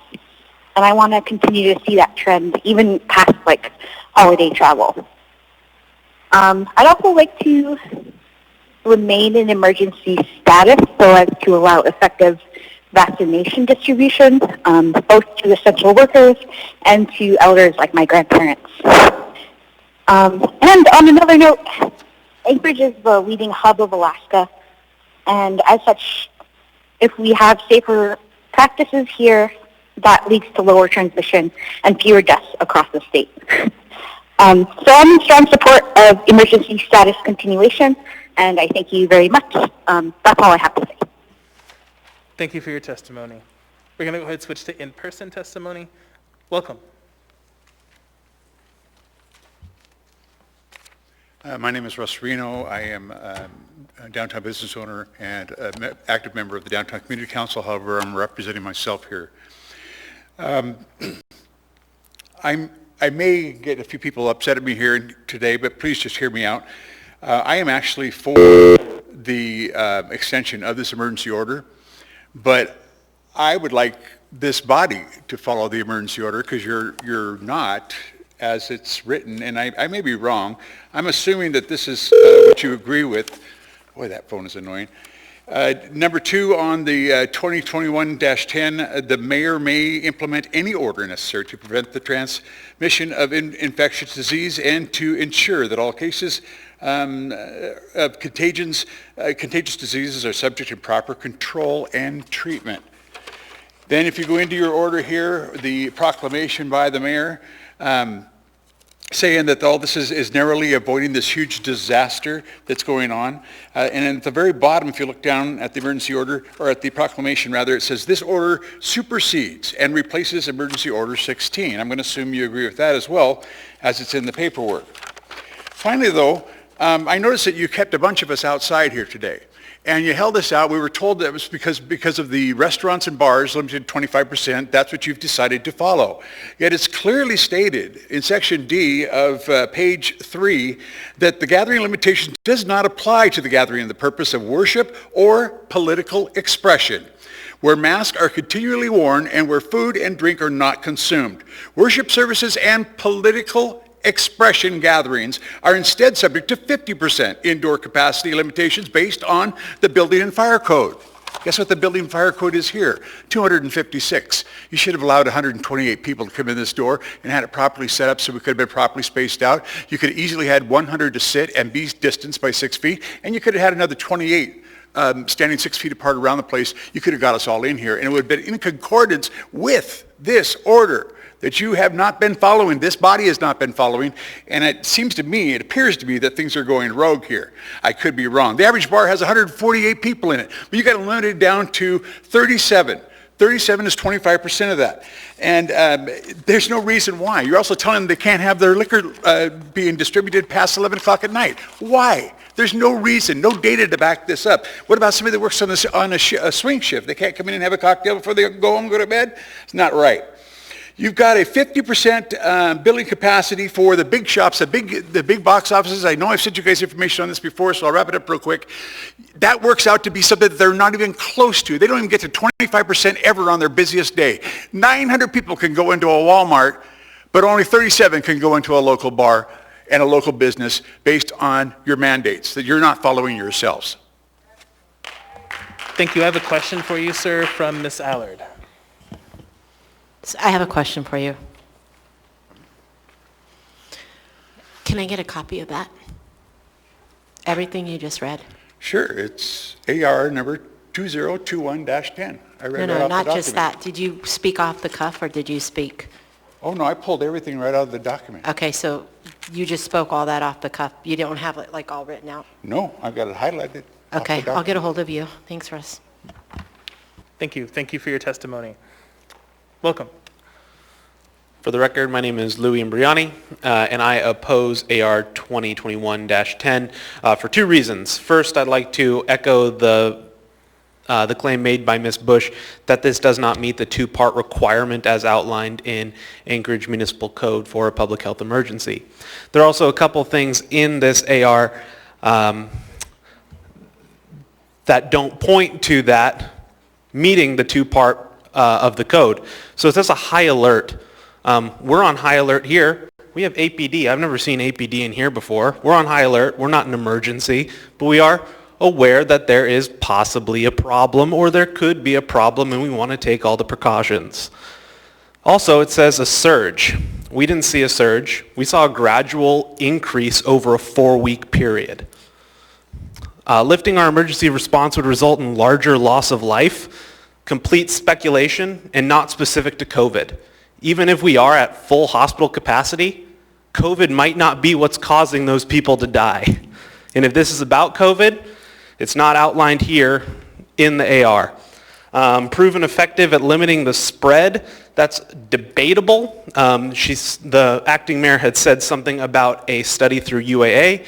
However, there are other places that are wide open, and their case trend is exactly the same as ours. Limiting the spread with the school district opening, that's just continuing to dangle the carrot to try to get people to go along with this.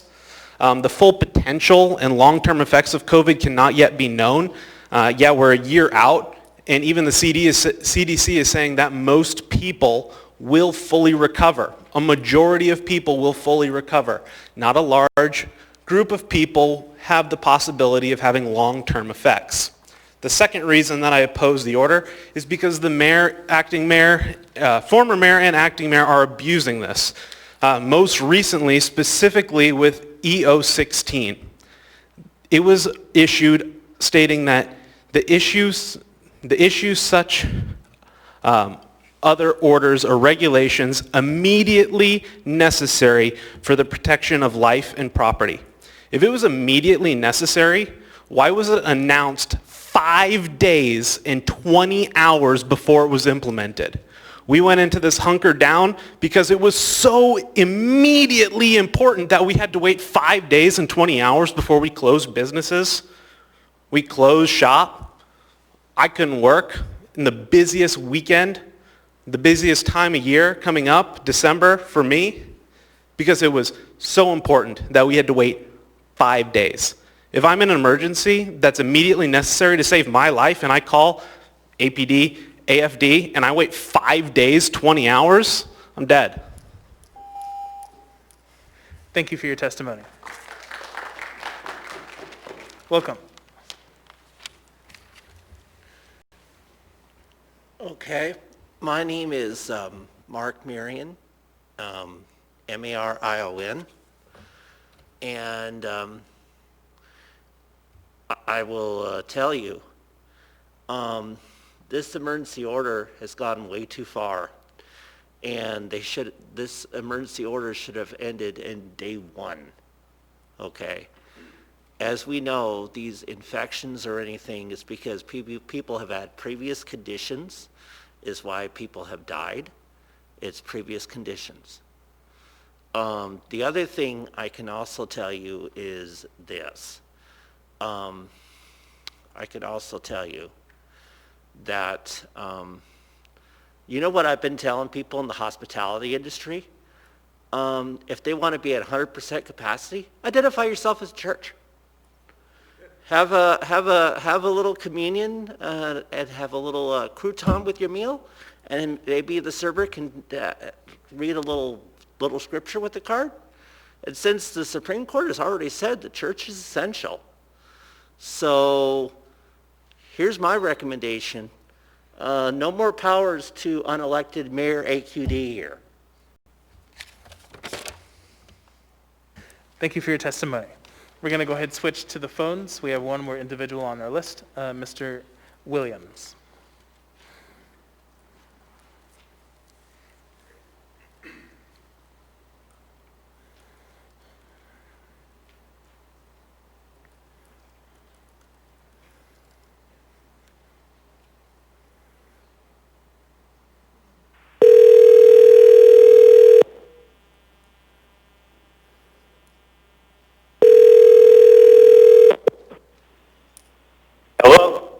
Hi, Mr. Williams. This is Felix Rivera. You're here with the Anchorage Assembly. We are on resolution number AR 2021-10, public testimony regarding the extension of the declaration of civil emergency. You have 3 minutes. Welcome. Yes, thank you, Chairperson Rivera. Thank you to the 4 members out of the 10 Assembly members that are there. And thank you to the acting mayor. And we're happy that you got through your COVID struggles there. I would like to point in reference to the preamble of the Anchorage Municipal Charter. Under Part 3, it says that the Anchorage municipality will support individual rights, among 5 other goals of eliminating waste and duplication, achieving common goals, having a responsive government, and maximizing local control. You're violating the preamble. Secondly, I would like to put attention to the Anchorage Municipal Code, Article 2, Section 12, which is what they call the right of immunity from emergency ordinances, unless, quote, adopted by affirmative votes of all Assembly members present and voting, or 3/4 of the total membership. So all 10 members need to vote this in. The mayor cannot write laws. The check and balance of the separation of powers in equal branches of government is the legislative body, or the Anchorage Assembly. You need a full 10 out of 10 vote to pass this tonight. Finally, I would like to point to the Alaska State Constitution, Article 1, Section 1, which is called Inherent Rights. It says the Constitution of the State of Alaska is dedicated to the principles that all persons have a natural right to life, liberty, the pursuit of happiness, and the enjoyment of the rewards of their own industry. You are taking away our rights to have rewards of our own industry by removing our ability to have our businesses open. Finally, I am a strong proponent to religious liberty. You cannot restrict religious attendance at churches. All churches must be opened right now. And through the chair, and through the acting mayor, and through the Department of Law, Kate Vogel, if you desire to not be sued individually and as a municipality, you better stop these emergency orders now. Thank you, that's all. Thank you for your testimony. We're going to go ahead and switch back to in-person. Welcome. My name is James Caswell. I'm in opposition of extending these emergency orders or the declaration of civil emergency. I feel like there's more reason that you guys want to extend this than just the fact that like you think that there's an actual emergency. I understand that there's federal grants and funds and stuff that come our way when we're in a state of emergency. But if our, I feel if the municipality of Anchorage was open, if our businesses were open at full capacity, the revenue that would come into those businesses, the money that would be spent by the citizens that are working again, I don't think we wouldn't need those federal emergency funds. It's taken 10 months to get to this point where we're at today. The people that wear masks today, the people that follow the mandates today, if you guys shot this down and didn't vote it in tonight or voted in opposition of it tonight, I feel like those people have been, I guess, trained, for lack of better terms, to do the things that you guys have implemented across Anchorage. That they would keep doing them. I don't think that Taking away this declaration of civil emergency would mean that every person in the municipality of Anchorage is going to take their mask off and go into cars or Walmart or wherever and you know, become these super spreaders that most of us who don't wear masks are called. And quite frankly, you guys continue this declaration of civil emergency, like, it's not going to change my mind. Like, I'm not gonna change the way that I'm doing things. And you know, I think it's safe to say that a lot of people that agree and agree with the things that, and beliefs that I agree with probably is not going to change their mind either. I think it's kind of a moot point to take this on any further. And yeah, that's all I got. Thanks. Thank you for your testimony. Welcome. Hello. Sorry. Okay. My name is Sarah Boyer, B-O-I-E-R, and I am in opposition of extending the emergency orders. It's been 10 months, and you know, we keep changing the goalposts. You know, is to flatten the curve, and then it was we can't overrun the hospitals. Then it was we don't have staffing. Then it was we don't have ventilators, and it just keeps moving. We've done over 1.3 million tests. Okay, and one thing I've learned in being in management is that anytime you're on a project, you have to reassess your situation as you're going through it. And I've been on many projects, core conversions with our operating system, and you get, you know, 3 months in, 5 months in, and what you thought was going to be right ended up not being right. And so 1.3 million tests could give us an indication of what this virus is behaving like. Also, the hospital capacity, all of that could give us indications of what it's behaving like. The goal should not be to restrict people's movement anymore. The goal should be, how can we safely reopen at full capacity? And what James just mentioned about people are going to make their own choices. You go into a store and 98% of the people are wearing masks. Even in the valley, okay, I have property out there, and I went a couple times this past week, and Three Bears, they don't have a store policy, and 75% of the people in there were wearing masks of all ages. And yeah, so another thing I want to hit on too is that, you know, the capacity limits for airplanes. There really isn't one, right? People have sent pictures of full planes. So you're sitting in a plane next to strangers for, depending on where you're going, you know, 3, 4, 5, 6 hours. You're eating and drinking, depending on your flight crew and how long your flight is. But you can't go into a restaurant for an hour and eat with your family and your friends.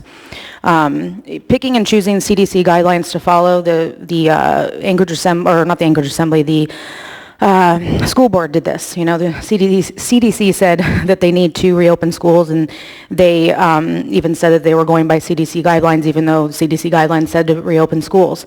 We're always learning so much from this virus, is what I keep hearing, right? We're constantly learning. The mask doesn't work. No, it does work. We need to wear it. We're learning about the virus. But you're making very serious decisions based on something you're learning about constantly.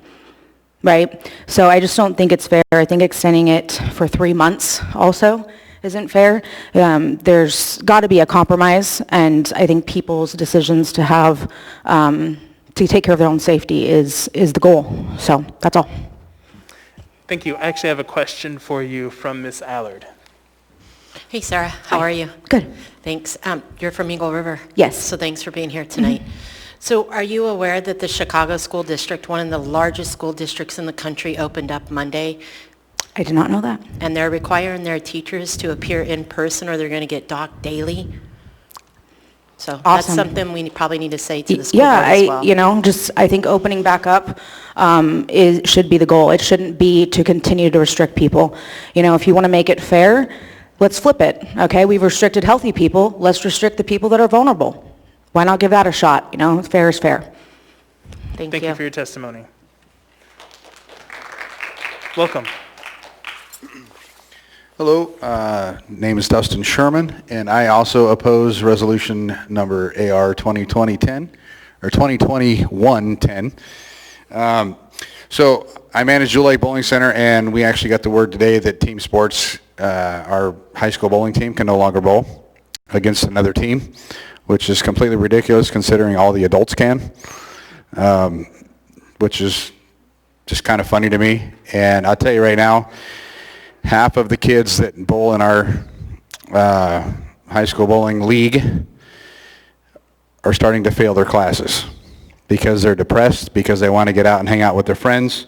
If you want to continue to see the decline of kids' grades and the education here, I know this for one because my wife is an educator. She's a teacher over in Fairview, and she sees this as well.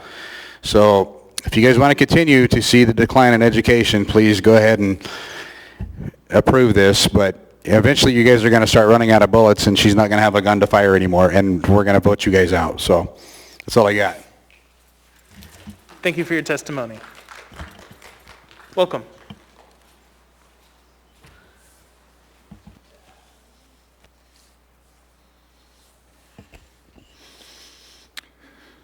Good evening, Assembly members. My name is William Topel. That's T-O-P-E-L. Supposedly my representatives are Pete Peterson and Mr. Dunbar, but most of the time they don't represent my wishes anyway. So anyway, tonight I'm talking about Resolution AR 2021-10. I'm opposed to this. Now, all of you tonight have heard very cogent reasons why this should not be extended. You've even heard from the testimony of a businessman from downtown who supports this resolution but points out many flaws in the logic in this resolution. Okay? So I don't need to be redundant about all those. I also want to say that a 3-month extension, now that, to me that's arbitrary and capricious when your facts don't support it. Okay? Your facts do not support a 3-month extension. 2 weeks, 1 month, I can see possibly the logic in that. We've already been down that road. This whole process doesn't work. I've explained to this body before, maybe what you're doing is not right, not correct in the first place. People need to take personal responsibility for their health. I've done that. I've listened to naturopathic doctors. I brought in my own box of supplements that I take to keep my immune system strong. Okay, I testified before that. Those of you who were here remember that, I hope. There are treatment procedures out there that work. Allow those treatment procedures to be publicized, to be utilized, to be distributed in your public facilities. Just like you would do in any pharmacy, in any clinic, in any school. You have the methods of distribution for known treatment procedures without clogging emergency rooms. Okay?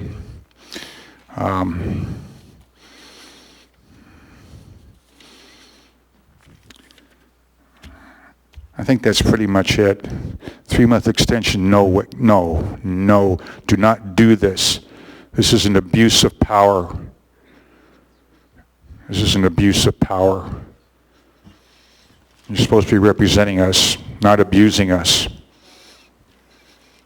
You might have well intentions, but it's not working.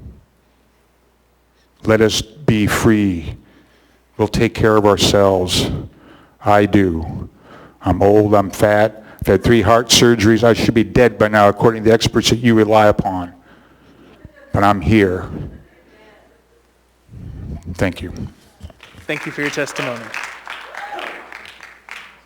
Welcome. Hi there. Name's Dean Cannon, for the record, and they ran out of America jerseys when I got this, so I just had the England one. I've been talking a lot about what COVID is and what it does, and I've had some emails that I've had sent up to the chain, and when the questions get really specific, the answers just stop coming, and it's above the food chain, all this stuff. But I do want to read you something from the CDC. Now, nobody can fault the politicians for reacting the way they did in March due to the pandemic. Not the governor, not the mayor at the time. This is something that came out of Wuhan, and the pictures were terrifying. We all saw them. I wasn't too far away at the time, and there was a small panic in that part of the world. But what happened next to our town and in our country will be the subject of history books, if they're allowed to be written. I mean that. Back to the CDC. In 2017, the CDC warned about what they called non-pharmaceutical interventions, or NPIs, regarding pandemics. It's kind of a fancy way of saying every mitigation except for drugs or vaccines. Of them, they said this: the goal should be to implement NPIs to maximize effectiveness while minimizing economic and social costs to ensure that those mitigations work. Another area of research for NPIs involves assessing potential secondary consequences. And finally, they concluded the NPI modeling studies had substantial limitations. So they're trying to figure out what would go wrong in these lockdowns, and they just didn't have the data for it at the time. And about the effectiveness, about the economic and social costs of these NPIs and likely rates of compliance. Well, ladies and gentlemen of the Assembly of Anchorage, look around. This is the data they didn't have in 2017. The way our society is right now, the way our town is right now, these are the side effects of the lockdowns they were talking about that they didn't know what would happen. And this is what's happening.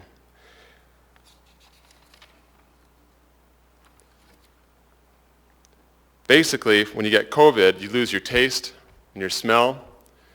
If you lock down the economy and shut down, you lose your freedom, and society bifurcates. It's overnight, something like this, because an emergency happened to a town. Well, nobody could really be prepared, but it certainly happened to people who seemed kind of unqualified and didn't know what to do, and they acted, and then we went along with it. But this has gone on just a little bit too long, and it seems more like a game of poker, actually, more than anything else.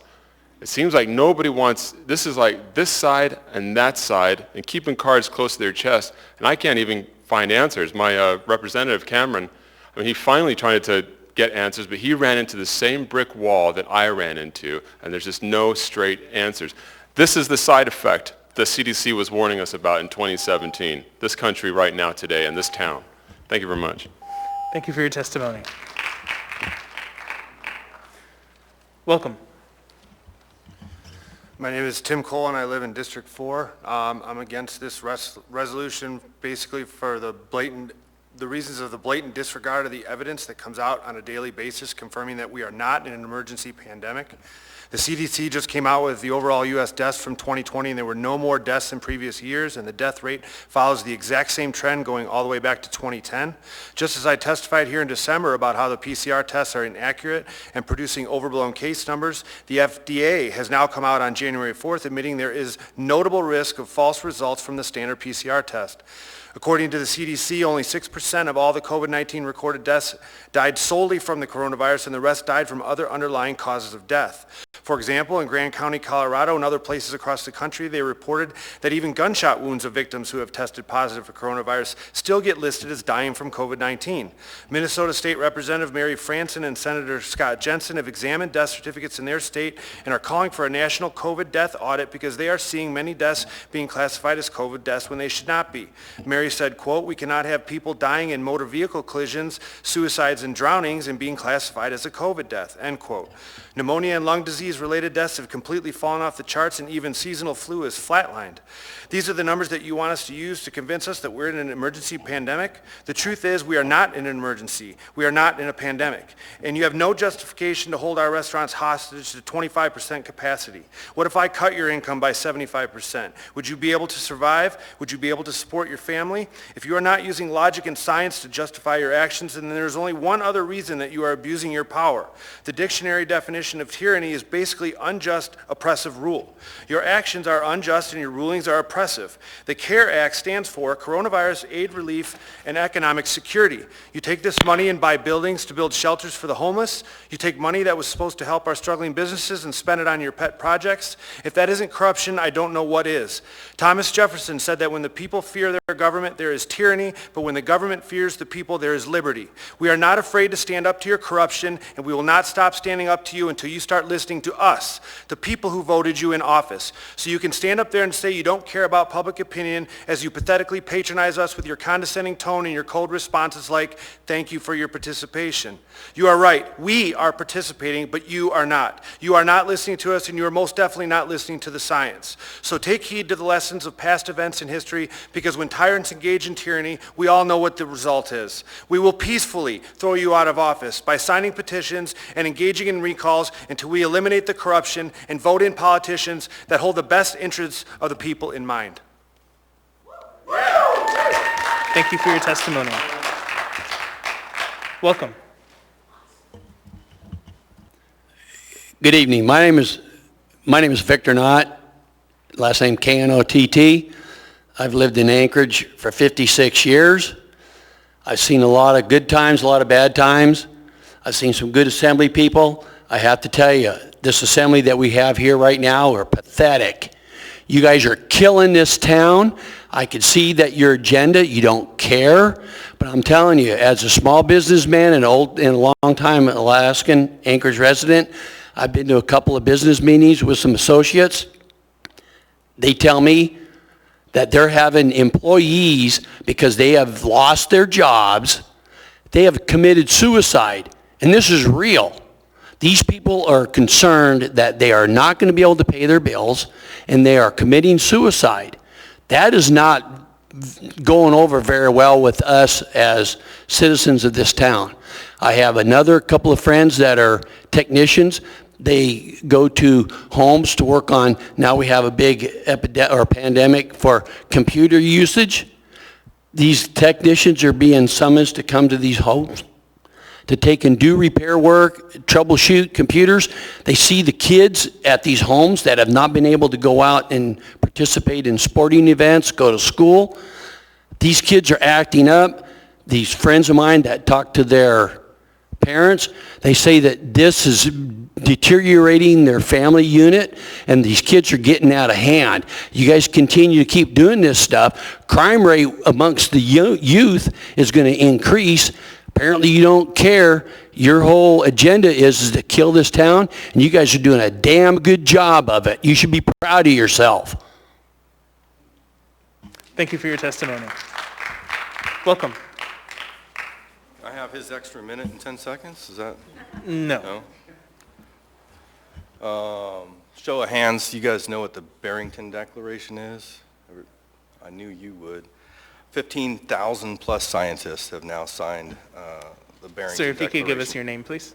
Mark Nussbaum. Thank you. 15,000 plus scientists have signed the Barrington Declaration. They've concluded that it's emergency orders such as the ones that we've been subjected to that are the greatest risk to human health.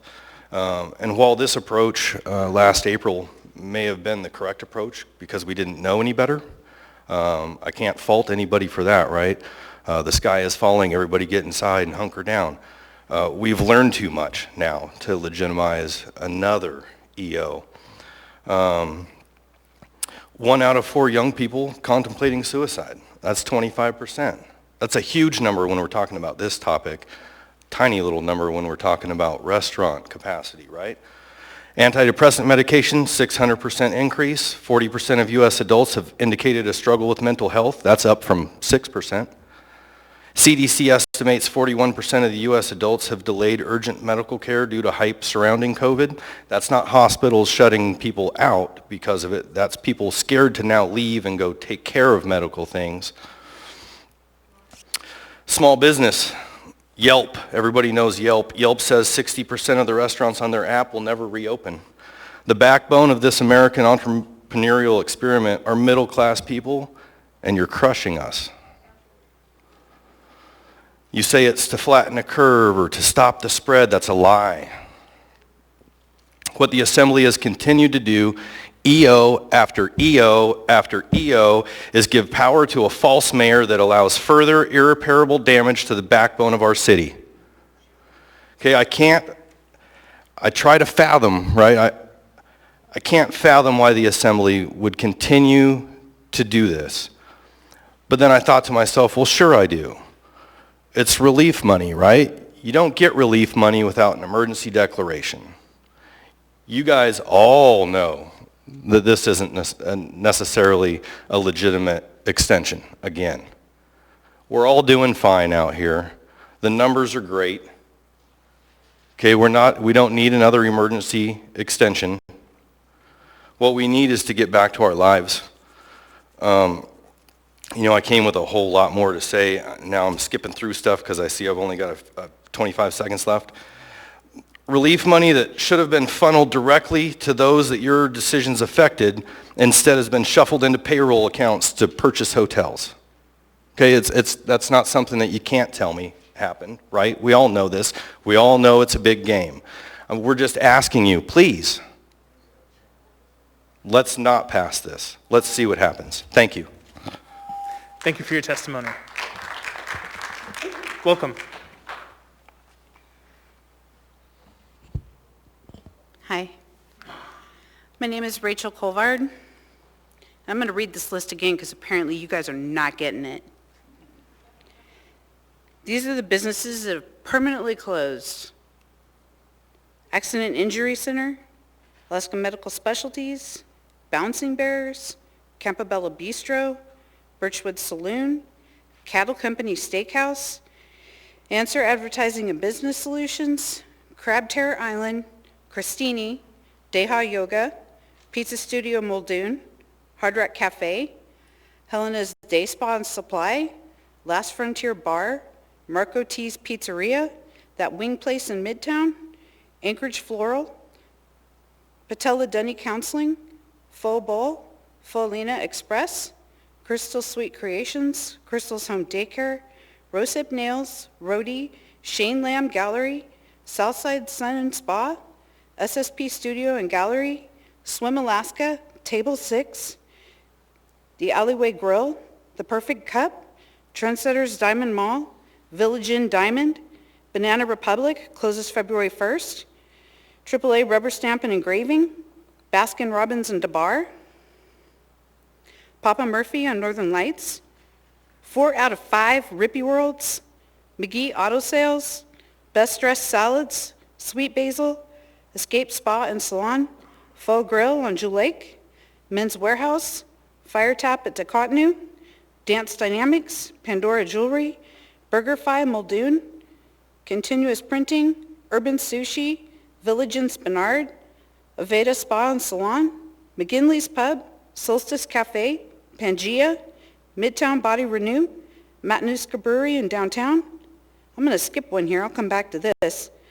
Boxes by Bobby, Emiraki, Eagle River Smiles, BTY, Luxo Spa, Red Chair, Asia Travel, J Bear Florist, aka Build It Balloon, Brow Chicka Brow on O'Malley, Coco Cafe, Kava's Restaurant and the Fireweed, Oso Restaurant, Lemon Tree Gifts, Judy's Cafe, Weight Watchers, Oil and Vinegar, closes at the end of the month. Now the one I skipped was Charlou. And Charlou is the reason that you have that term, hunker down, anchor town. I remember when Berkowitz was on some radio show and he's like, yeah, we got that from Charlou. Charlou came up with that, and they are gone permanently. What the hell are you doing to this town? This is a power trip, and we have all got it. We're on you like white on rice, and I signed your recall. Thank you for your testimony. Welcome. Hi, my name is Scott Anderson. I'm going to put my filthy mask down where everybody else has. I'm going to pick it up and I'm going to put it back on later, just like everybody else here has tonight. My grandmother moved here in 1968. She lived through the 1918 flu pandemic. She lived through the Great Depression. She would be aghast at what most of you have done to this city. She would be appalled. She would think you are sad little people.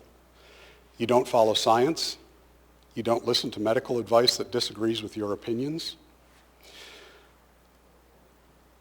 We really don't understand why you're doing it, except, as one person said, tyranny and money. You're using money, you're using the emergency to affect your change, to spend on what you want to spend it on, and you're ignoring everybody that's talking to you, except the very few who you want to listen to. If you haven't noticed tonight, not many people for it, okay? I listened to the meeting last year when you all took a vote and said, hey, we're going to take the next month and come up with a plan to get out of this. And now you're asking for 3 months to come up with a plan to get us out of this.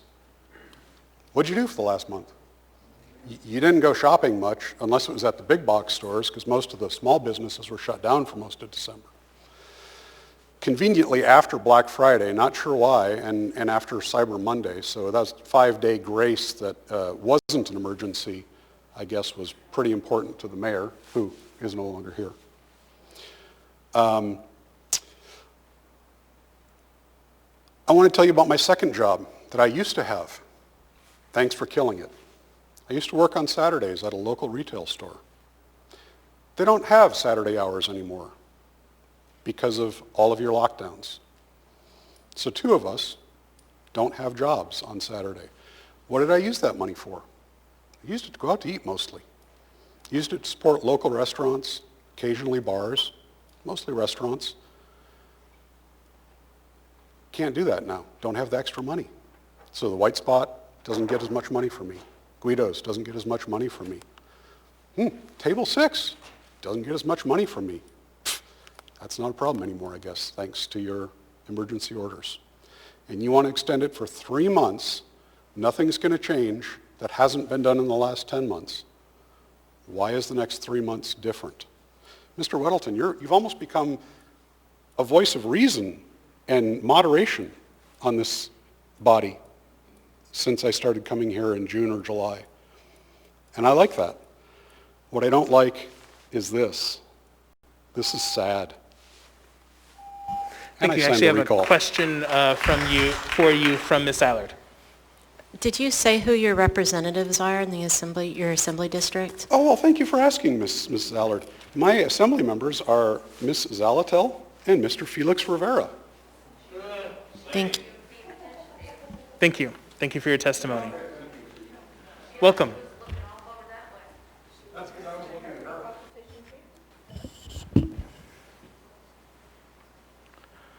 My name is Eugene Carl Haberman. Alaska resident for 43 years, 20 of those years Anchorage resident, and currently a resident of the Valley.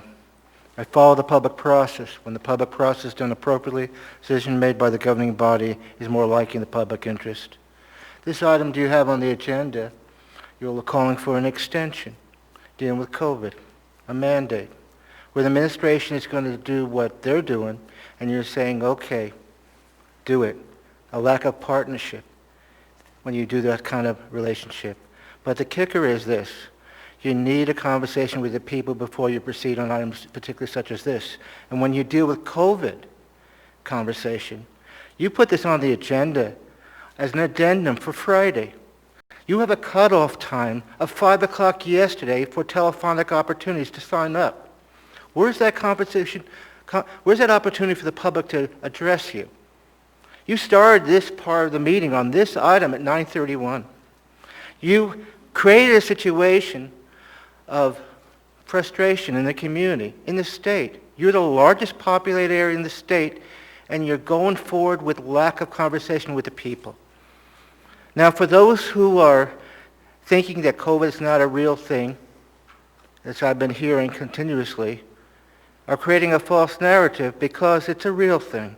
It's a disaster for many people, people living in Anchorage, in the state, in the world. It's ongoing. But the way Anchorage is operated and the borough at Matsu Valley is operated is they created a distance with the people, lack of conversation to discuss the issue, working together. The mask thing is not even being complied in this room. When you come to the microphone, I shouldn't have to come up here with having one person after the other take a mask off with the compliance of the chair. What safety for the public is doing that kind of step? And people wearing strange masks that are not really appropriate face coverings, or party hats at the previous meeting. Yes, and no one's doing anything about that. Now, the other chapter is, whatever Anchorage does, you have to deal with the next door neighbor in the valley. And it's a wild, wild west out there. Council members who had COVID come to meetings like at Saturday and saying, when I address concerns, I don't have to wear a mask because I already had COVID. That's fake news. You have to wear face covering.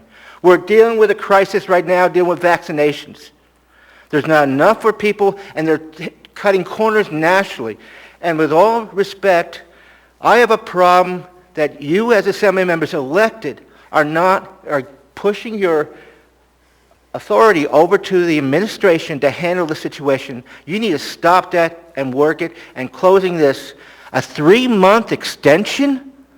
A 3-month extension? Outrageous. Thank you. Thank you for your testimony. Chair, can Oh, yeah, Ms. I Allard? just- Hi, Eugene. I know we speak frequently on the phone, work through some things. My question to you, how come you think that the extension of, I mean, you're obviously okay with the mandates of the mask and other items, and we have a mutual respect. I know COVID's here. I know it's real. How we handle it, I disagree on. My question to you is, you said 90 days or 3 months. What do you mean by that? Can you clarify that last part? Yeah, and Okay. thank you. I wish I had more time to say, and thank you for to explain that situation. You have created a 90-day window before you act on it. You're going to have another election, and an IRS deadline, April 15th, and then you're going to have the extension over and where you're going to renew. You can't do it that way. Things are constantly changing. You need a continuous opportunity from the public to connect with you, and you, as Assembly members, a conversation with the administration in dealing with the mandate. But leaving to the administration has left a situation that you've been pretty much out of the picture.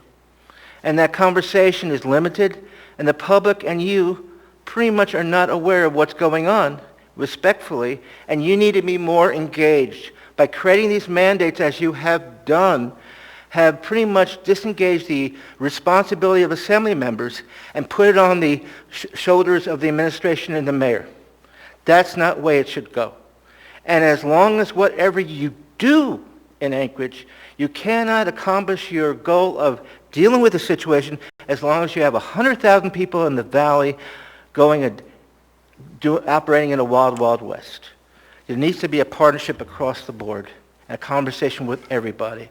And realizing this mask thing, this is the minimum thing that we need to all do.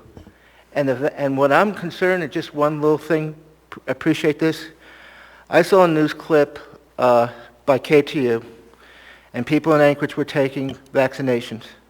And the news clip showed a person, elderly guy, taking the vaccination and saying, now that I got a vaccination, I can take my mask off and burn it. That's the attitude. With the frustration of masks right now, it's even more with the message going out that vaccinations are happening now. But there's a mismanagement at the federal level, the state level, and the local level dealing with vaccinations. And respectfully, I feel for the hardship you all are going through in dealing with it, because the level upstairs, and I mean at the federal level, has really handicapped everybody in dealing with this situation. And it's ongoing. And there's corners that have been shortened that make it even more harder for you to accomplish your goal. Thank you, Mr. Haberman. Okay, thank you for your testimony.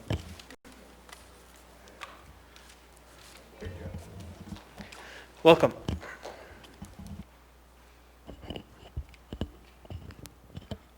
Hello, my name is Marie Caswell. I am definitely opposed to extending the declaration of civil emergency. I mostly want to echo what a lot of others in opposition of this declaration have said. They said it much more eloquently than I ever could. There was a lot of data, science, facts to back the things that they were saying. I just wanted my voice to be heard as far as being in opposition to this, and I also want the opportunity to pray over each and every one of you that honesty will come into your hearts. I pray for the Holy Spirit to rain down conviction upon each and every one of you, whether you believe or not. I pray that your eyes will be open to the truth, as I feel the eyes of many of the citizens in Anchorage. I feel like their eyes are being opened more and more every single day. And, as far as extending this for 3 months is, like a lot of people said, completely ridiculous, unacceptable. It doesn't make any sense other than the funding that you guys are getting in some way, shape, or form that are not even being appropriated the way that your citizens are asking you to do that. So I thank you for your time, and yeah. Thank you for your testimony. Would anyone else like to testify? Welcome.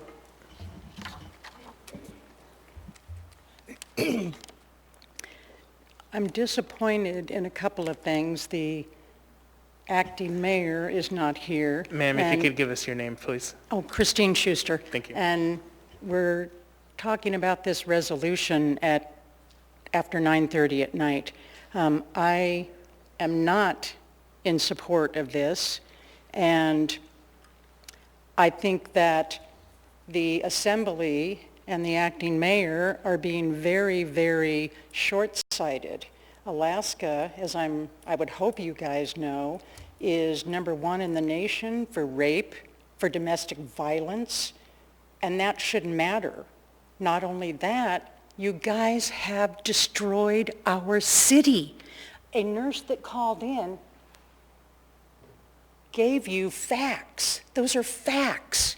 99.5% of people that contract COVID recover. But instead, we're locking down our city. Businesses are dying. I was heartbroken to hear all of those businesses that are dead. Again, I've lived here for 60 years, and I'm disgusted. Why aren't you guys? Why don't you guys care? You can sit and look at me. You guys don't care. I know why. Because you think that the people that have come here are all Trump supporters. The disdain that I have heard from you people is disgusting. And this is my first assembly meeting. I can guarantee you it will not be my last.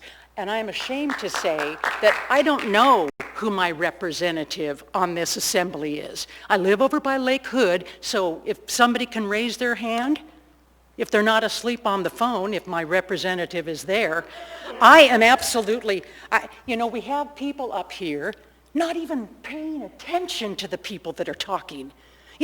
Doing your paperwork. This is much more important than the citizens of Anchorage, Alaska. This is my birthplace. I am so angry. But a lot of your behavior is shameful. Shameful. I am embarrassed and ashamed for you because you're too arrogant to listen to the people.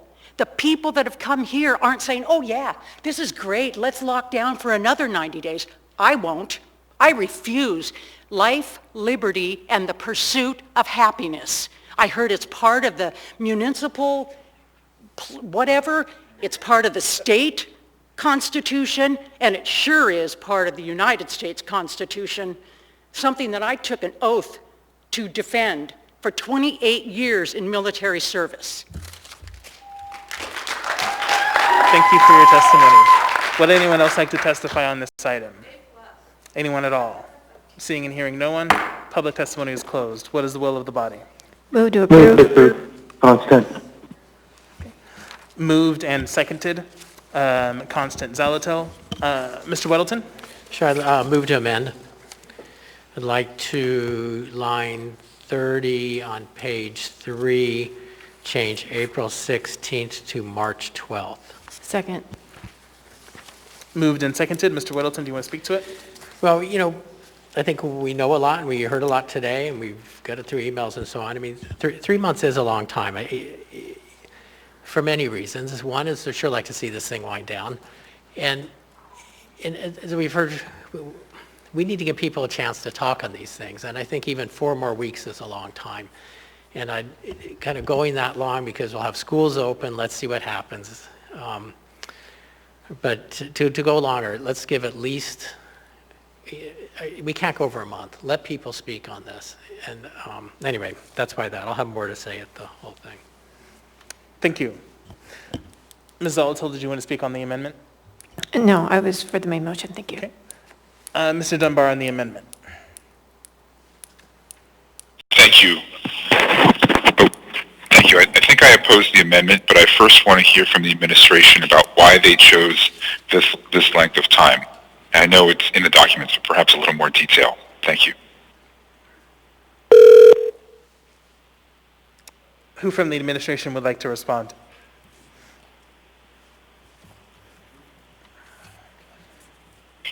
Mr. Buckenstead, did you want to start and then we could go to the health team if we need to speak with them as well?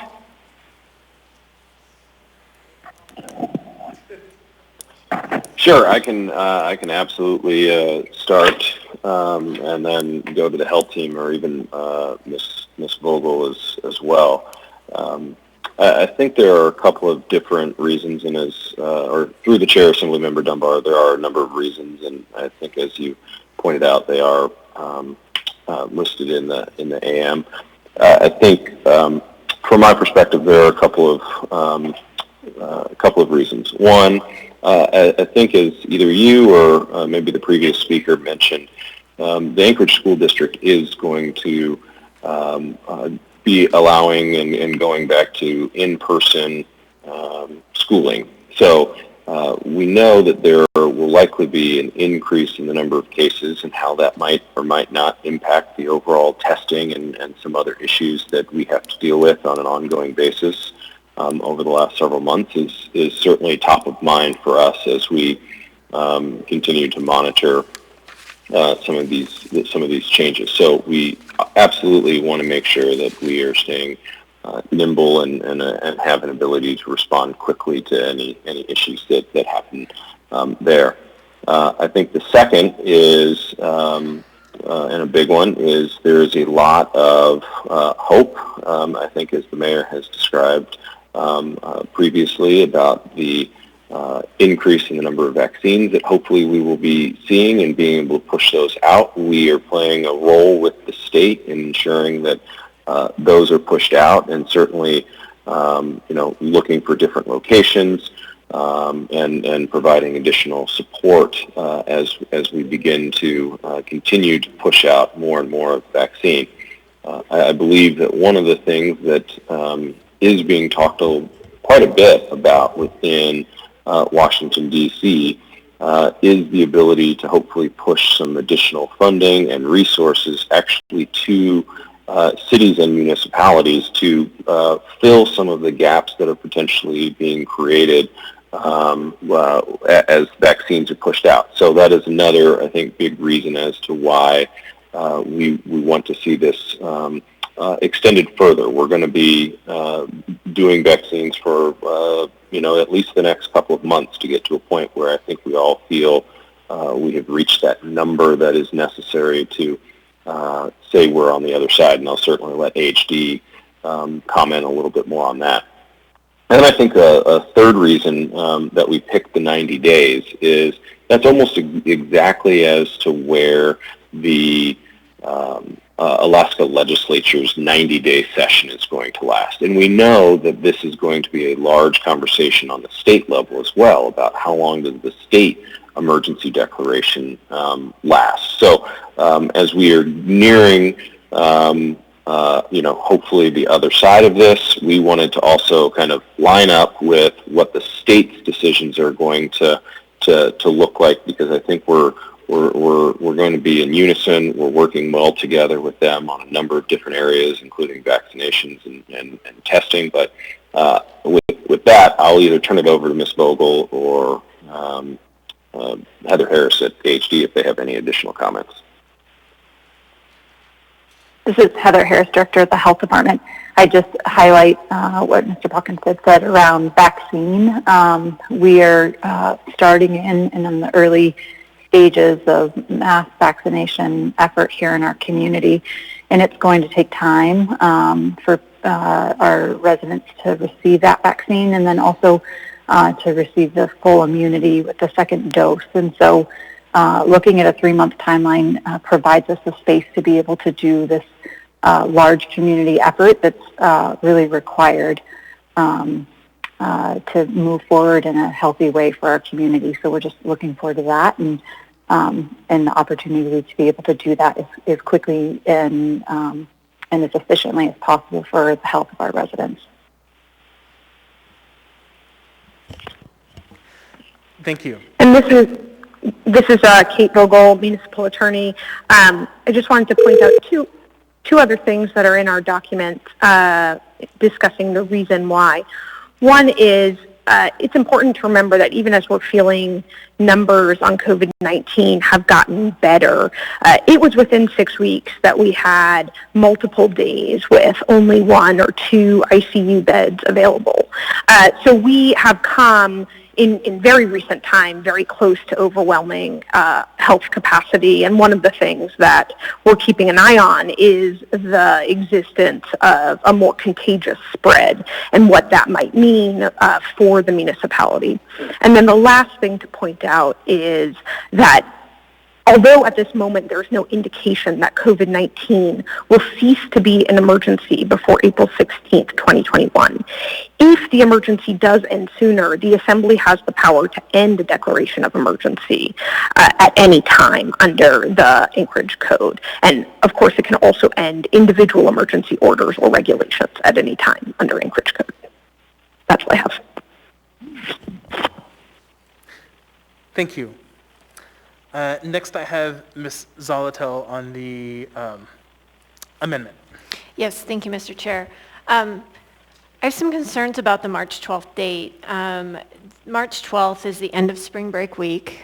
The third quarter of school ends on March 5th, the Friday before. It is ASD's intention, the school district's intention, to bring back all middle and high school students at the beginning of the fourth quarter.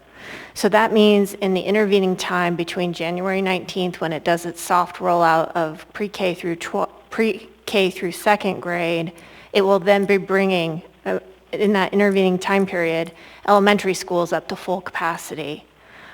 We are hoping to see teachers bumped up in the vaccination timeline, but I feel like that's just putting a lot of variables into the mix that we currently don't have a lot of information about, and would put us in a posture where we're about to have something really major happen, which is middle and high school students returning the day after the emergency declaration could expire if we do that March 12th date. So I think for that reason in particular, I oppose the amendment so that we can deal with that major change that we know is coming.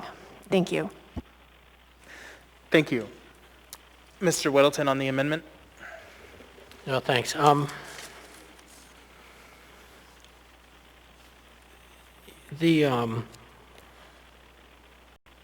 don't really think many people have problems with the emergency proclamation. It's the things that spring from it. And that's the various mandates that, restrict our lives and often for many good reasons. I mean, I certainly think the goals are not as insidious as many say here, but it really is a focus on health. So should we see over the next 4 weeks different changes? We just do another public hearing like this and then we continue it. It hasn't been hard. We've had 7 or 8 of these. I don't know what this one is now. I've had quite a number of them. But it gives people a chance to speak on it. What we've heard a lot today is really not so much about the emergency proclamation, about the various mandates and the impact they have. And we need to keep hearing that. It's important. I think we heard some important things today. We saw something that was very demonstratively powerful. I'm sorry the people on the phone maybe missed it, but holding up those signs, the businesses and so on, that's very important. So we don't really lose a beat, and we may find that things get better. We may find, as many places have, that schools open and all we do is have happier, better educated kids, not more COVID. That's what people are seeing. It is not the threat that, it can be made out to. So really just the call to do this earlier is to say, let people have a chance and force us to reevaluate what we're doing. And we should be reevaluating. We know that, we've heard that. There's a lot of stuff in this proclamation here, your whereas, is that they just speak to what was going on 9 months ago and not what we know now that's different. So, just let's shorten it, give it, 4 weeks, and then we'll meet again and we'll look at where we are. But to go 3 months, we don't have that opportunity to look again. People don't have an opportunity to critique the various mandates. This gives them that opportunity. Thanks. Thank you. Mr. Perez-Vidia on the amendment. Thank you, Mr. Chair. And I guess I want to just echo what Mr. Weddleton said, but in a different way. I think we need to be really direct and honest and transparent with the public, and that is that we need to keep the infrastructure in place in order to respond to all the things that are going on. And that the feedback, the negative feedback, the concerns, the challenges, the anger, all the things that we're hearing are not necessarily about the extension of emergency powers. They're about the orders that have been put in place. And so I think it's important that we continue to sort of make sure that those emergency powers are in place so that the infrastructure is in place to be able to address all of the issues, but that we continue to have frequent conversations about what are the appropriate emergency orders and when do we begin to open back up the city. And so I just want to make sure that we're continuing to distinguish between those two things. And so I think it's important that we extend the emergency powers in an appropriate length of time, knowing that we're going to have to still be responsive to all the things that are going on, but that at every meeting we have conversations about what is the appropriate emergency orders that are in place and how do we begin to open those back up so that the businesses can begin to function again. Thank you, Mr. Chair. Thank you. Ms. Allard on the amendment. Thank you. I appreciate John bringing this forward. I don't agree to it at all anyways, but I'm going to have to go ahead and vote for the March 12th one or the 4 weeks. I think you amended it to mid-February, right, John? Is that what we're looking at? You said 4 weeks? Check my math. No, I'm sorry. I had March. I amended to March 12th. So it's 8 weeks? It is 8 weeks. Yeah, I'm sorry. Okay, because I kept hearing 4 and I was getting I confused. did say 4. I think maybe I should have gone 4. I'm thinking about it this afternoon, made it 8. Okay. So at this point, I really think that the only way this is going to stop is when we get a new mayor, or not, depends. And then 2, if the money runs out. Because basing it on children going to school, I have to tell you again, Chicago, second largest school district in the nation, is opened up as of Monday. We need to open up our city, and this isn't helping. And we have businesses that are going to continue to shut down. And I would rather see if John would amend his amendment, or me, can we do it a shorter duration of time? John, would you? Mr. Weddleton. Well, you can, I just say, why don't you offer that amendment? Is that more typical? They'll get voted down anyways. But can we go ahead and, can I move to our motion to move the, amend the amendment to February 15th? I don't even know what day that lands on. Or just before, see, we have one on 26th. 12th. 12th? Oh wait, isn't the 9th the next? I'm looking at the date. Yeah, so I'm looking at the meeting schedule because that's how we normally coordinate Right, these. so I was looking at 9 February. Yeah, so the Chair. 12th would make sense. Please, Ms. Allard. and then we could reevaluate. It's not a big deal for people to come and do it. I think we should do that. Okay, is there a second? Okay, seconded. Is there any discussion on this amendment to the amendment?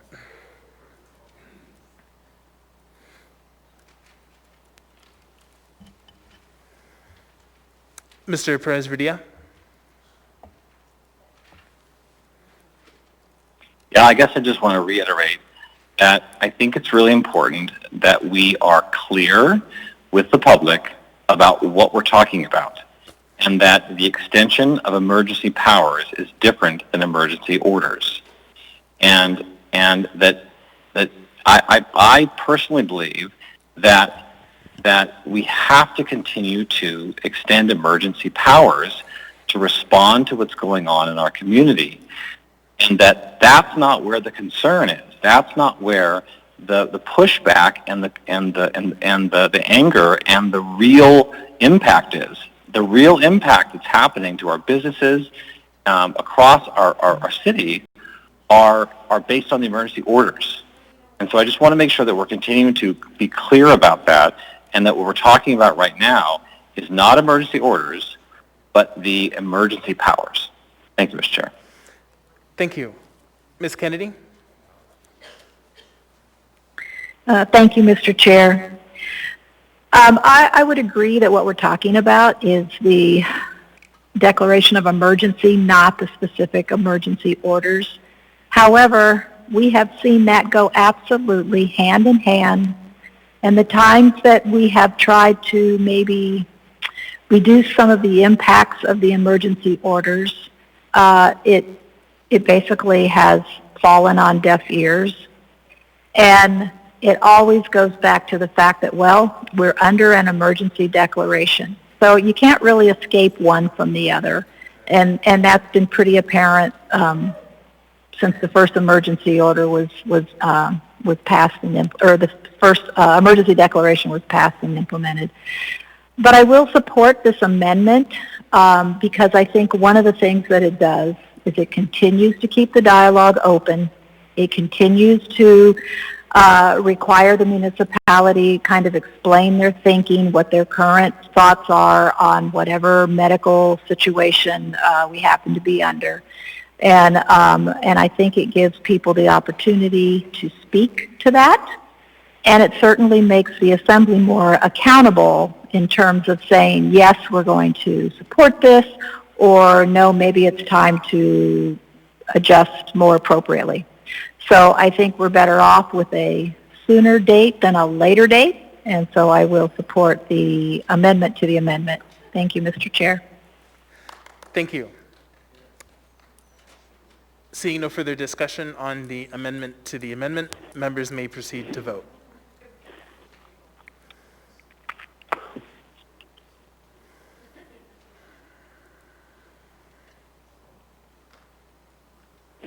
Mr. Peterson. No. Mr. Dunbar. No. Mr. Constant. No. Ms. Kennedy. Yes. Mr. Perez-Verdia. No.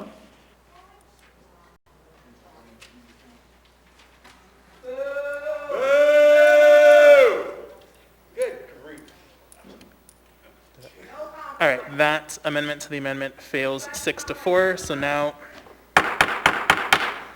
So now we are on the amendment, which is to change the date to Mr. March Chair. 12th. Mr. Constant here, a quick point of order. Go ahead, Mr. Constant. Are we intending to extend the meeting tonight? Oh, extend the meeting. I would ask that, no, not until midnight. Extend the meeting until we are done with this debate. We don't need to go until midnight. We're going to be back here on Thursday, no matter what. So I will say 11:15. So I'd move to extend the meeting to 11:15. Second. Moved and seconded. Is there any discussion on the motion? Is there any opposition to the motion? Okay, seeing none then, we will, the meeting is extended until 11:15. Okay, so we are now back on the amendment. Ms. Elto, did you want to speak on the amendment? Okay, Mr. Weddleton, did you want to speak on the amendment? Well, now I only have 15 minutes. I do, and I continue to support it. And you know, to address the point that Assemblyman Perez-Verdia said, that, you know, these are different. EP is different than the EOs.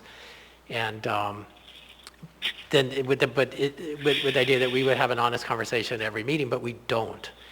The discussions here on extending the EP are the only really open public hearings and open discussions, and not only at the meetings, but through emails and through phone calls leading up to that meeting. So this is a trigger for these important discussions. And, you know, we've been bringing, it started with Assemblywoman LaFrance and now with Assemblywoman Allard, the checklist, you know, resolution to look at the various mandates and so on and have an easy way to deal with them, but that does not trigger the discussion. You know, we don't have a public hearing on it, and we have a very quick move to postpone indefinitely, and we move on. It just doesn't do the trick. So, you know, it is really important to have meetings like this, and you know, for the people here, it's you guys here, but we also get a lot of emails, we get phone calls, and it focuses us on it. So it's important to have these. So anyway, so you know, this is 8 weeks. Thank you for correcting my math, Ms. Allard, and I hope you'll support it. Thank you. Mr. Dunbar on the amendment. Thank you, Mr. Chair, and I continue to oppose this amendment, both for the reasons stated by the administration, but also I think Mr. Weddleton is a little bit mischaracterizing the conversation that happens on the Assembly. I cannot remember a meeting since the crisis began, or at least since the mid-summer, where we haven't had some serious discussion about the impacts of the EOs or the EO, whether they should continue. And partly that's because of the resolution that keeps coming forward, but partly because we get a lot of public testimony on ancillary issues as well. And as has been pointed out, we can always withdraw this. We can always stop this emergency declaration. But if you look at the science and you look at the infection numbers and you look at the fact that 4,000 people in the lower 48 died today or yesterday of COVID-19, I don't think there is a realistic expectation that the emergency will end before April. And the last thing I'll say is, you know, unfortunately, so we get a lot of emails at every meeting, but I will say that it seems like we get more misinformation and more statements that are counter to facts and counter to the science coming up to this particular action, even more so than some of the other actions related to the EOs, where people make claims about, you know, the COVID deaths are not actually COVID deaths, that they're actually gunshots or car crashes. We know that isn't the case, and you can speak with the public health nurses and the other people that do the characterization. We know that's not the case. So I think that it makes sense to extend until April, and for that reason, I oppose this particular amendment. Thank you. Thank you. Mr. Perez-Verdilla. Thank you. And I just want to second that our job is to be transparent and honest with the public. And the truth is that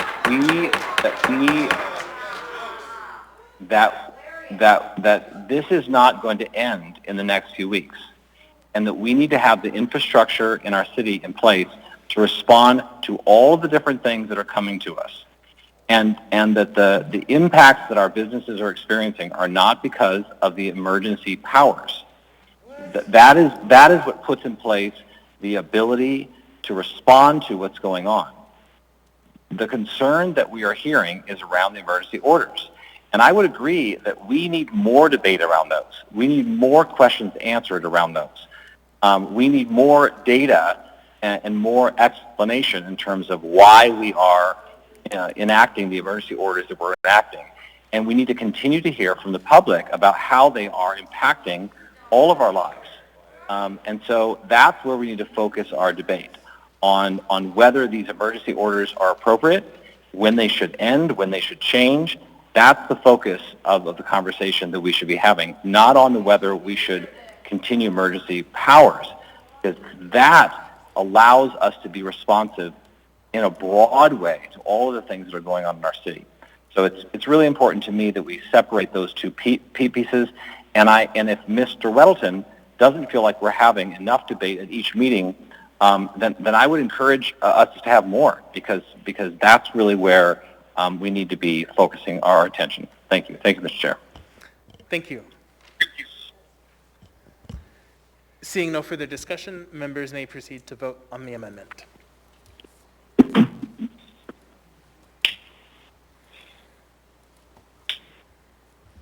Mr. Peterson? No. Mr. Dunbar? No. Mr. Constant? No. Ms. Kennedy? Yes. Mr. Perez-Verdilla? No.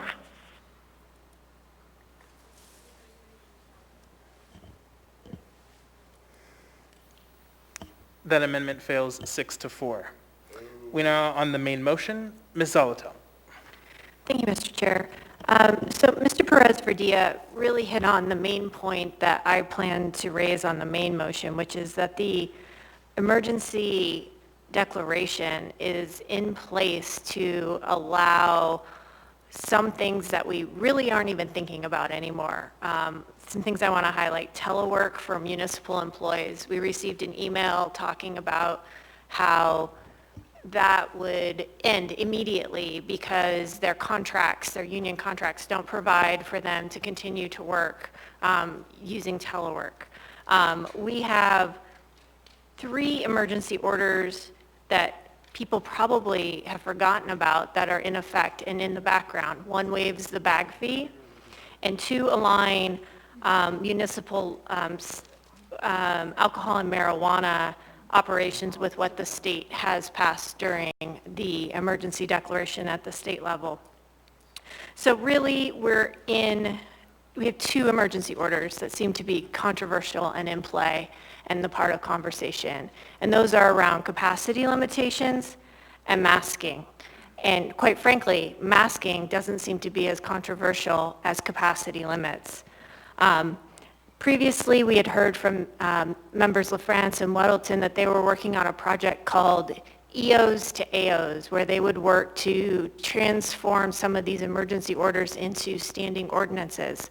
I think that those issues that seem to not be controversial, and even masking, which is, could still be a part of that project, and one that I hope to pursue and reach out to them to do in this intervening time. I think that is a concrete step to move out of the emergency posture. So is looking at how to solve the telework for municipal employees issue.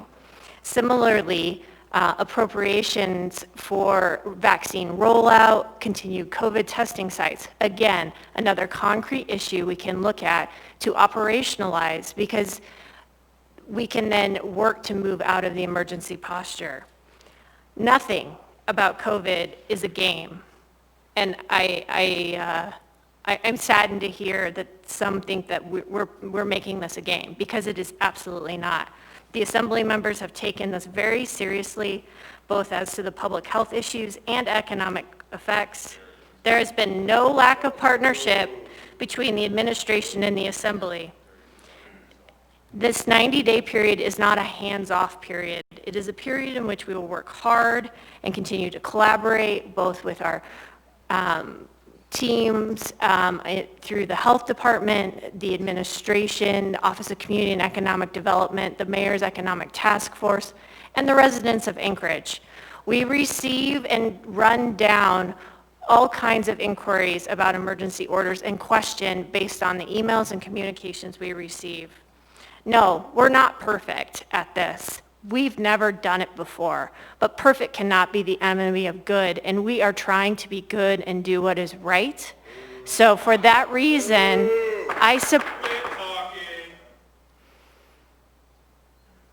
So if members of the public cannot act in accordance with our rules of decorum, I will have you ejected from these chambers, or if the Wilder Marston is still open, I will invite you to go into the Wilder Marston. We can do it one of those 2 ways. But right now, when an Assembly member is speaking, they should be the only person speaking. Thank you. Please continue. For that reason, I invite my fellow Assembly members to support this emergency declaration so we can make a plan to exit out of the emergency posture over the course of the time moving forward, and welcome the new vaccine, which we know will not be an immediate answer to this, but it'll be another step forward. Thank you. Thank you. Mr. Weddleton, or excuse me, actually, Ms. Kennedy. Thank you, Mr. Chair. I guess I have to comment on the idea that Assembly members are trying to do what is right. And obviously that is only in the eyes of the beholder, or maybe in the individual themselves. But I think that's why we're having these conversations, because there are an awful lot of people that think that what's being done to them is not right. And I have to say that even though there are absolutely things that I believe the municipality needs to do, unfortunately, that has come with a great deal of damage to just ordinary people, ordinary businesses, ordinary people that just want to work their job, make a living for their family. Or something as simple as a kid that wants to go do an archery tournament. The restrictions have been so heavy-handed, and we don't seem to be able to relieve any of that burden. No matter what we say about the idea that this is just an emergency declaration, that's it. It just allows the municipal employees to do their job from home. Well, that's not just it. Like I said, it comes hand in hand with an awful lot of emergency orders that we know have caused a lot of damage. And the problem with all of this is trust. The community would probably be willing to allow some of those things to happen. Yeah, I certainly know there are lots of people that think the fact that the bag fee has been exempt right now and we actually are allowed to have plastic bags. I mean, all of you know how I fought for that issue months ago or a year ago. But the point is, they have found that they can't get past the things that are doing the damage. So it doesn't matter that you say there are some good things happening, but when you have basically impacted people's lives to this extent, they can't get past that bad thing. So there is a trust issue. And the longer you extend things like emergency orders and keep them held basically captive by their own government to these kinds of restrictions, the more they distrust.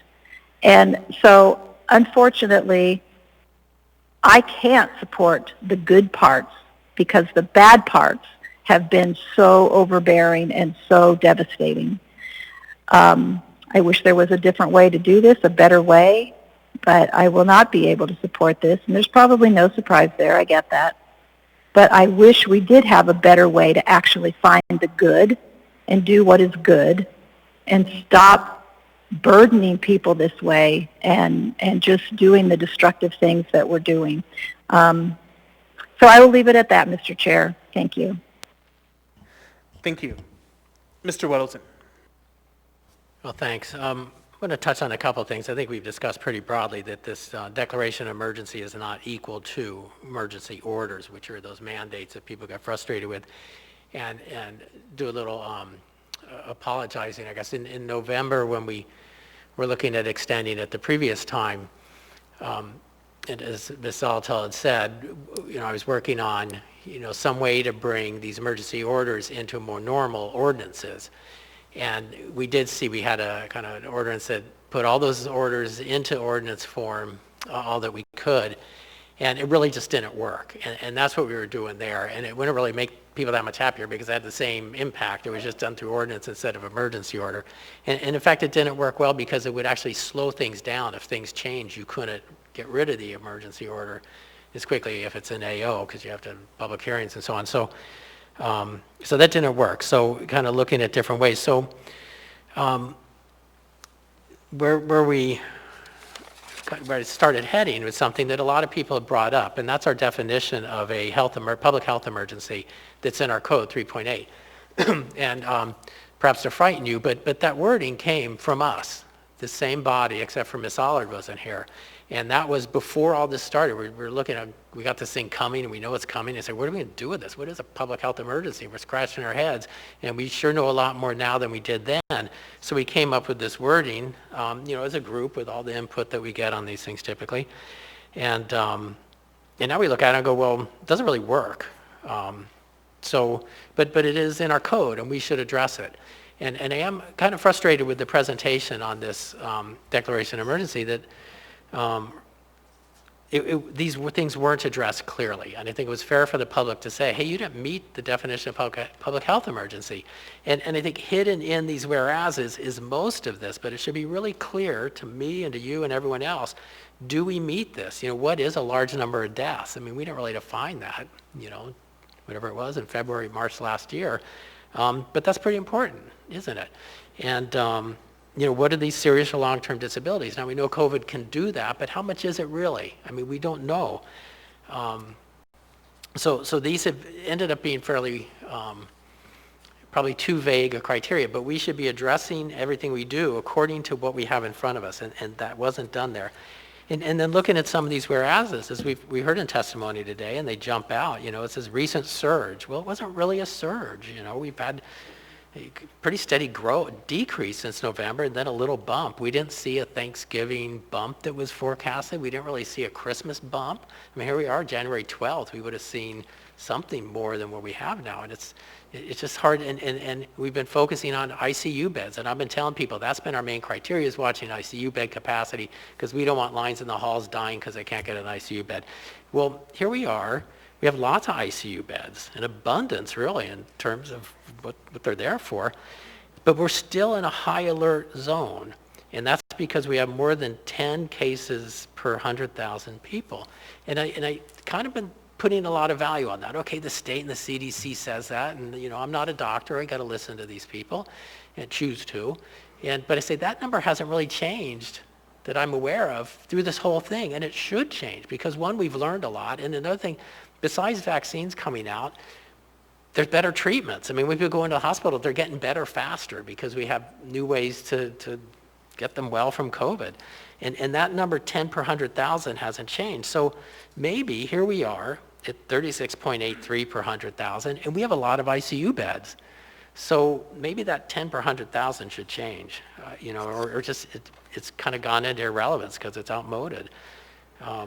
So I don't know, it's frustrating that, we haven't really, or this hasn't been presented in terms of the code in front of us in a way that I think really explains more where we are. I think we need the various advantages of an emergency declaration for reassigning staff and so on for the reasons that the administration put out. I don't think there's any validity in matching what the legislature did, and that didn't fly with the very first one of these when it was presumed to go to, or requested to go to November. But we're just not, I don't know, we're sticking with kind of old stuff. We're not moving ahead with our knowledge of the virus as we should. So anyway, I'm going to support this because I think we need emergency declaration. I'm very frustrated that we won't have this conversation frequently, but I'm going to work on that through that checklist resolution that we have. We've got to have these conversations, and we will focus it on the mandates. They're really the things that are frustrating people. Thanks. Thank you. Before I move on, I'd like to request Can I eat up all the time? A little bit, yes. Sorry I'd like about to that. request a motion to extend the meeting to 11:20. That should get us through it. I will make that motion. So I moved. apologize. 11:20. Moved and seconded by Mr. Constant. Is there any discussion on the motion? Is there any opposition to the motion?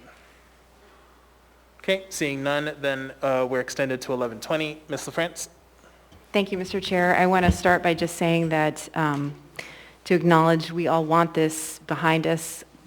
I'm tired of the pandemic. My family's tired of it. I understand and recognize that people are suffering in many ways, economically, personally, and a lot of sacrifices have been made.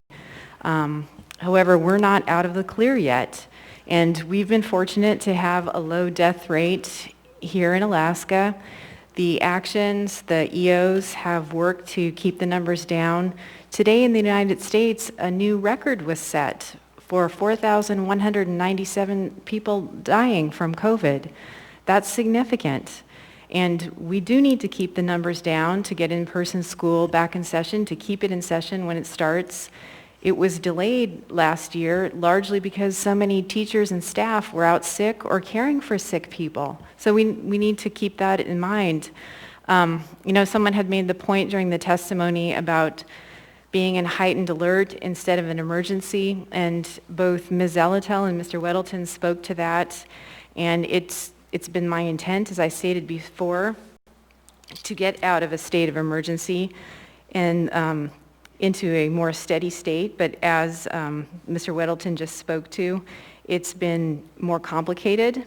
It's been frustrating to find a path forward with that, though I think that there are some ways in which we can definitely address some of those issues that have been raised.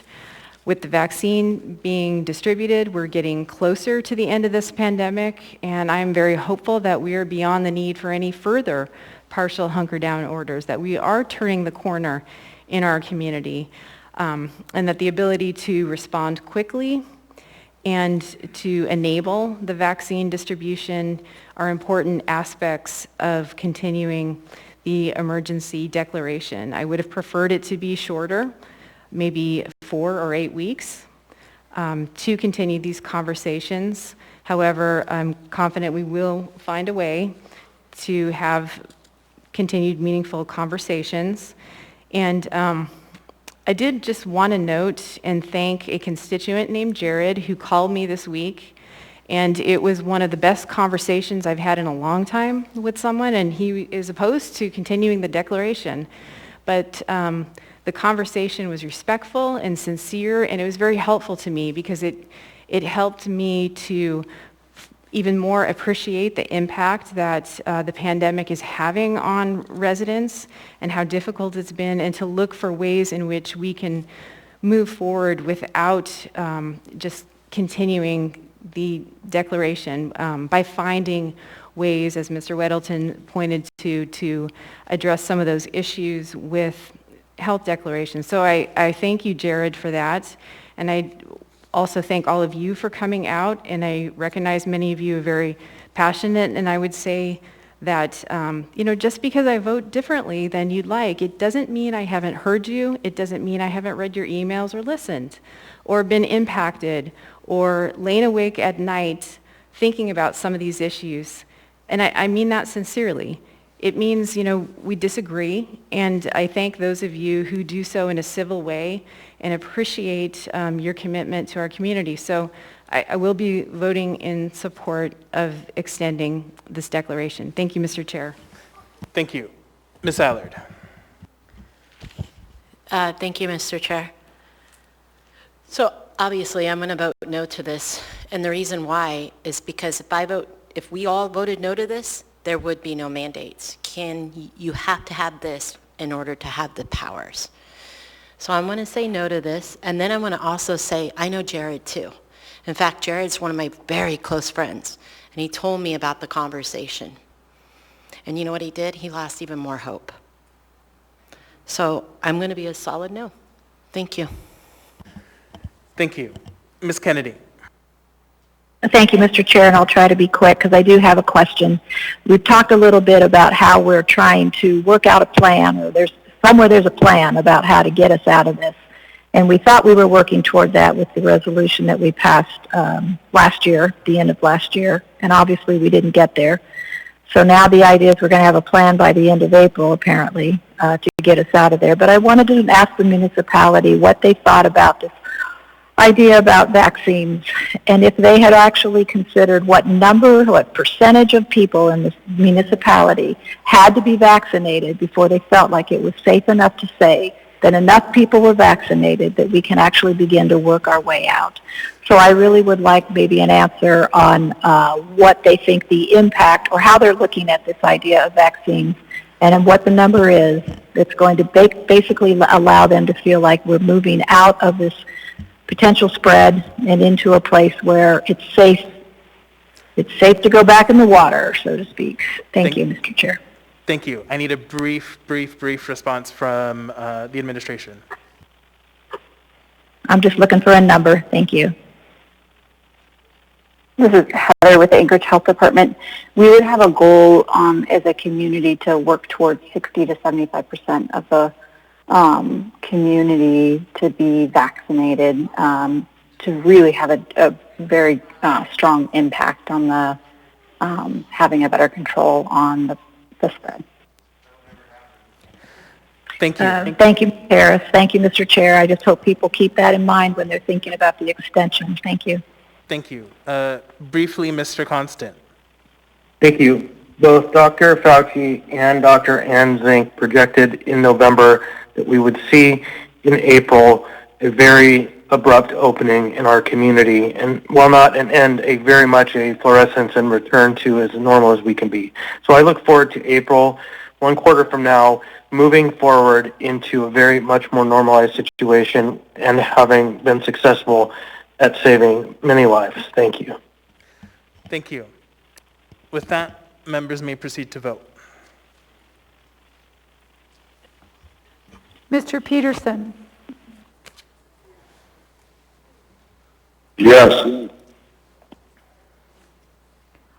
Mr. Dunbar? Yes. Mr. Constant? Yes. Ms. Kennedy? No. Mr. Perez Verdia? Yes.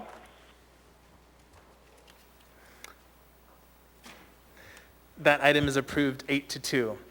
With the last few seconds we have, can I get a motion to continue the meeting to Thursday at 6 p.m.? So moved. Is there a second? Second. Is there any opposition to the motion? Okay, seeing none, we'll be back here at 6 p.m. on Thursday.